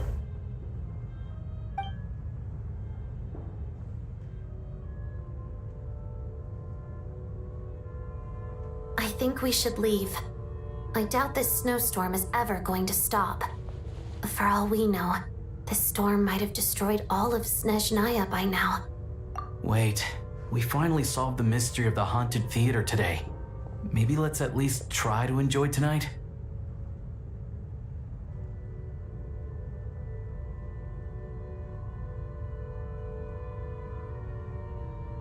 Fair enough. I don't particularly feel like dying in Chuganov's company anyway. And yet you won't let me die first. Hey, Chuganov, on a serious note, if we do make it out of here, you should close down that factory of yours. Is this really the time to be discussing my... All right, fine. I'll shut it down. Doesn't matter. Am I hearing things? There it is again. But I don't understand. Should we open the door? Is this it? If the last few days are anything to go by, whatever lies beyond that door at this moment, it could be something.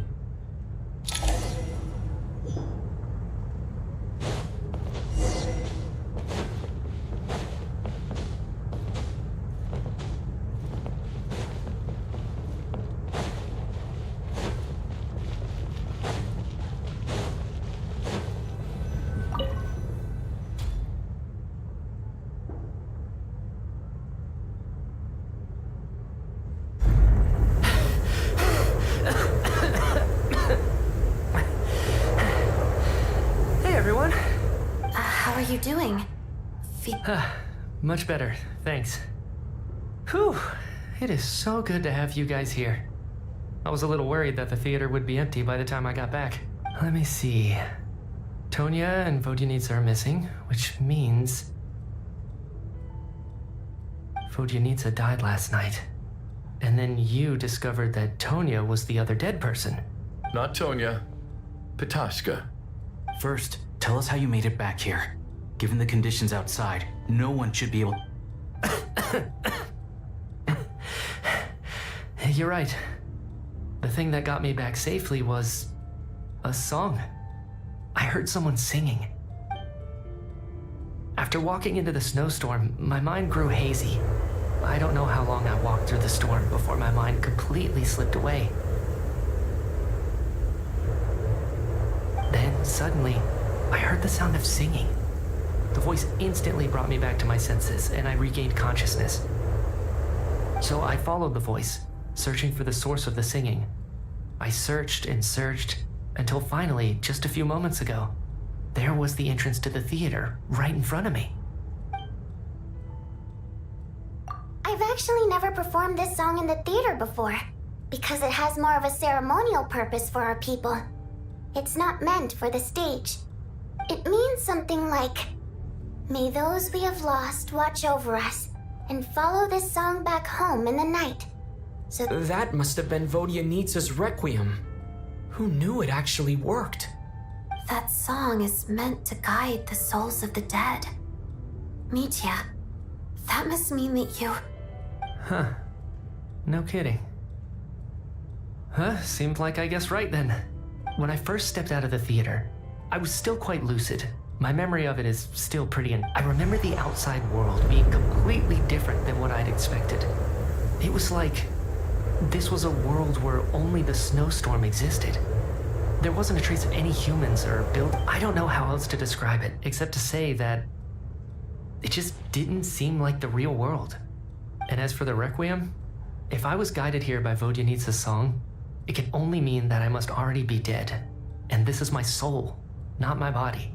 But I didn't experience a clear moment of death while I was out there.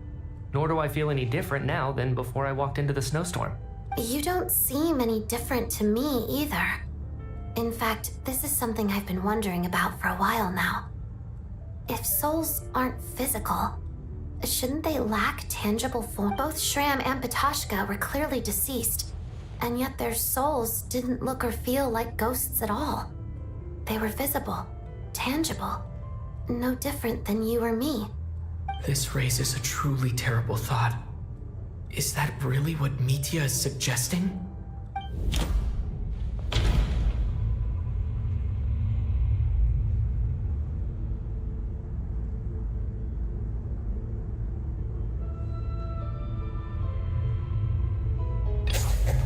Mitya's soul was summoned back by the Requiem, confirming that he is indeed already dead. And yet, he looks no different, of course. If even the long-deceased like Mr. Shram can blend in with us undetected, then maybe we've all been dead from the very start. And all of us are now souls wandering the theater.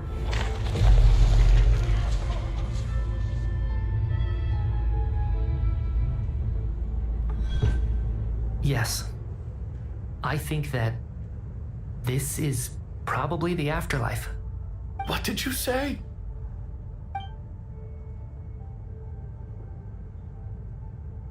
You heard me. We died in the theater. All of us did. But due to an obstruction in the theater's ley lines, our souls are trapped here, while an endless, infinite snowstorm rages outside. It's ironic, really. All that time, we were working so hard to figure out who the deceased among us were, when the truth was, we were all deceased. The only difference being some of us died more recently than others. Do you remember that note, "Death is near"? Seems like we misunderstood what it meant after all. Death was nearer than we wanted to think all along. The note simply meant that all of us were already dead. So all our attempts to survive, our search... Hard to say. At the very least, we hope 2 lost souls find clarity and go to where they belong. The presence of those 2 is probably what caused our souls to be drawn in by the ley lines. In which case, the deaths we've awoken to over the past few days were just souls returning to the ley lines for good.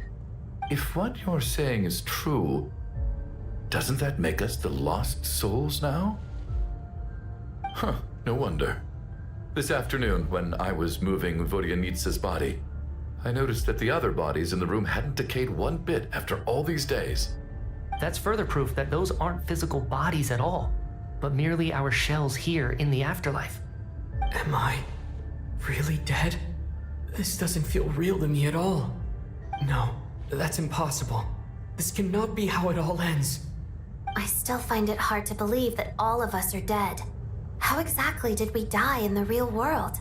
None of us have any memories of dying, right? Not even knowing how we died is preposterous. Good grief. Exactly. It's hard to rest in peace when you don't even know how you died. It gave me lots to think about as I strode out into the snowstorm. I racked my brains trying to remember the cause of my death, the exact moment I died, the root of all of this, right up until my consciousness. Wait. Hold on. Right before I lost consciousness, I think I saw something. I can't remember. And I think I lost my notebook and pen. Mitya, your hand. Is that blood on your fingers? Huh? You're right. There's blood on the fingertips of my right hand. Looks like it's already dried. When did that happen? What the? I guess this was what I saw. I must have desperately drawn it in my own blood right before losing consciousness. What's wrong? Do you recognize the symbol? It's Renova, the ruler of death. Alosha, do you still remember that Snezhnayan folktale you told me about? It was about the Grim Reaper. When someone's about to die, he appears as an incarnation of someone familiar to guide their soul, and as soon as you recognize his face, your life is over. I heard a similar tale when I was little. You think the Grim Reaper in this story refers to the ruler? That's right. In which case, death is near could also mean that the Grim Reaper is here disguised in a familiar form. Death, the deceased, and the Grim Reaper? So it's a triple entendre. When I first saw this note, I thought it contradicted the investigation report. But now it seems like that was the whole intention. So the Grim Reaper deliberately misled us. Then we started suspecting each other and searched for the deceased while they hid in plain sight. By that logic, the one person most likely to be the Grim Reaper incarnate is...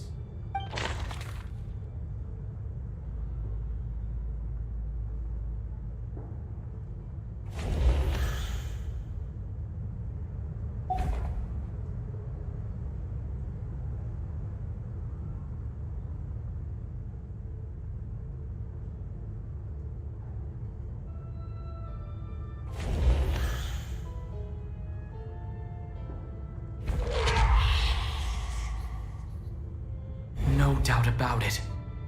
Looking back at how everyone has acted over the past few days, Alosha is most likely the Grim Reaper lurking among us.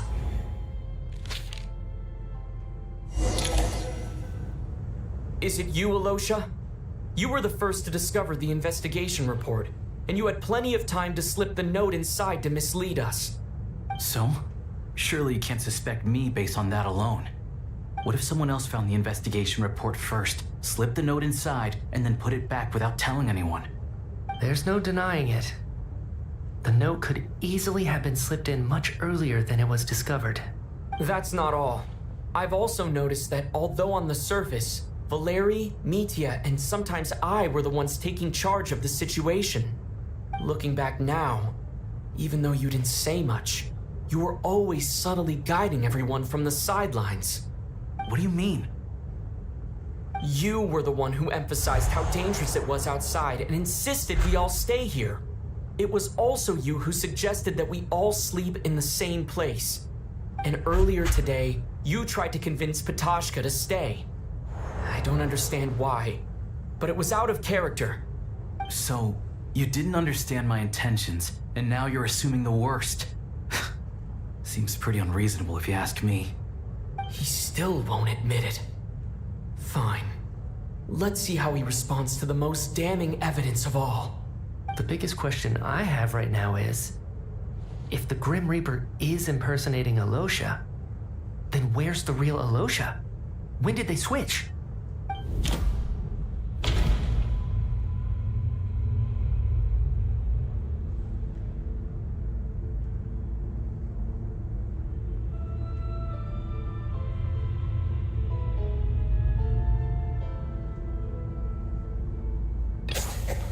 That's right. This was right at the start. Before any victims had even emerged, Alosha was switched with the Ruler of Death while everyone's guard was still down.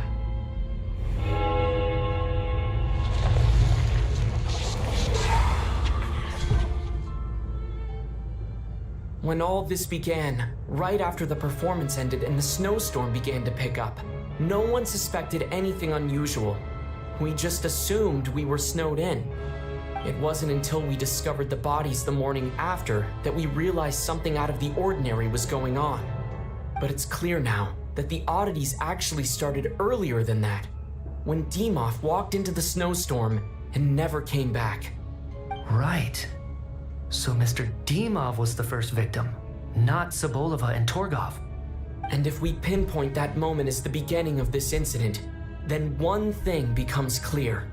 Alosha, you are the only person who walked into the snowstorm and came back without the help of Vodyanitsa's Requiem. More precisely, Alosha never came back at all. The one who came back was the Grim Reaper.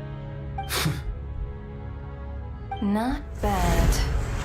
Well, since you've backed me into a corner, I suppose there's no point in keeping up the act anymore. Alosha? You're the Grim Reaper? I am no such tired cliché. Mortals should address me as the ruler of death.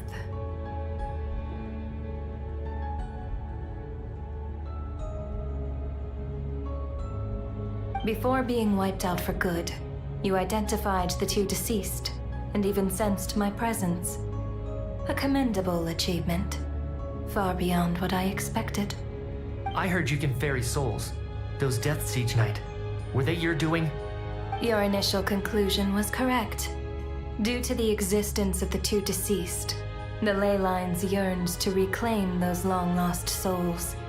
Every night they devoured an equal number of souls to fill the void. This required no intervention from me. Though, of course, ferrying souls is indeed my authority. Here, take a look.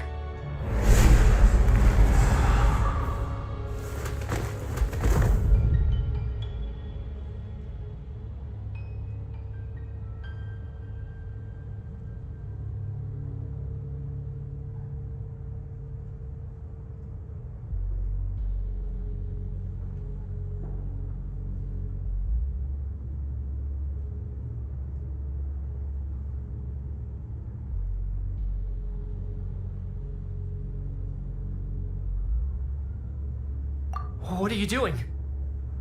That takes care of today's two. Don't get so worked up. You are already dead, and your souls must return to the ley lines. I know we're already dead. You murdered us, didn't you? Murdered? No. Murder is when mortals usurp my authority. Death is my jurisdiction.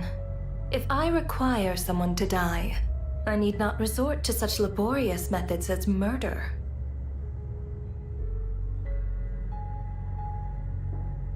You simply met the criteria to trigger my curse of death. I know about the curse of immortality. So there's another death-related curse too? You cursed us? When? And why would you do such a thing? So often, humans pray to me, begging to know when their death will come, and what form it will take. But few people ask why. If you must have an answer, know that death comes simply because one's time has come. So you're not gonna tell us the truth? Hold your tongue. By all rights, you shouldn't even be allowed to speak with me. Those angels from the past are to blame for the reckless renovation of the ley lines here. It's made my work on this occasion infuriatingly complicated. Work? So trapping us here, making us watch our friends die, that's just another day at work for you? You clearly have a lot of questions. Fine. As a reward for your remarkable accomplishments over the past few days, I shall answer a few of your inquiries, provided they aren't too unreasonable. After the physical body dies, the soul must return to the ley lines for that person's death to be considered complete. My work encompasses the entire process of death, including, naturally, the guiding of souls into the ley lines, with which you are now so familiar. You must also be rather familiar with Natlan's Night Kingdom, I presume? It was I who supported the creation of the Night Kingdom. It provided a convenient means of guiding the souls of Natlan. Here, too, the ley lines connected to the theater underwent some modifications. The angels hoped to make them capable of accommodating the souls of some special creations. But this actually hindered their ability to accept ordinary souls to some degree. This effect manifested itself after you died from the curse in the theater, leaving you stranded in the afterlife, unable to achieve a complete death. But if souls who die from the curse of death fail to return to the ley lines within a short window of time, they will miss their chance for good. Then, they will remain forever suspended between life and death, no longer subject to the authorities of either. So if you don't resolve this matter soon, and see all our souls return to the ley lines before long, we'll escape your control. Mitya is sharp. This must be what Renova was worried might happen, and the reason she got involved to begin with. But if you have the authority to guide souls, why didn't you just show yourself and get it over with? Why hide among us in the form of Alosha? You seek to understand the mind of a god? Very well. This is a theater, and I decided I wanted to watch a show about death. That's why I encouraged you to take the events to the stage. I found myself getting quite immersed. I suppose the entertainment you provided makes up for all the trouble you've caused me by being so defiant in the face of death. There. Can't say I am. Really? But it fits the stereotypes you humans have about gods. Just moments ago, you were complaining about how infuriatingly complicated your work here has been. Work is work, I get it. There are times when it's a huge pain, but you just have to get it done. That's a rather unique perspective for a human. You are in fact correct. There is a pain point in this case. Due to the obstruction in the theater's ley lines, there is a hard limit on the number of souls they can receive each day, making it impossible for me to ferry all your souls at once. Revealing my identity too soon would inevitably have led to futile resistance, and there was a risk that any souls who chose to run would disappear. Then there was the issue of the 2 lost souls you called the deceased. The way you resolved that quandary was all part of my design. That's what I don't understand. If all of us were souls of the dead, what made their presence among us special? For centuries, they have refused to return to the ley lines, exploiting the issues created by the angel civilization to resist being drawn in. Centuries of obsession accumulated during this process.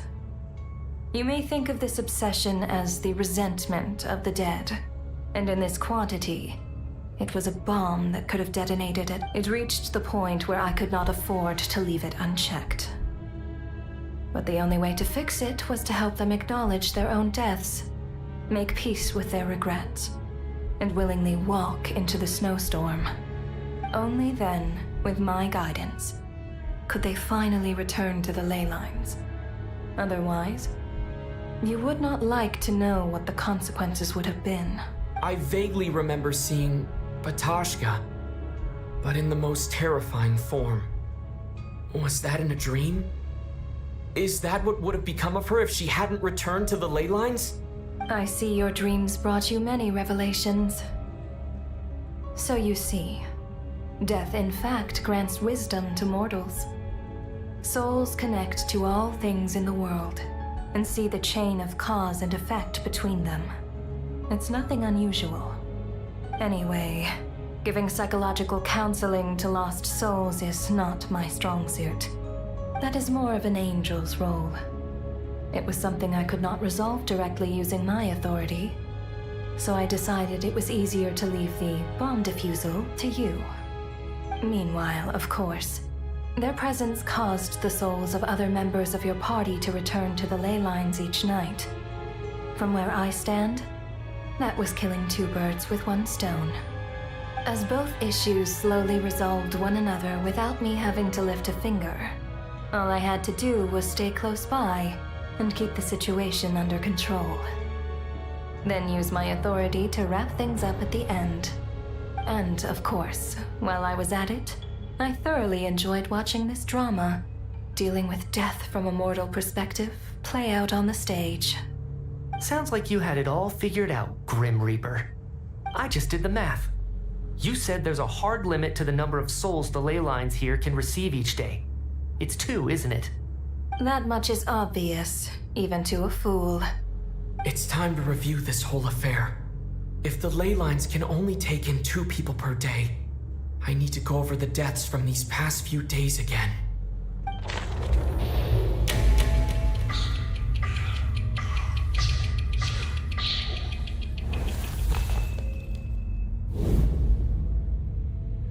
Looking back now, none of us had the faintest idea at the time.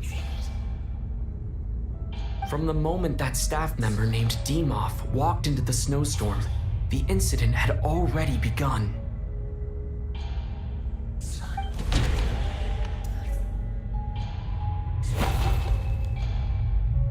No, let me go over this again.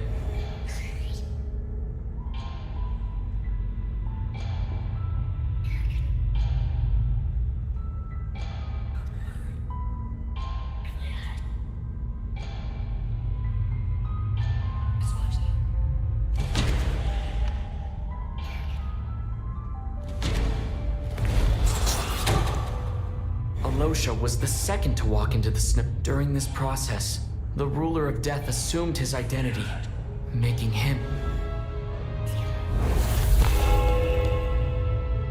During our first night in the theater, everyone was caught up in the novelty of it all.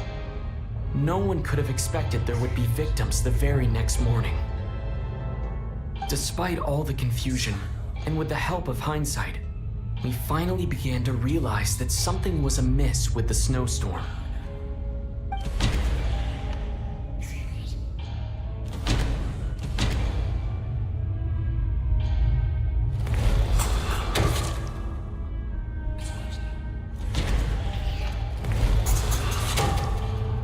The ley lines devoured Torgov and Sobolova on the first night. At the time, we thought this might be... Odette and I spoke a lot that night. 3 people were on watch, but in the morning, we discovered that someone had fallen victim all the same.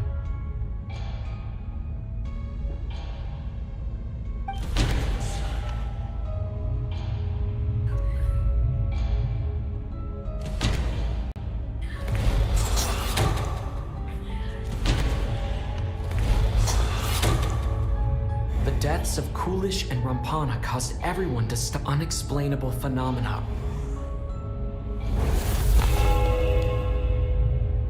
Later, we discovered that there seemed to be an extra person among us, and subsequently discovered the existence of the deceased.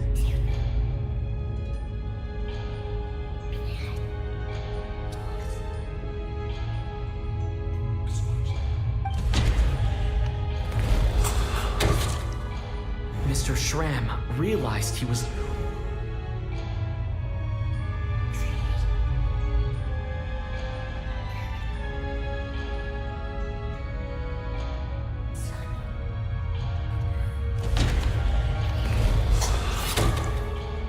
He thought it was all a lot happened today.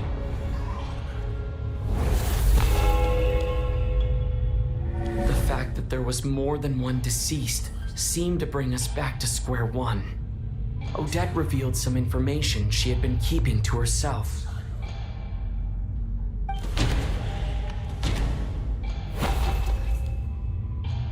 Although Mitya did indeed walk into the snowstorm that day, the void in the ley lines hasn't been filled.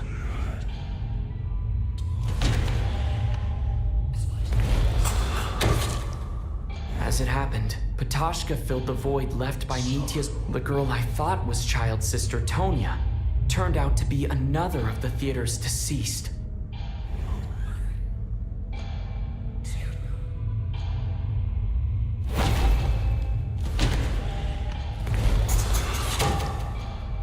Vodianitsa was swallowed by the ley lines in her sleep.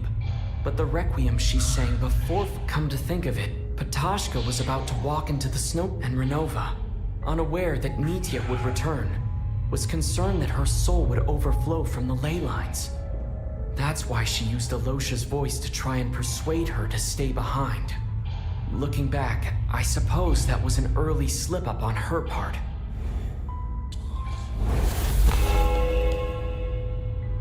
No one could have expected anyone who walked into the snowstorm to return. But just after nightfall, Mitya returned, bringing crucial information with him. Various truths began to surface, including that all of us were already dead, and that the ruler of death was here among us. Then, after revealing her true form, Renova callously claimed 2 souls.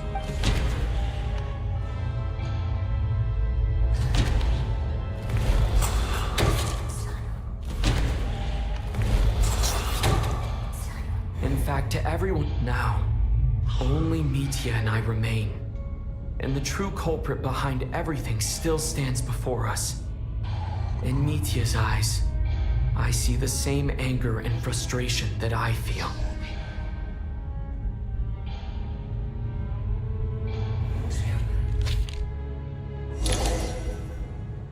That covers everything. It's all clear now. Your work isn't finished here yet, is it? The Traveler and I are still standing here, safe and sound. The Water Imp's song threw things off a little, but it is of no consequence. The ley lines have already anchored your soul, and the first ray of light tomorrow morning will take you back. I, meanwhile, need to review my attitude towards the Water Imp race. So the reunion in the night that Vodianitsa mentioned, I suppose that was never meant to be a permanent reunion. That just leaves you, Traveler. My power only allows me to temporarily separate your soul from your body. The ley lines of Tevat would not, and your soul is firmly anchored to your body by your will. For a descender like you, who is not bound by Tevat's rules, your death can only be brought through the most violent of means, such as directly destroying either your body or soul. I have no interest in involving myself with Descenders, for now. Although, this may change if Asmodee remains missing, or you insist on interfering with our affairs. One last question then. All our struggles and sacrifices here, they were meaningless from the very beginning, weren't they? Death abides no reason. Besides, what you call sacrifice is merely a concept created, but to me, it is nothing more than a self-indulgent charade in the face of death. Mere mortals fantasizing that their actions could reclaim something from my grasp. A truly laughable idea.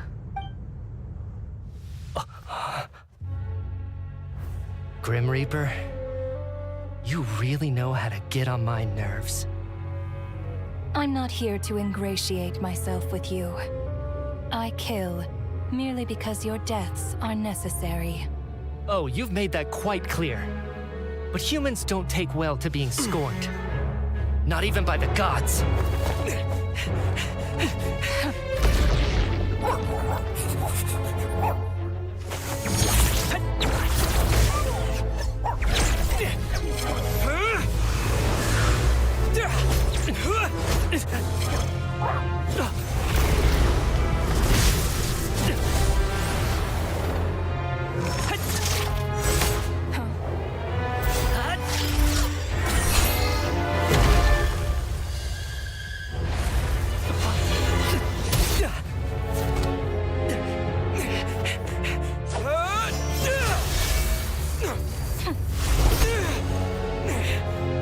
This is futile.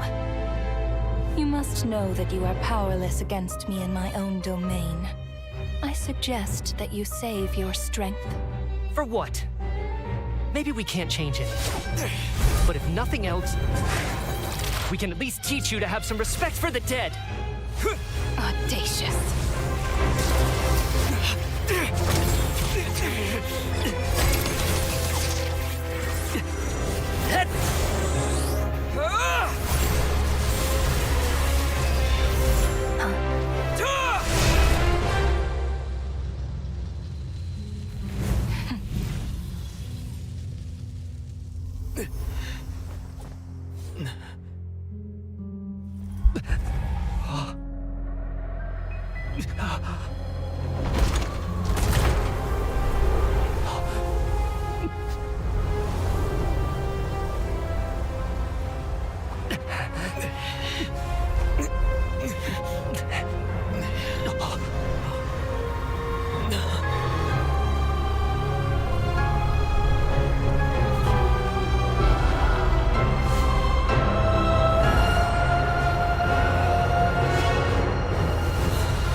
How are you holding up, Odette? What? How much? What do you mean? Has Odette already forgot?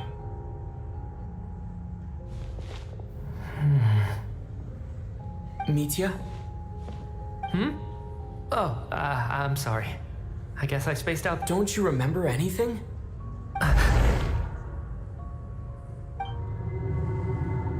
Yeah, I remember now, comrade. Looks like we guessed right. Just like me when Odette found me at the Armory Palace. For some reason, everyone killed by the Ruler of Death eventually came back to life. Just with one catch. They forgot what happened while they were dead. Odette and the others have already forgotten everything. Why were you able to remember? Could this be the reason? You said this is the Ruler of Death's symbol, right? I don't see anything there. You don't? Huh. Okay, I guess that makes sense. I carved this into my hand in the afterlife, so it's not visible in the physical world. Does that mean I carved this symbol into my soul? What an unsettling thought. Still, at least I get to remember what happened. I suppose it's a blessing in disguise. What about you, though? The Ruler of Death mentions that you're a descender? Is that why you can remember? A full explanation would get complicated very quickly. But that's essentially it. Well then, now that it's all over, let's figure out what we've learned. The first thing I notice is that everything here is precisely as we left it, right before our deaths. This confirms that time passes differently in the afterlife than in the real world. They say that right before death, time slows down, and your whole life flashes before your eyes. That must be how you know you have one foot in the afterlife by that point. Anyway, clearly the few days we spend in the afterlife probably only amounted to a few short minutes in the real world. This also aligns with previous reports of widespread temporary memory loss among the Armory Palace personnel. Now it seems likely that those were all brief deaths caused by the Grim Reaper's so-called curse of death. To those unaware of the truth, dying and coming back to life must feel similar to a short bout of catatonia. This leaves me with a couple big questions. What are the conditions that trigger this so-called curse of death? And if nothing else, I think it shows that killing us wasn't her ultimate goal. We still don't know her true reasons for subjecting us to death. Right. This time only got complicated because of the situation with the theater's ley lines. That's why she had to approach it differently. If the previous incidents of amnesia among the researchers are anything to go by, killing us is usually a pretty routine matter. Come to think of it, Wasn't I about to note something down before I died? I can't remember what it was, but I think it was something related to my research project. Sorry, Traveler. I'll catch up with you again later. Right now, I have to make a trip back to the Armory Palace. Sir, if I may, no one of your description has ever shown up in my investigations into Mr. Mitia's friends. Yet, you two seem very familiar with each other. Could you perhaps tell me where he was in such a rush to get... And, by the way, have we ever crossed paths? Forgive the... I can explain everything. Could you help me gather everyone in the theater in one place?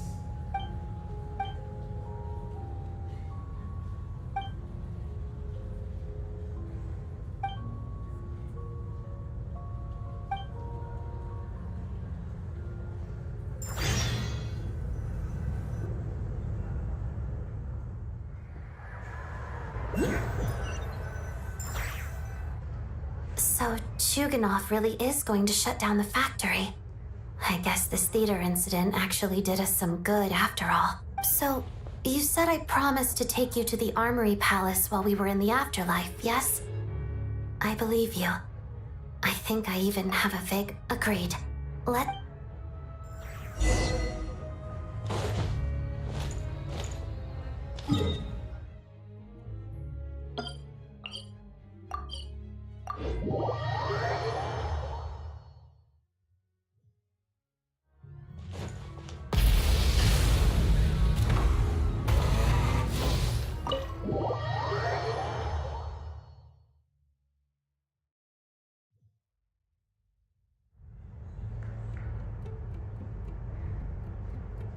I'm finally back, even though a long time has passed from my perspective. As far as Paimon's concerned, I probably just went out to watch a very short show. I should keep my emotions in check when I see Paimon again, or it'll seem weird. Wait. The atmosphere here feels off.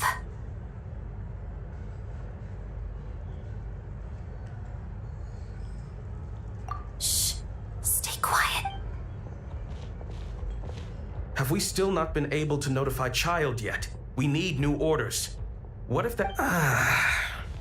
I'm so sorry.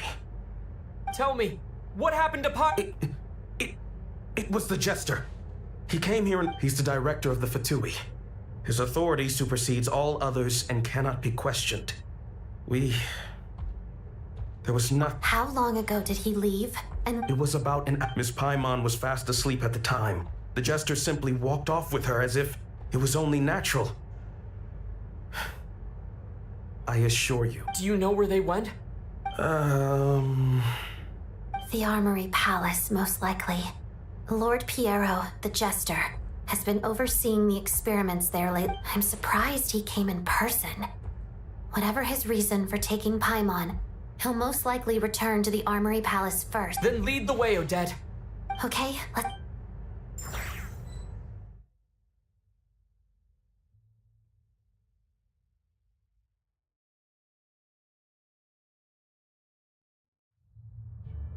It's just up ahead. Quick. No, I'll go alone. You know I'm planning to force my way in. You're with the Fatui, so you should stay out. I was hardly planning on taking you through the official channels anyway. I'm here to force my way in, just like you. I may be a Fatus, but I'm also Lelik, enemy of Project Stuja. Paimon's safety is paramount right now. With me around, you'll have an extra pair of hands.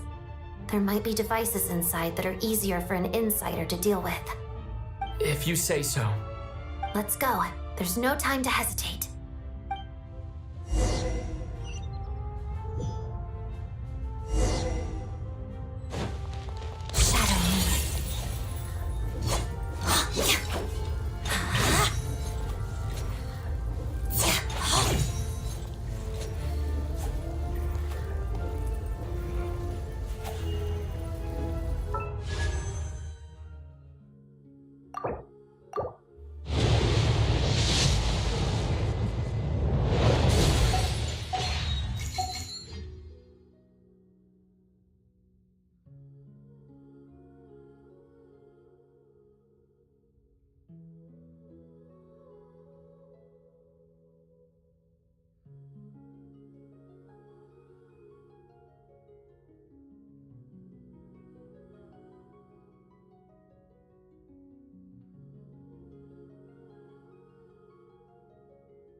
This part of the Armory Palace is under restricted access. What do you think you're doing? No questions, please. We're short on time.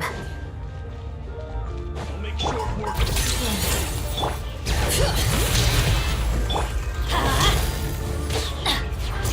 Everybody stand back! Try and stop me! Wrath from the sky! Mission over. Mission over.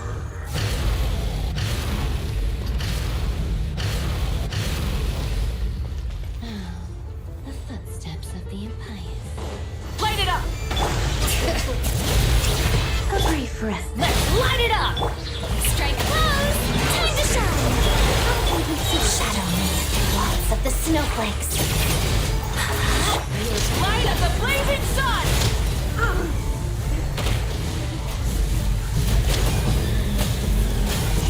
Incinerate! Hear the echoes of the valley!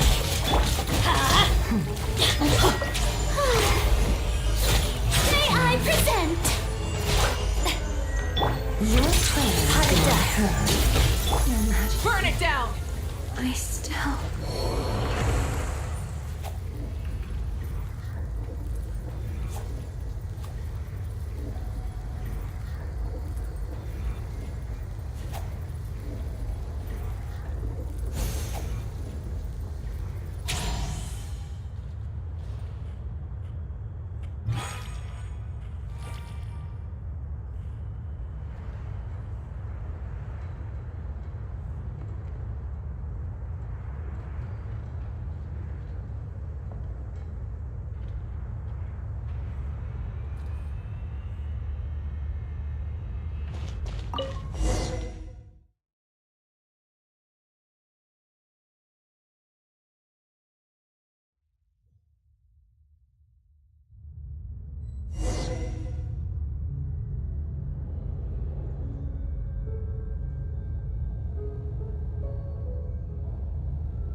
Do you have a pass?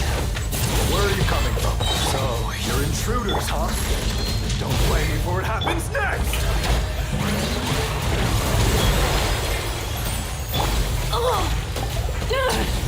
Pyroclastic surge!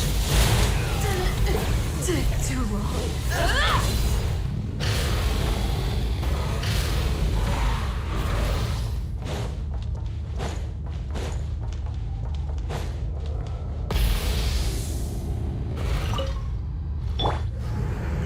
The Armory Palace is hidden this deep in? This place is much bigger than I imagined. They're conducting top-secret research after all. The deeper it's hidden, the better, is standard Fatui logic.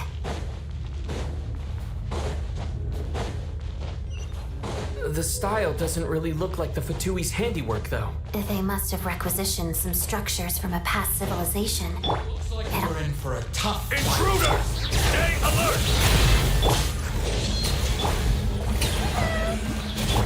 Wrath from the sky!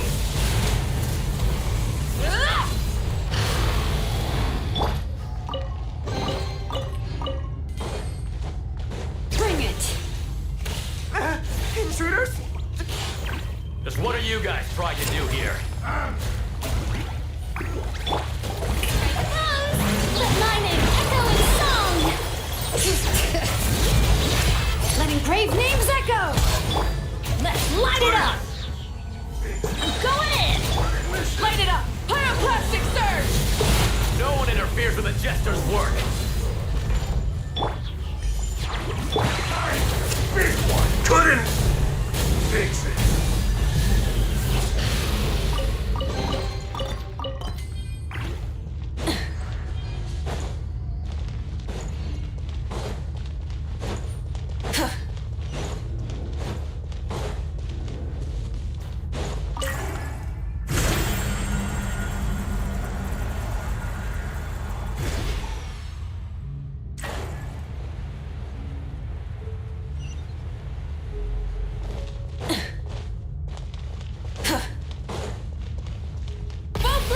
like no one's guarding this place. There's something off about that decoration over there.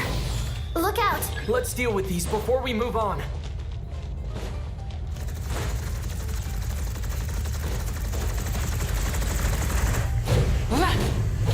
Try and stop me! Huh?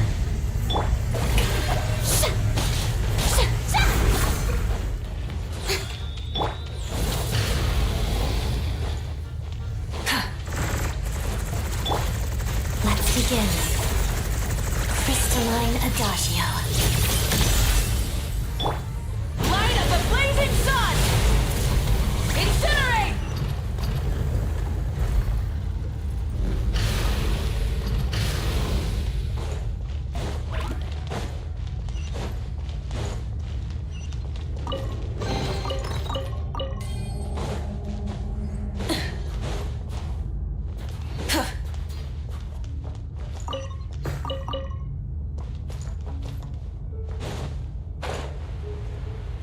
The researchers here probably don't know that we're uninvited guests. Let's try not to hurt them. What's the big star from the theater doing here? That's Miss Odette. She's a member of the Fatui. Don't... Was the whole reason for Project Stuja to support the research here at the Armory Palace? Just what are the Fatui and the Tsaritsa planning?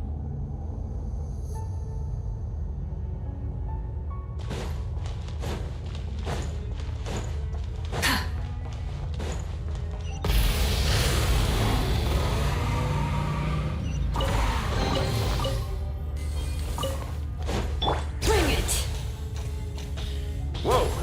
Who are you? Never seen you around here before. Looks like there's no way through here. Maybe using the power of this prism could help?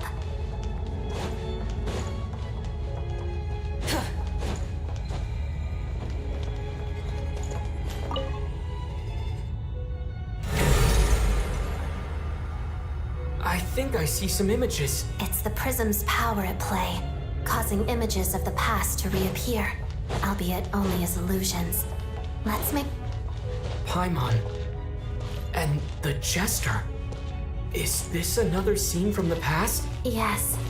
It looks quite old, though. I don't think it happened in the recent past. What's going on here? What happened? The source seems to be the Armory Palace. They must have started some large-scale experiment. Wait, what if this has something to do with Paimon? We need to hurry!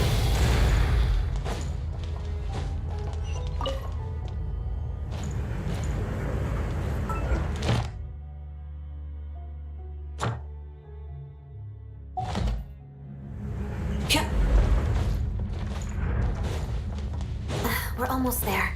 The Armory Palace is just up ahead. Paimon, please be okay.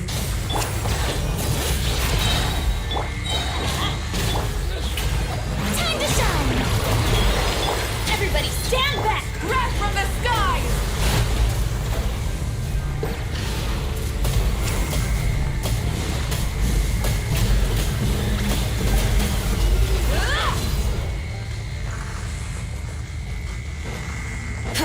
Full throttle!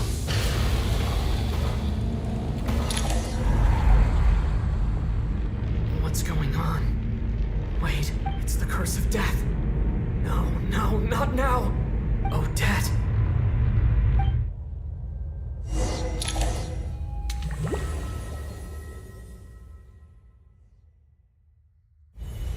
Is this the after? I need to find a way back to reality. Is that Odette's core Ignis? Could that be what just woke me up?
Odette?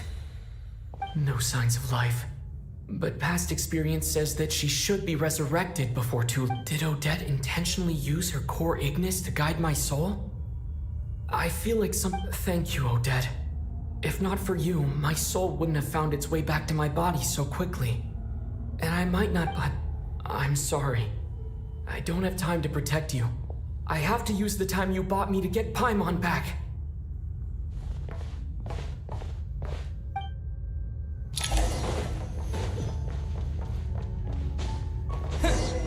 Sure enough, everyone here has been affected by the curse of death. Paimon!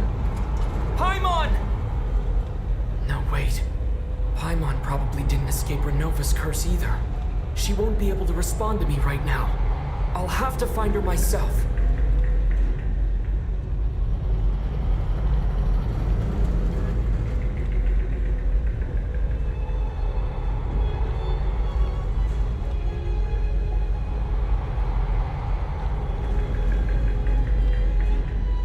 Mitya! Is this the laboratory he works in? What happened here to trigger the curse of death again so soon? I'll have to ask him when he wakes up. Finding Paimon has to take priority now.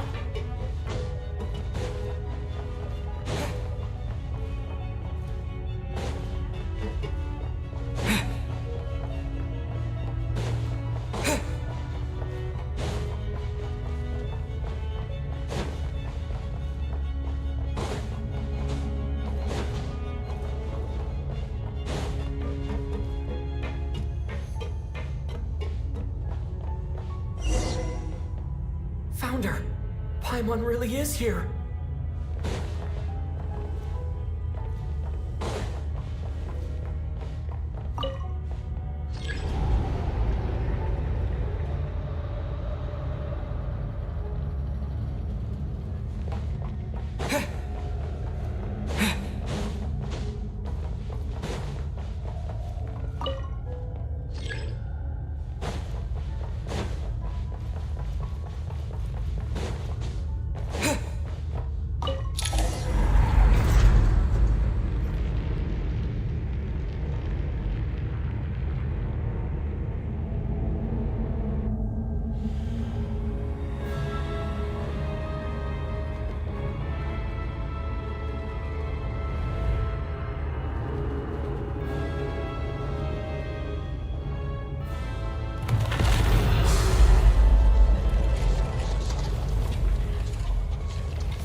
You don't learn, do you?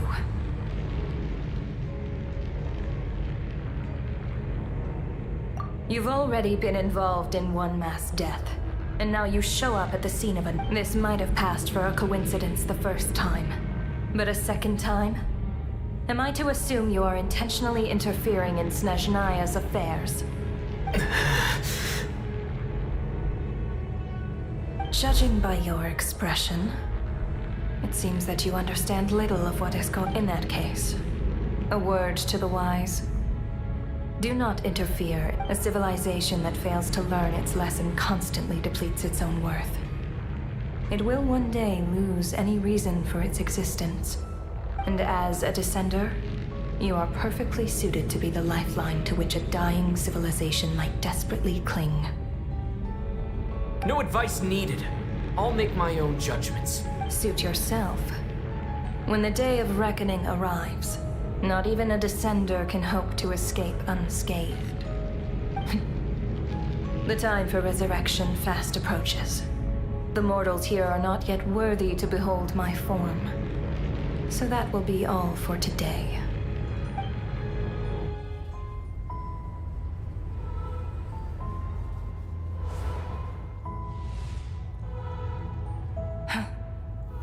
That thing is coming with me.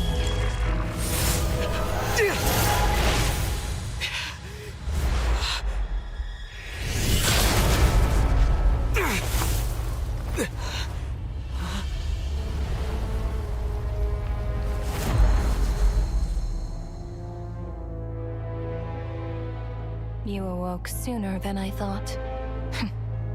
The curse of immortality is stubborn. Unable to enter the ley lines, yet not content to remain a spirit. Ruler of Death. What do you want?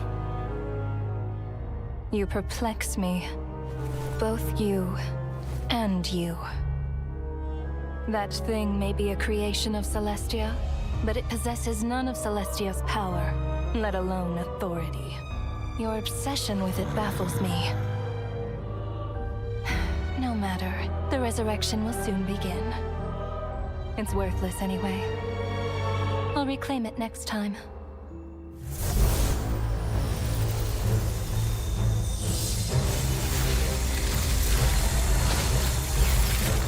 Hey, who says there'll be a next time?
I missed you, Paimon.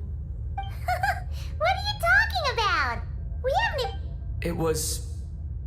You seem to be in pretty good shape. Yeah, Paimon's back in tip-top condition. It's with the jester and that guy talking to him used some kind of energy on Paimon. And she could kind of feel it canceling out that other thing that was making her feel unwell. So, Mitya helped too? Apologies for leaving in such a hurry at the theater earlier. I was in a rush to verify some theories. Rest assured that your companion is perfectly safe. We reversed the effects that the experimental energy had on her. The jester specifically instructed me to do so. I suppose this is our first official meeting, Traveler. I could not let Paimon suffer in her condition for a moment longer, and so I simply took her without explanation. I hope you do not mind.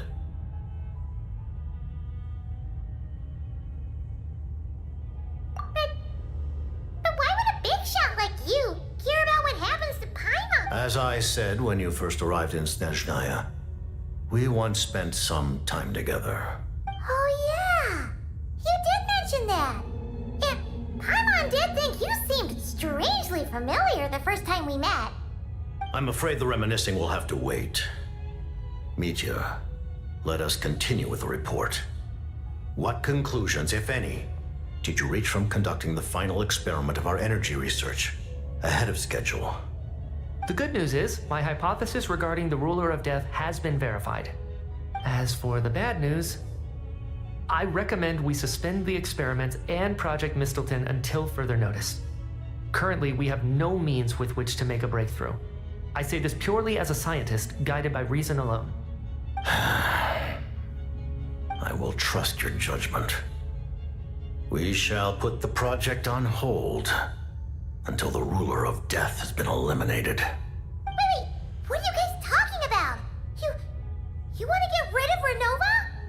Like, By whatever means necessary, so long as it removes the threat she poses to us. Until then, everything we do will be in vain. After what just happened, I've ascertained Renova's goal. Or rather, the trigger condition for the Curse of Death. Okay, let's hear it. What she's doing is blocking Snezhnaya's technological progress, preventing us from possessing any means with which to threaten the heavenly principles. Just like the little lapdog she is. So, any ideas, research, or experiments that lead to technological progress can trigger the curse. Just now, for instance, I was set to launch a final phase energy experiment ahead of schedule. If the experiment was successful, we could have achieved a crucial breakthrough. As expected, though, the moment the experiment began, all the researchers, technicians, and witnesses died from the curse. All that effort, not to mention the energy and materials we relied on Project Stuzha to gather for us, went to waste. In the end, nothing was gained. Does that mean something similar happened when we were at the theater? That's right. During the performance, I thought of an important breakthrough regarding the experiment, and wound up dragging everyone into this. So the nature of the curse seems to be something like... when moments of technological progress occur, all life in the vicinity is taken away. What a violent method! Of course, that meant the curse was normally limited to the Armory Palace. Since outsiders are forbidden from entering, this mass death phenomenon went unnoticed. Until Odette came along. I believe she was the first witness. The Curse of Death was triggered just before she infiltrated the Armory Palace that day. But you mentioned something about a final stage experiment. Doesn't that mean you actually made some progress? That's right. Even with the gods locking certain key components out of reach, humanity can still advance technology in incremental steps accumulated over time. But, as I'm sure Renova anticipated, even incremental progress has its limits, a point where the truth you're seeking must be put to the test in an experiment. You mean the experiment you were just about to do? Yes, we were at a critical juncture, a moment where the quantitative was about to translate into fundamental qualitative change. With this single experiment, we could have brought everything we've worked for to fruition. But now, after already being forced to fumble around in the dark all this time, it feels like we've truly hit an impenetrable wall. As long as Renova's Curse of Death persists, we won't be able to advance the experiment or obtain any results. And with Project Stuzha having been in effect all this time, at our nation's current strength, repeated trial and error is simply unsustainable. Only by eliminating Renova first will it be possible to continue advancing our plans.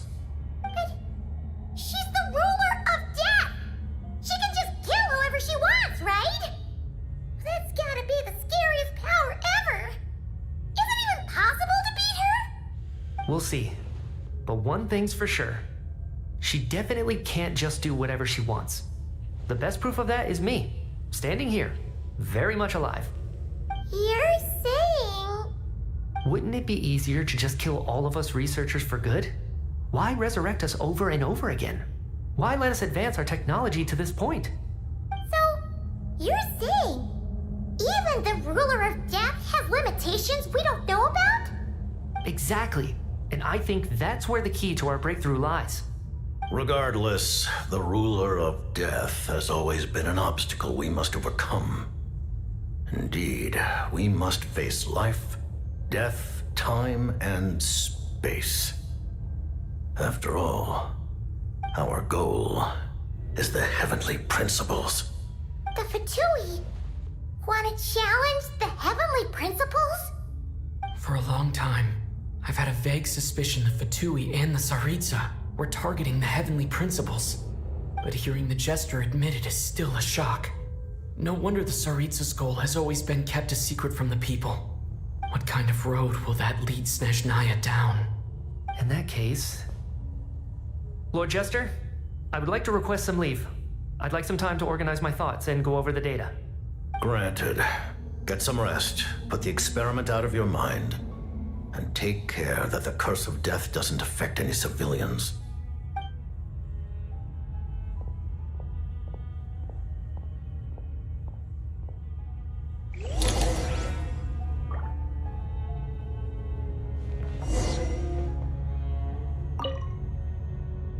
While there is yet time, allow me to offer you my hospitality, honored guest of Snezhnaya. Is there anything you wish to know?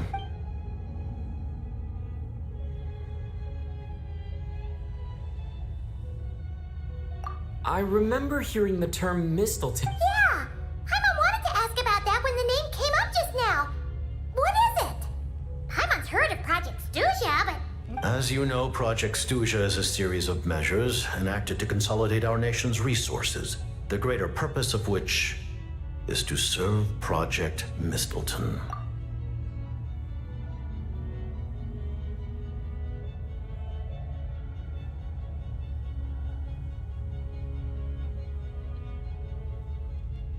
Many of the things you have encountered thus far are essentially for the advancement of that project.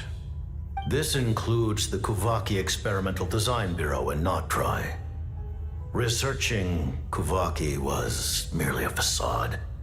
Its core objective was to use local resources and research findings to build Mistleton itself. And that's a weapon built for the final battle against the Heavenly Principles, isn't it? Huh? I was given some intel, and I made some deductions. Wait! You must mean that thing over there! Oh, Paimon's gotta take a closer look at this thing. Especially after you guys sent so many people to Notdry to work on it. Kuvaki alone will not break through Celestia's defenses, let alone challenge the Heavenly Principles. The Heavenly Principles are no doubt accustomed to combating the power of the Light Realm, and elemental energy is simply the power of the human realm, converted to that form by the Heavenly Principles themselves. Any attempt to use this power against its creator would be a futile endeavor. For now, therefore, we have set our sights on the form of energy associated with the Third Descender and the Stellar Linchpins. This may hold the potential to allow Mistleton to contend with the Heavenly Principles.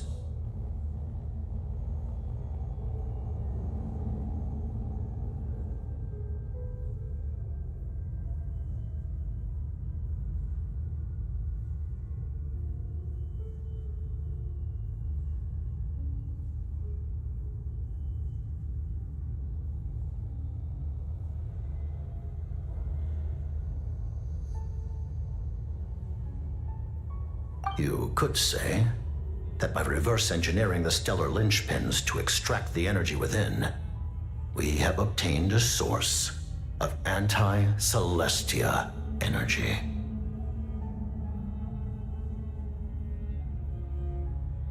The Kuvaki Experimental Design Bureau, Project Snezhnaya, and the new energy experiments. Huh. So, Project Mistleton is what ties it all together. And it looks like your plan is almost complete. No wonder the ruler of death can...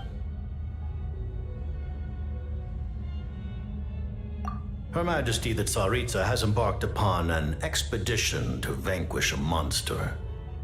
Were it not for this, I imagine she would have been delighted to grant you an audience. Seems like the powers that be in Snezhnaya don't intend to hold my past conflicts with the Fatui against me.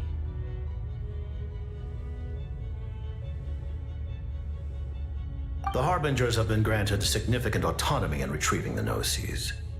But by the same token, they do not completely represent Snezhnaya's official stance. You read my mind. Speaking of the Gnosis, Paimon's been dying to ask this question since forever. What exactly does the Tsaritsa want to collect them? Is it something to do with the fight against the Heavenly Prince? The Gnosis will undoubtedly serve as a key bargaining chip when she confronts the Heavenly Principles. Beyond that, you had best ask the Tsaritsa herself. I am not sure if this information is mine to disclose.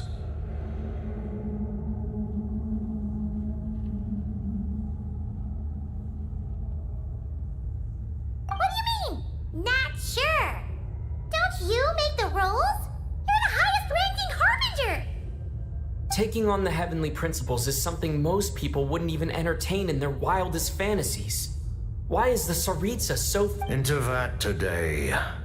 Civilization is nothing but an illusion. Something whose very existence can be negated at any moment. Our civilization may very well be destroyed in the struggle, but as things stand, the heavenly principles could choose to negate our existence on a passing whim. And we must not sit back and accept that fate. Only by changing the state of affairs, only by overthrowing the heavenly principles, can our civilization truly be said to have taken root. Otherwise, the fate of the people of Conria and Hyperborea is a cycle doomed to repeat itself. Accepting potential destruction in return for getting to control your own fate. Furthermore, perhaps this is still somewhat difficult for you to understand. Are you aware that all the rules of this world are made up of curses? Huh? All of them? Paimon knows about the curse of death you mentioned, and the curse of immortality that you and Daislip have. Then the birth of the Hilly Churls, the rules of Natlan's Ode of Resurrection. Those are curses too? Farina's long life seems to stem from a curse placed on her by Focalor as well. Yes. Even a god's love for humanity is a curse the heavenly principles inflicted upon the gods. What? The Tsaritsa has always had ample reason to hate. If she can seize their authority, she will reconstruct the entire world, and when that time comes, humanity will be completely liberated from curses and lies. Look forward to it. It will be a world beyond your imagining. Though the ordinary people of Snezhnaya may not understand these details, in this frigid land locked in a ceaseless struggle against the environment, in this nation to which the gods have never shown favor, we all believe that standing in solidarity with the Tsaritsa in our shared struggle will surely usher in a new and better world.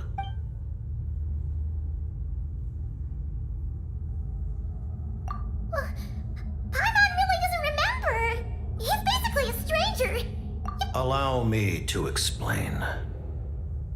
The reason Paimon reacted to the anti-Celestia energy developed by the is because she comes from Celestia herself.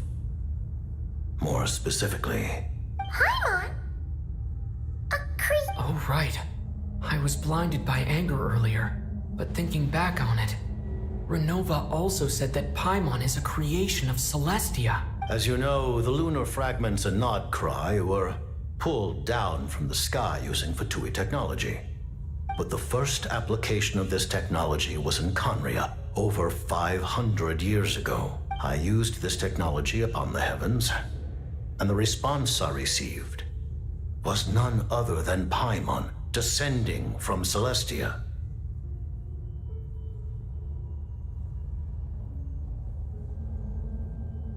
I presented her to the Vinster King, but he took no interest in this gift, nor did it satisfy him.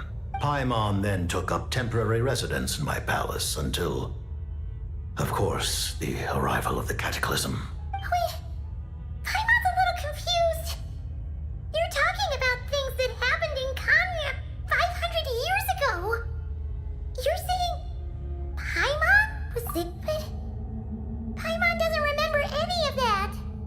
Falling from the sky, being given away as a gift. Having lived through the Cataclysm, perhaps you too were burdened with some manner of curse. Although, losing your memories would indeed be the smallest price I've ever seen paid. But it's not just her memory from Kanya. Paimon doesn't even know how she spent the last 500 years. She only has memories from the past few years.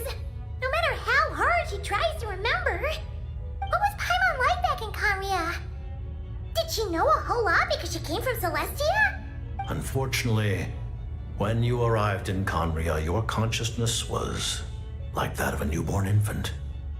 None could say what kind of being you once were in Celestia. During the time you lived in Conria, your personality was no different from how it is now. Aw, man! Paimon's plan to get her memories back and become super smart is ruined before it could even start. You know, even though Paimon lost her memories, she still feels weirdly close to you for some reason. That must mean you took pretty good care of Paimon back then. On the contrary, I completely ignored your existence. I was entirely focused on my struggle against Thruptatir the Wise. But now, as I see it, it is as if you are the only sane thing that survived that era of insanity. And thus, are worthy of protection. Noted. Man, Paimon's gotta stop projecting friendship on everyone she meets. But, Traveler? Even though you know Paimon's some creation of Celestia now, you still... Oh, phew! That's a relief. Paimon's just learning about this, too.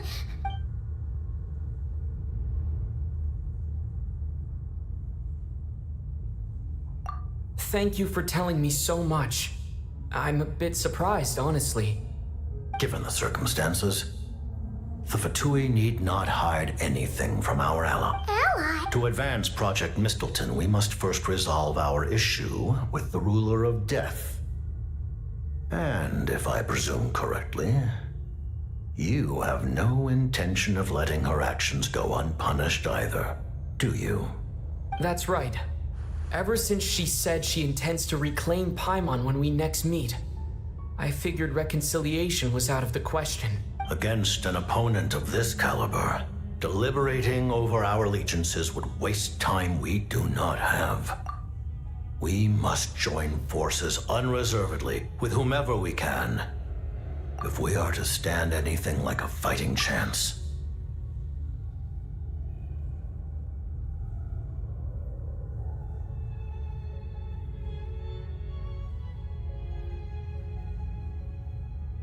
You're going to challenge the Ruler of Death? Just for Paimon? Thank you. The Tsaritsa will return in triumph in short order, and the Fatui shall hold internal discussions regarding the enemy. The time for us to meet again will... Got it. Thanks for your help with Paimon. I'll be sure to look after her for you. There was just one other thing. Well, it's just a request, really. Paimon really wants to see what this Mistleton thingy you're gonna use against the Heavenly Principles looks like. Of course, Paimon knows it's top secret and stuff, but she just had to ask. It's okay if the answer... Certainly you may. Whoa! For real? Actually, maybe it's best not to. What if we're... While the technology is not yet fully developed, it has nevertheless reached the stage where Celestia's creations are unable to damage it. In that regard, you may rest assured. Oh. Wow.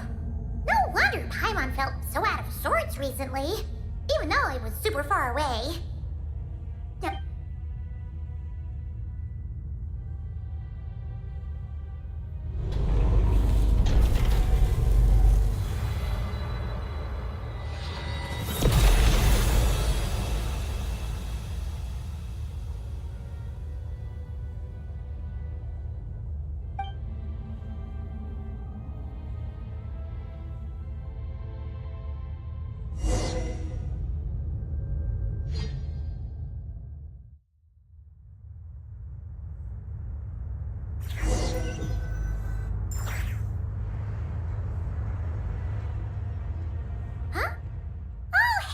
Paimon?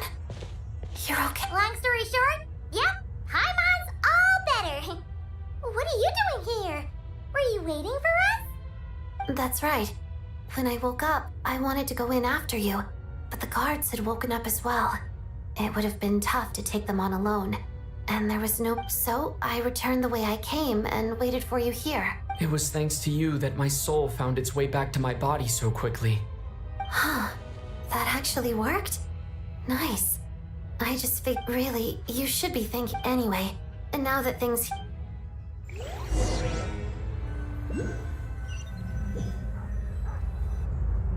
Ah, Director Chuganov, you're back. This is the preliminary plan. Our calculations indicate that the factory's profits will increase by at least 30%. Just give the... That won't be necessary. Leave the energy for those who need it. Whether they use it just to get by or to run a business, that's up to them. Start preparing to halt production and lay off the staff. Make sure the workers are able to land on their feet and that they are duly compensated. Thank you all for your hard work during this time. Am I hearing you right? Why? After all the tough times... I just... suddenly don't want to do this anymore. Iskra. Dear esteemed members of the Rokot, given the effects of Lelik's radical actions upon our organization's reputation and social stability, a decision has been made to permanently withdraw this codename from use. Considering that Lelik did what they did for the benefit of the people, the Rokot has nevertheless negotiated with the authorities, ultimately securing Lelik will be suspended for a period of time. Depending on their future performance, they may be allowed to adopt a new codename and continue. The purpose of this notice is to remind everyone once again that motives and methods are equally important when one operates in the shadows. Even with Project Stooge's suspension and our interim operational victory, we must guard against complacency and rashness and work to consolidate the progress we have made so far. We act only for the greater glory and solidarity of our nation. May the aurora shine. We act only for the greater glory and solidarity. You mean... Just thinking out loud, I've never seen the Snezhnaya Archon so live. I never once thought I'd come here. But I understand everything now, Rosaline.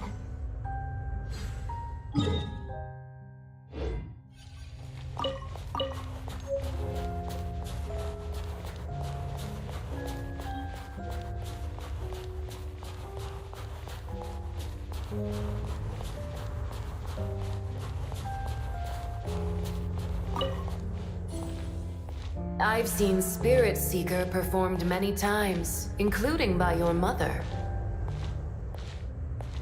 Why do you bring that up all of a sudden? Even though the choreography is always identical, every dancer finds a way to make it her own.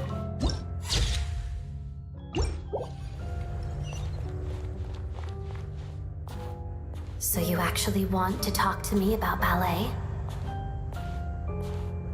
I just think it would be a pity if the dance was lost to history. She didn't teach it to you, did she? That was an unusually subtle taunt for you.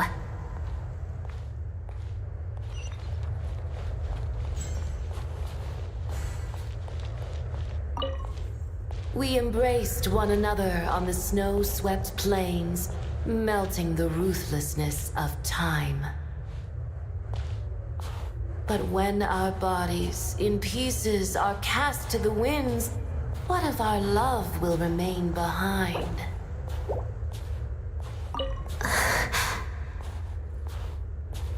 Don't tell me you can't sing. Shush.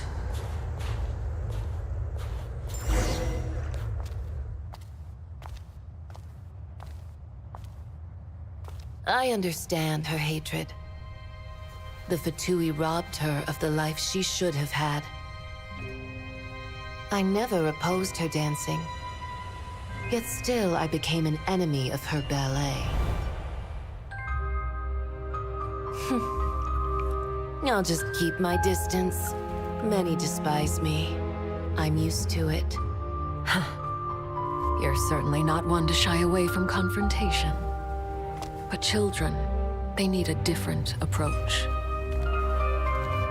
I'm hardly the most maternal figure. Yet, she is a child. In my experience, while a father commands authority, he must still yield to love. You should tell her what you think about her dancing.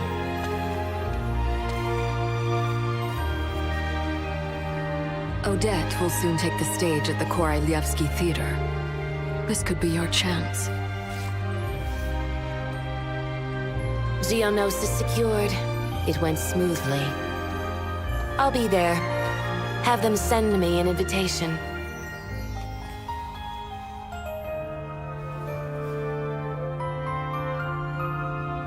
Sadly, things didn't work out. Her final words are inside that block of ice. This? Aren't these for monitoring her subordinates? Not yours. This one isn't her witch's flame, but my two worlds' flames. The two worlds' flames can burn away memories. It was my parting gift to Rosaline.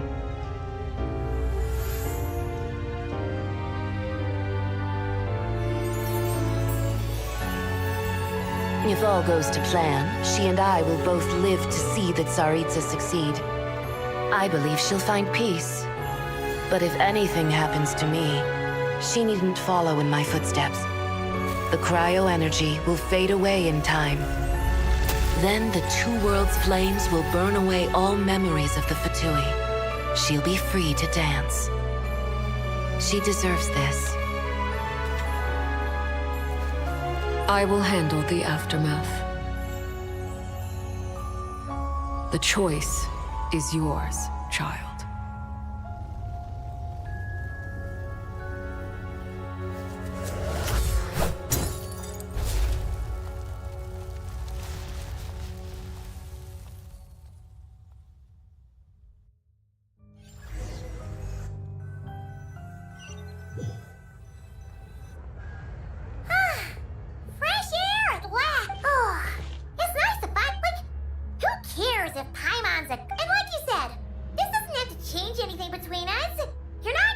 You've spent the last few days lying in bed and stuffing your face.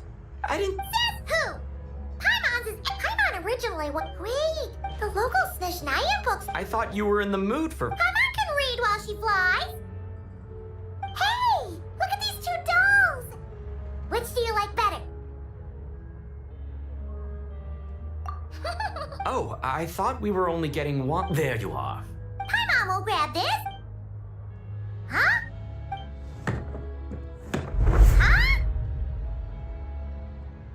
How many layers does this thing have?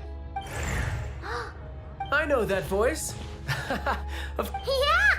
The gist... Oh, yeah. About that.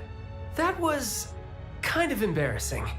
Who could have known that our director would go looking for you in person? Oh, right. Let me introduce you. This is my little sister, Tonya. Hello, Tonya! Hello. Firstly, I'm really sorry about my brother. Sounds like he's caused you... Hey now, why'd you have to start with that? So she's the real Tonya. She said you two didn't manage to meet up at the theater. She waited ages for me, and when I didn't show, she got a little worried and went outside. I know, right? He didn't bother to say a word to me. I searched up and down the city for him, and he only told me about it when I finally caught him at the gates of Glupov. I've been rushed off my feet lately, so I didn't get the chance to go home. I just figured the Traveler would fill you in when he got there. Well, the snow was bad, and you're never late.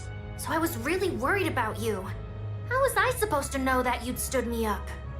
I'm sorry, Tonya. I really am. I'll make it up to you somehow. Although the mix-up led to a series of misunderstandings, it's probably for the best that the real Tonya didn't get caught up in that mess. Besides, it's obvious that Tartaglia isn't usually one to break a promise. He only gave his ticket to me because he had to look into Lelik.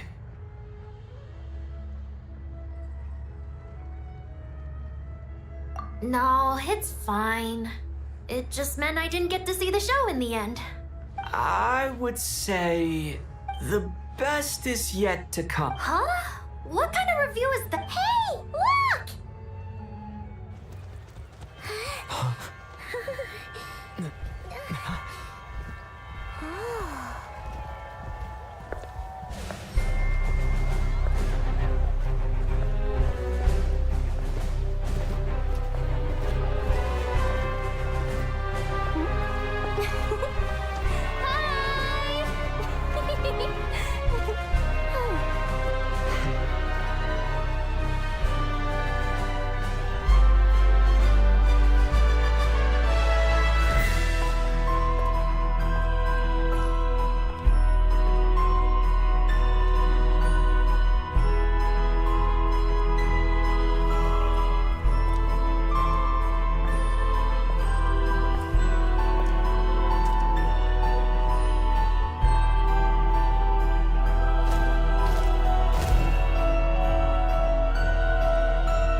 You have already claimed. Ad Astra.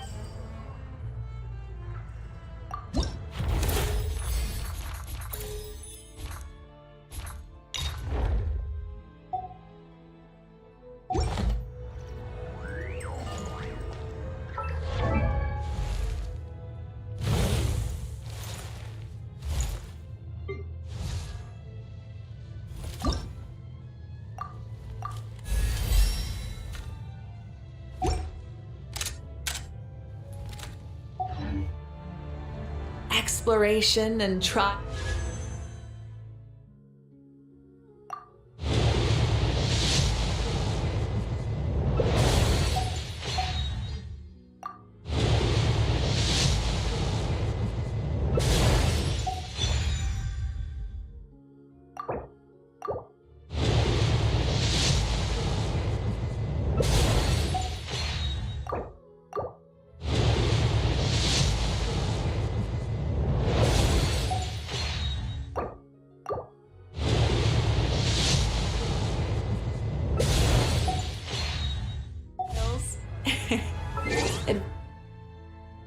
Adventuring is.